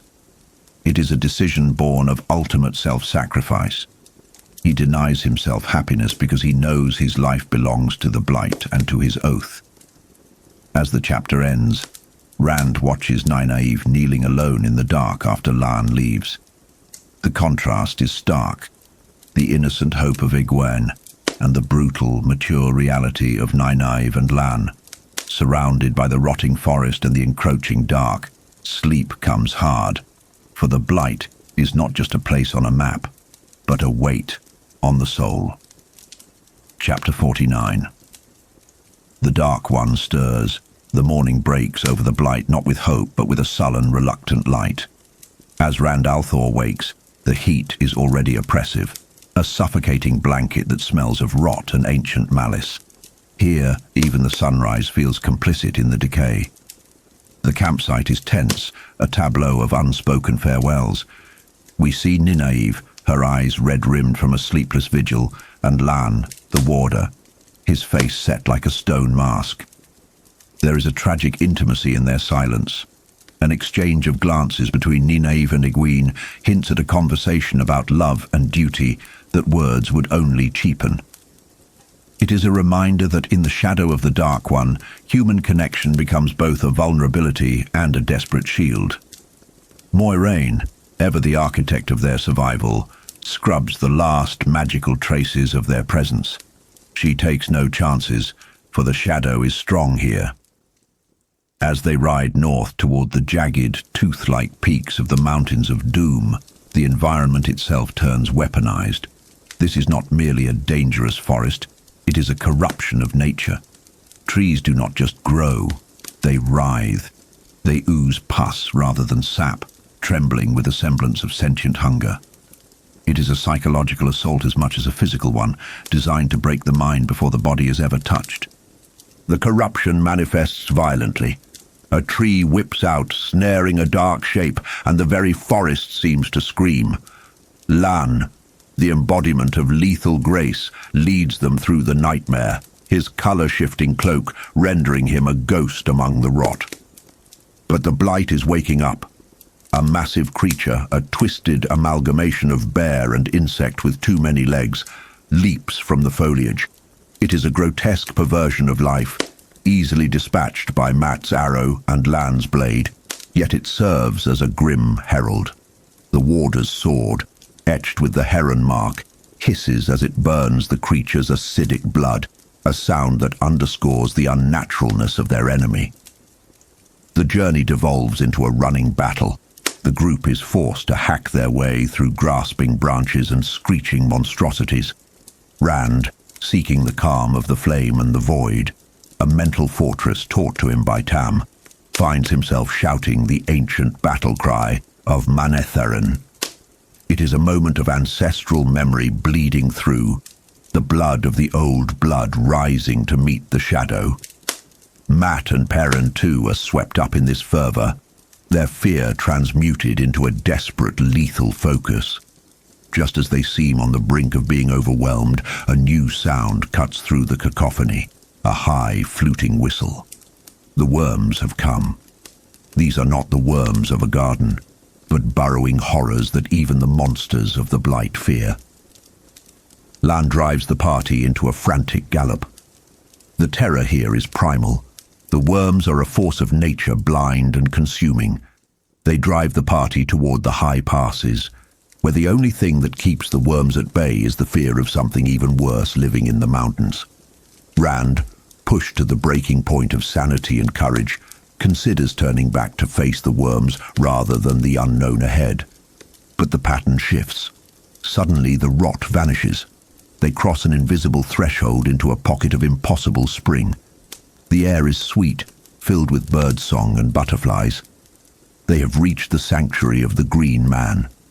This guardian is a relic of the age of legends, a giant of woven vines and leaves, his presence radiating a peace that acts as a balm to their flayed nerves. He recognizes them in ways that unsettle the soul. He calls Perrin a wolf brother and looks upon Rand's heron-marked sword with a mix of confusion and ancient recognition, calling him a child of the dragon. It is a heavy title, laden with prophecy, suggesting that the wheel of time has turned full circle to an age long forgotten. Here, amidst the safety of the Green Man's domain, the immediate horror of the blight recedes, but the weight of destiny settles heavier than ever on Rand's shoulders. Chapter 50. Meetings at the Eye. In this sanctuary, the contrast between the grime of the travelers and the verdant perfection of the Green Man's garden is stark. The Green Man tends to the flora with a gentle touch that defies the violence of the world outside, a poignant reminder of the stewardship that existed before the breaking of the world. He leads them to a white stone arch, the entrance to their destination. He will not enter, for he senses his own ending is tied to what lies within, a melancholy acceptance of fate that seems to permeate the oldest beings in this world. Descending through the arch, the group enters a cavern illuminated by glowing crystals. There they find it, the eye of the world. It is a pool, yet not a pool, a reservoir of pure liquid saïdin, the male half of the true source, cleansed of the Dark One's taint. Moiraine explains the impossible sacrifice required to create this. During the breaking, male and female Aes Sedai died together to forge this well, a desperate battery stored against the greatest need of the world. It is a tomb of heroes and a weapon of last resort. The sheer magnitude of the power contained within strikes fear into the boys. It represents the force that broke the world, now lying still and silent as glass. But the sanctity of the place is shattered. Two figures emerge from the shadows, their presence radiating a dusty, ancient malice. They are Agenor and Balthamel, the Forsaken. Legends of the shadow made flesh. They have escaped their prison, though not unscathed. Agenor is a withered husk, human parchment stretched over bone, while Balthamel is hidden behind a leather mask, his humanity eroded into a mute, giggling madness. The confrontation is brutal and swift. Lan, the greatest swordsman of the age, is swatted aside like a fly by Agenor's power. It is a terrifying demonstration of the gap between a warder and the chosen. When Balthamel seizes Nynaeve, threatening to crush the life from her, the Green Man intervenes. This is not a battle of swords, but of primal forces. The Green Man, the embodiment of life and growth, grapples with Balthamel, the agent of decay. The Forsaken burns the Green Man with the one power, but nature fights back. Fungi, vines and rapid growth burst from Balthamel's leather carapace, consuming him from the inside out. It is a horrific, visceral end, the shadow consumed by the uncontrollable force of life. The Green Man dies in the effort, falling to become a mighty oak tree, a final monument to his stewardship. He provides a resting place for the unconscious Nynaeve among his roots. Agenor, unconcerned by his companion's death, turns his hungry gaze upon the others. He seeks the eye. Moiraine attempts to hold him back, but even her strength is a candle against his inferno.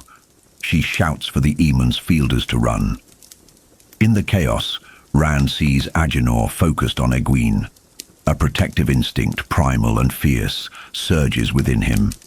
He distracts the Forsaken, drawing the ancient sorcerer's attention. Rand flees, not to save himself, but to lead the monster away from his friends, initiating a chase that will transcend physical space. Chapter 51.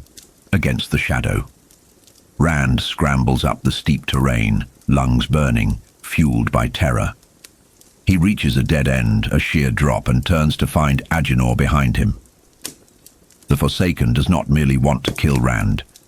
He wants to use him, or perhaps consume him. Agenor reveals a terrifying truth. He knows Rand. He senses the potential within him.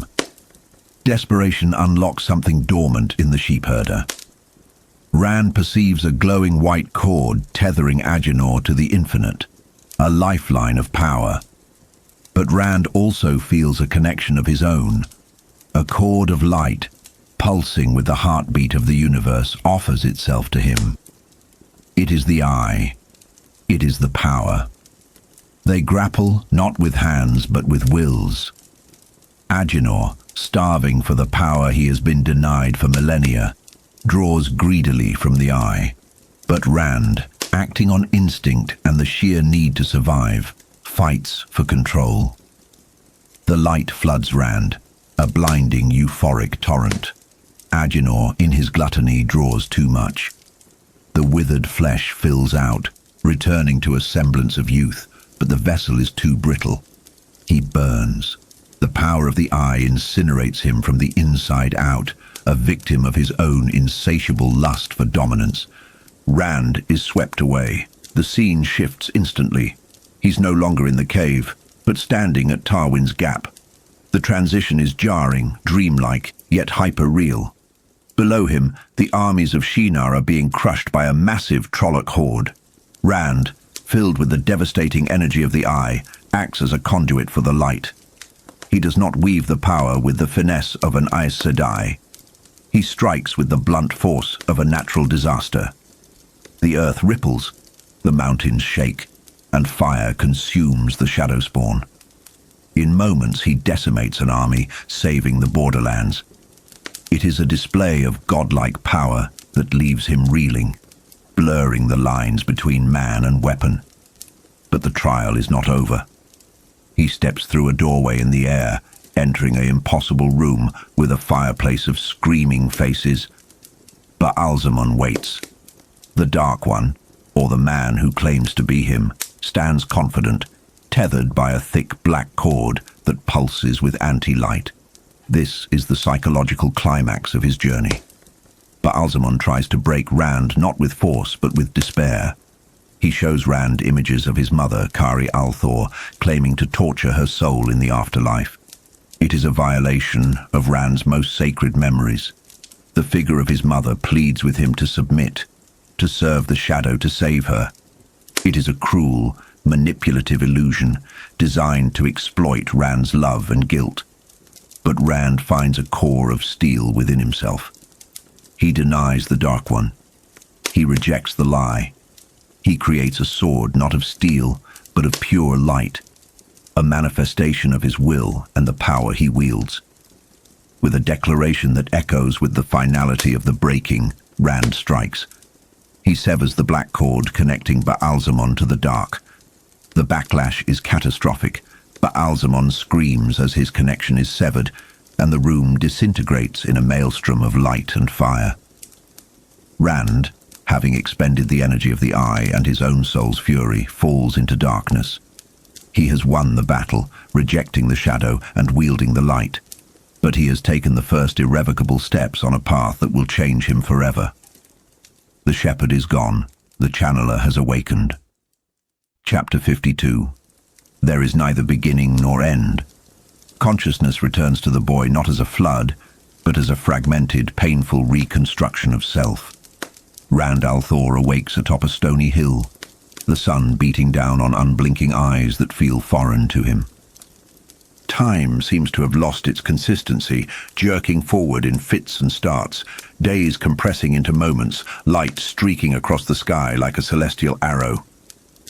His first cogent thought is the rediscovery of his own mind, the realization that I exists. But with existence comes agony.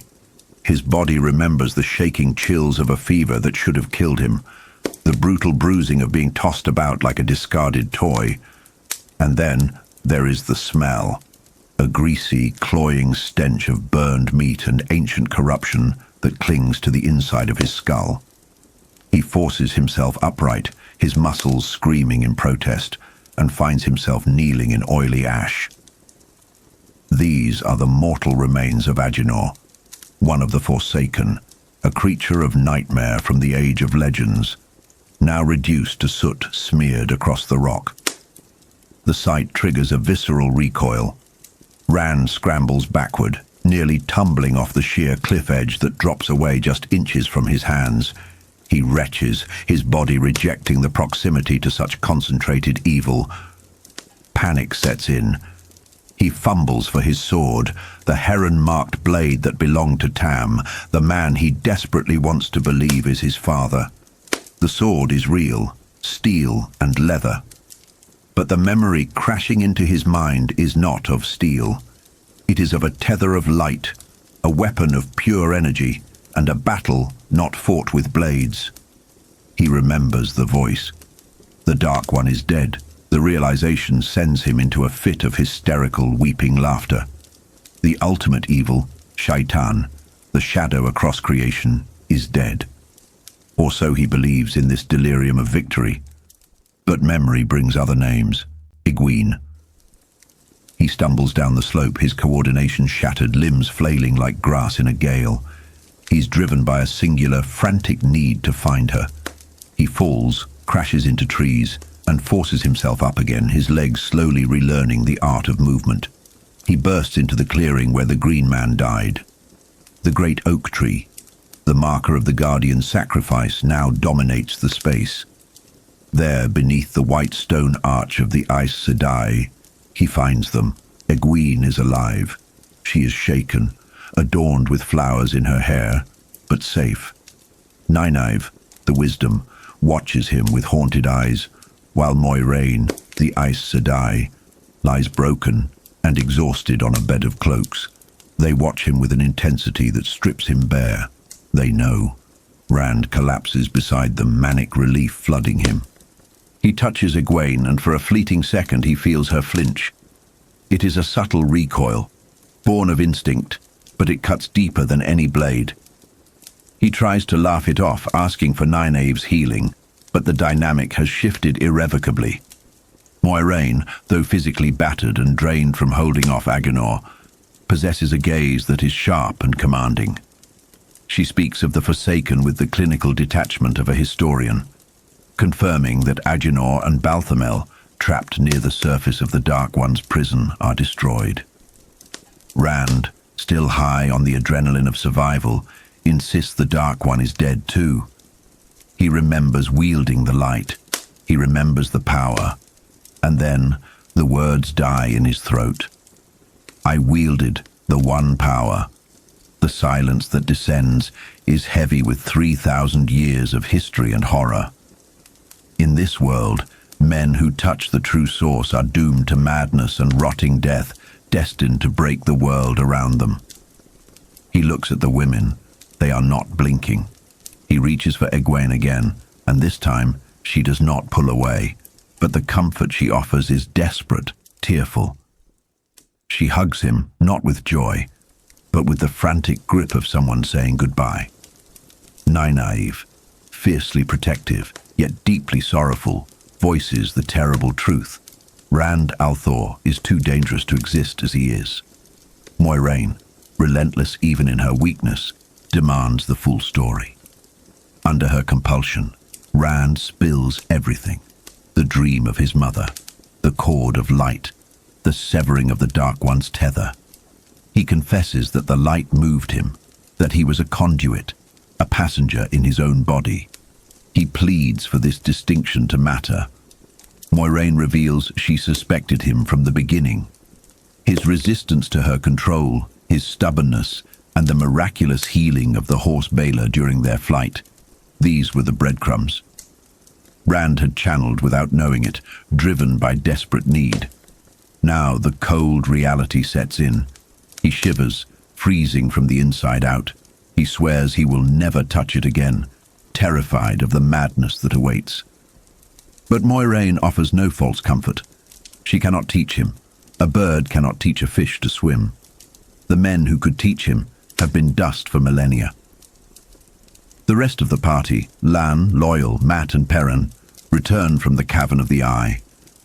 They carry treasures, but the reunion is tense. Lan, the warder, knows the truth, and his stoic demeanor hides a grim acceptance. The others are kept in the dark for now, but the weight of the secret presses down on Rand. He challenges Moiraine, demanding to know why she isn't taking him to Tar Valon to be gentled, to have the power stripped from him, leaving him a hollow shell who will lose the will to live. Moiraine's answer is chillingly pragmatic. He is Ta'veren, a focal point of the pattern. The wheel is not done with him. She refuses to gentle him because he is a tool that may yet have a use. When Rand recoils, claiming he is no one's hound, she counters that a tool is not demeaned by its purpose. He is caught between the machinations of the shadow and the cold calculations of the light. The treasures from the Eye are revealed, artifacts preserved against the world's greatest need. First, the pieces of a shattered pottery disc, black and white, the ancient symbol of the Aes Sedai before the breaking of the world. It is Quendiar, Heartstone, indestructible by any power known. Yet it is broken. It was one of the 7 seals on the Dark One's prison. The implication is terrifying. The prison is failing. Next, the Horn of Valera is revealed, a golden crescent destined to summon the dead heroes of the ages to fight for the light. It is a legend made manifest, a beacon of hope that leaves even the stoic Lan in awe. Finally, a banner is unfurled. It is white, bearing a serpent of scarlet and gold, the banner of Luz Therin Telamon, the dragon, the symbol of the man who broke the world. It is a symbol of salvation and destruction intertwined. Moiraine declares the immediate journey over. The Green Man is dead, the Eye is gone, but the mission is accomplished. As Rand drifts into exhaustion, the autumn leaves falling around him serve as a melancholy reminder. The ancient guardian is gone, and though they have won a victory, the decay of the world has only been paused. Chapter 53. The Wheel Turns. Dawn breaks over a scene of quiet devastation. The magical garden of the Green Man is dying, the sustaining magic fading with its guardian's death. The lush paradise is now carpeted in knee-deep fallen leaves, the flowers withering at the edges of the clearing. Only around the great oak, the grave of the Green Man, does life cling stubbornly. The party prepares to leave, the mood somber. They have won. yet the cost feels heavy. Loyal the Ogier, deeply attuned to the life of growing things, cannot bear to leave without a final act of reverence. He kneels before the oak and begins to sing. It is a low, rumbling sound, less a melody and more a vibration of the earth itself. Rand listens, entranced, as the song seems to coax the environment into a final, defiant bloom. For a few minutes the air smells of spring and life. When Loyal finishes, the oak stands greener, the flowers stronger, a small, permanent sanctuary carved out of the encroaching blight. They ride out, bracing themselves for the hellscape of the blight, but they find it changed. The oppressive, rotting heat is gone. The screaming silence of concealed predators has been replaced by a genuine, albeit stunned, quiet. The blight seems to be crouching, recoiling from a massive blow. As they pass the 7 ruined towers of Malkia, Rand hallucinates, or perhaps sees a vision, of the towers whole and gleaming, banners flying. It is a glimpse of what was lost to the shadow, a ghostly reminder of the stakes. By the time they reach the border of the human lands, the change is undeniable. Spring, held back by an unnatural winter, has exploded across the land. The trees are red with buds, the grass vibrant. The soldiers at the border watchtowers are stunned, laughing with the relief of men who expected death and found miracles. They hail the party as heroes, though they do not know the depth of what occurred. In the fortress city of Faldara, the celebration is raucous. Bells ring, and flowers are everywhere. But for the leadership, the mood is grim. Lord Agelmar and Ingtar are confused by the sudden victory at Tarwin's Gap, where the Trolloc armies were swallowed by the earth, a feat of power that defies explanation. Agelmar speaks of a figure of light, a creator walking among men. Moiraine, sharp even in her infirmity, shuts down this idolatry. She presents the Horn of Valere to Agelmar, a revelation that brings the proud lord to his knees, but she hides the broken seal and the dragon's banner. The world needs hope, represented by the horn. It is not ready for the terror represented by the dragon or the doom of the broken seal. 7 days pass. The euphoria of victory has not touched Rand. He stands on a balcony, shirtless, sweating through the forms of the sword dance. He seeks the void, the mental state of emptiness where emotion vanishes. But it is fragile. Lan watches him, offering critique not as a friend, but as a master to a pupil. Rand confesses he doesn't care about being a blade master. He just wants his father to be proud. He wants his old life back. But that life is ash. He tells Lan he is leaving. He plans to run, to put as much distance between himself and his friends as possible. He is terrified that the madness will take him, that he will turn on those he loves. Lan, the ultimate pragmatist, does not stop him. He knows that a man must choose his own path, even if the pattern has already woven it. Egwene finds him there. She is dressed in the style of the borderlands, looking older, more beautiful, and heartbreakingly distant. She tries to convince him to stay, to come to Tar Valon. She offers the naive hope that he can learn to be safe, that if he simply refuses to touch the power, he will be fine. Rand knows this is a lie. He knows he is a ticking time bomb. To protect her, he must hurt her. He cannot tell her the truth of his terror, so he tells her he is going away. Not home. Never home. He holds her, perhaps for the last time, whispering into her hair, accepting the exile that is the price of his existence. In the privacy of the gardens, Moiraine rests. She holds the fragments of the broken seal, contemplating the future. She uses a small blue stone to eavesdrop on Rand and Egwene, a subtle violation of privacy that underscores her total commitment to the mission over the individual. She hears Rand's despair and smiles, not out of cruelty, but out of satisfaction. The prophecies are being fulfilled. The dragon is reborn. The wheel turns, and the world is changed forever. Prologue. In the shadow. The narrative shifts abruptly from the melancholy of heroes to the claustrophobic terror of the villains.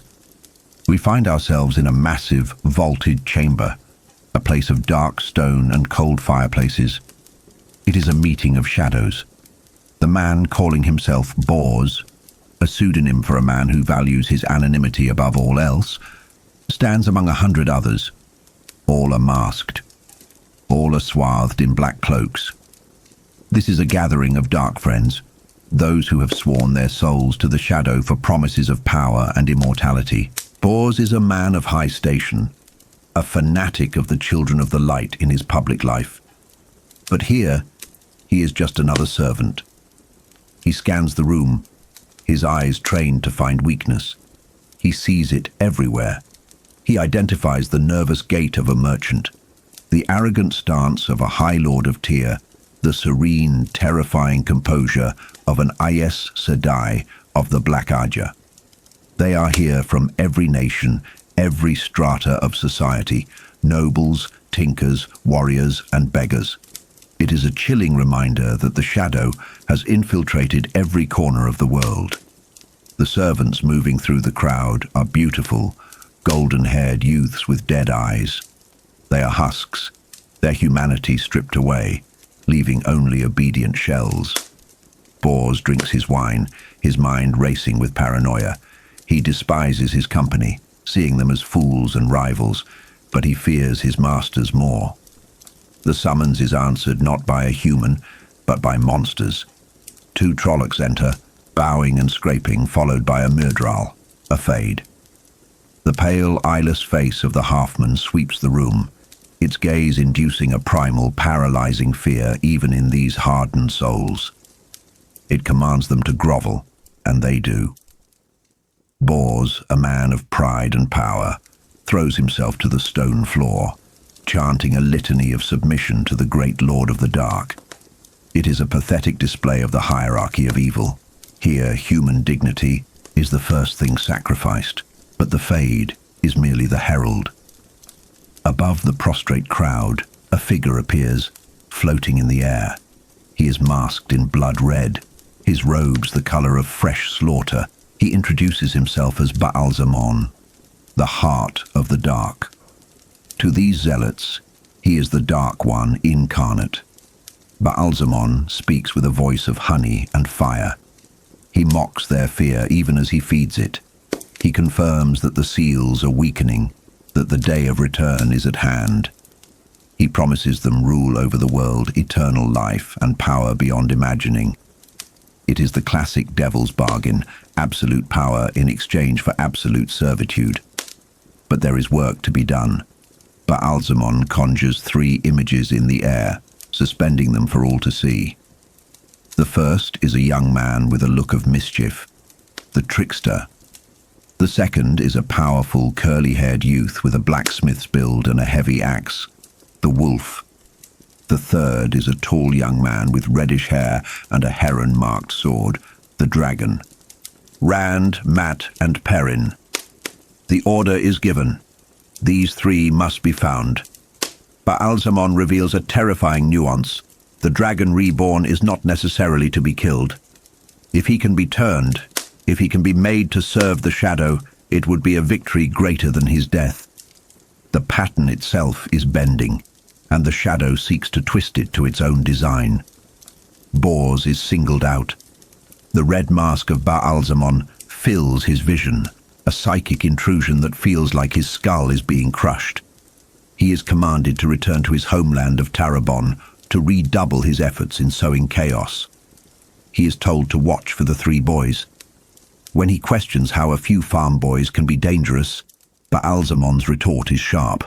A sword is only dangerous at the point, unless the man holding it is a fool. The boys are the focal points of the age.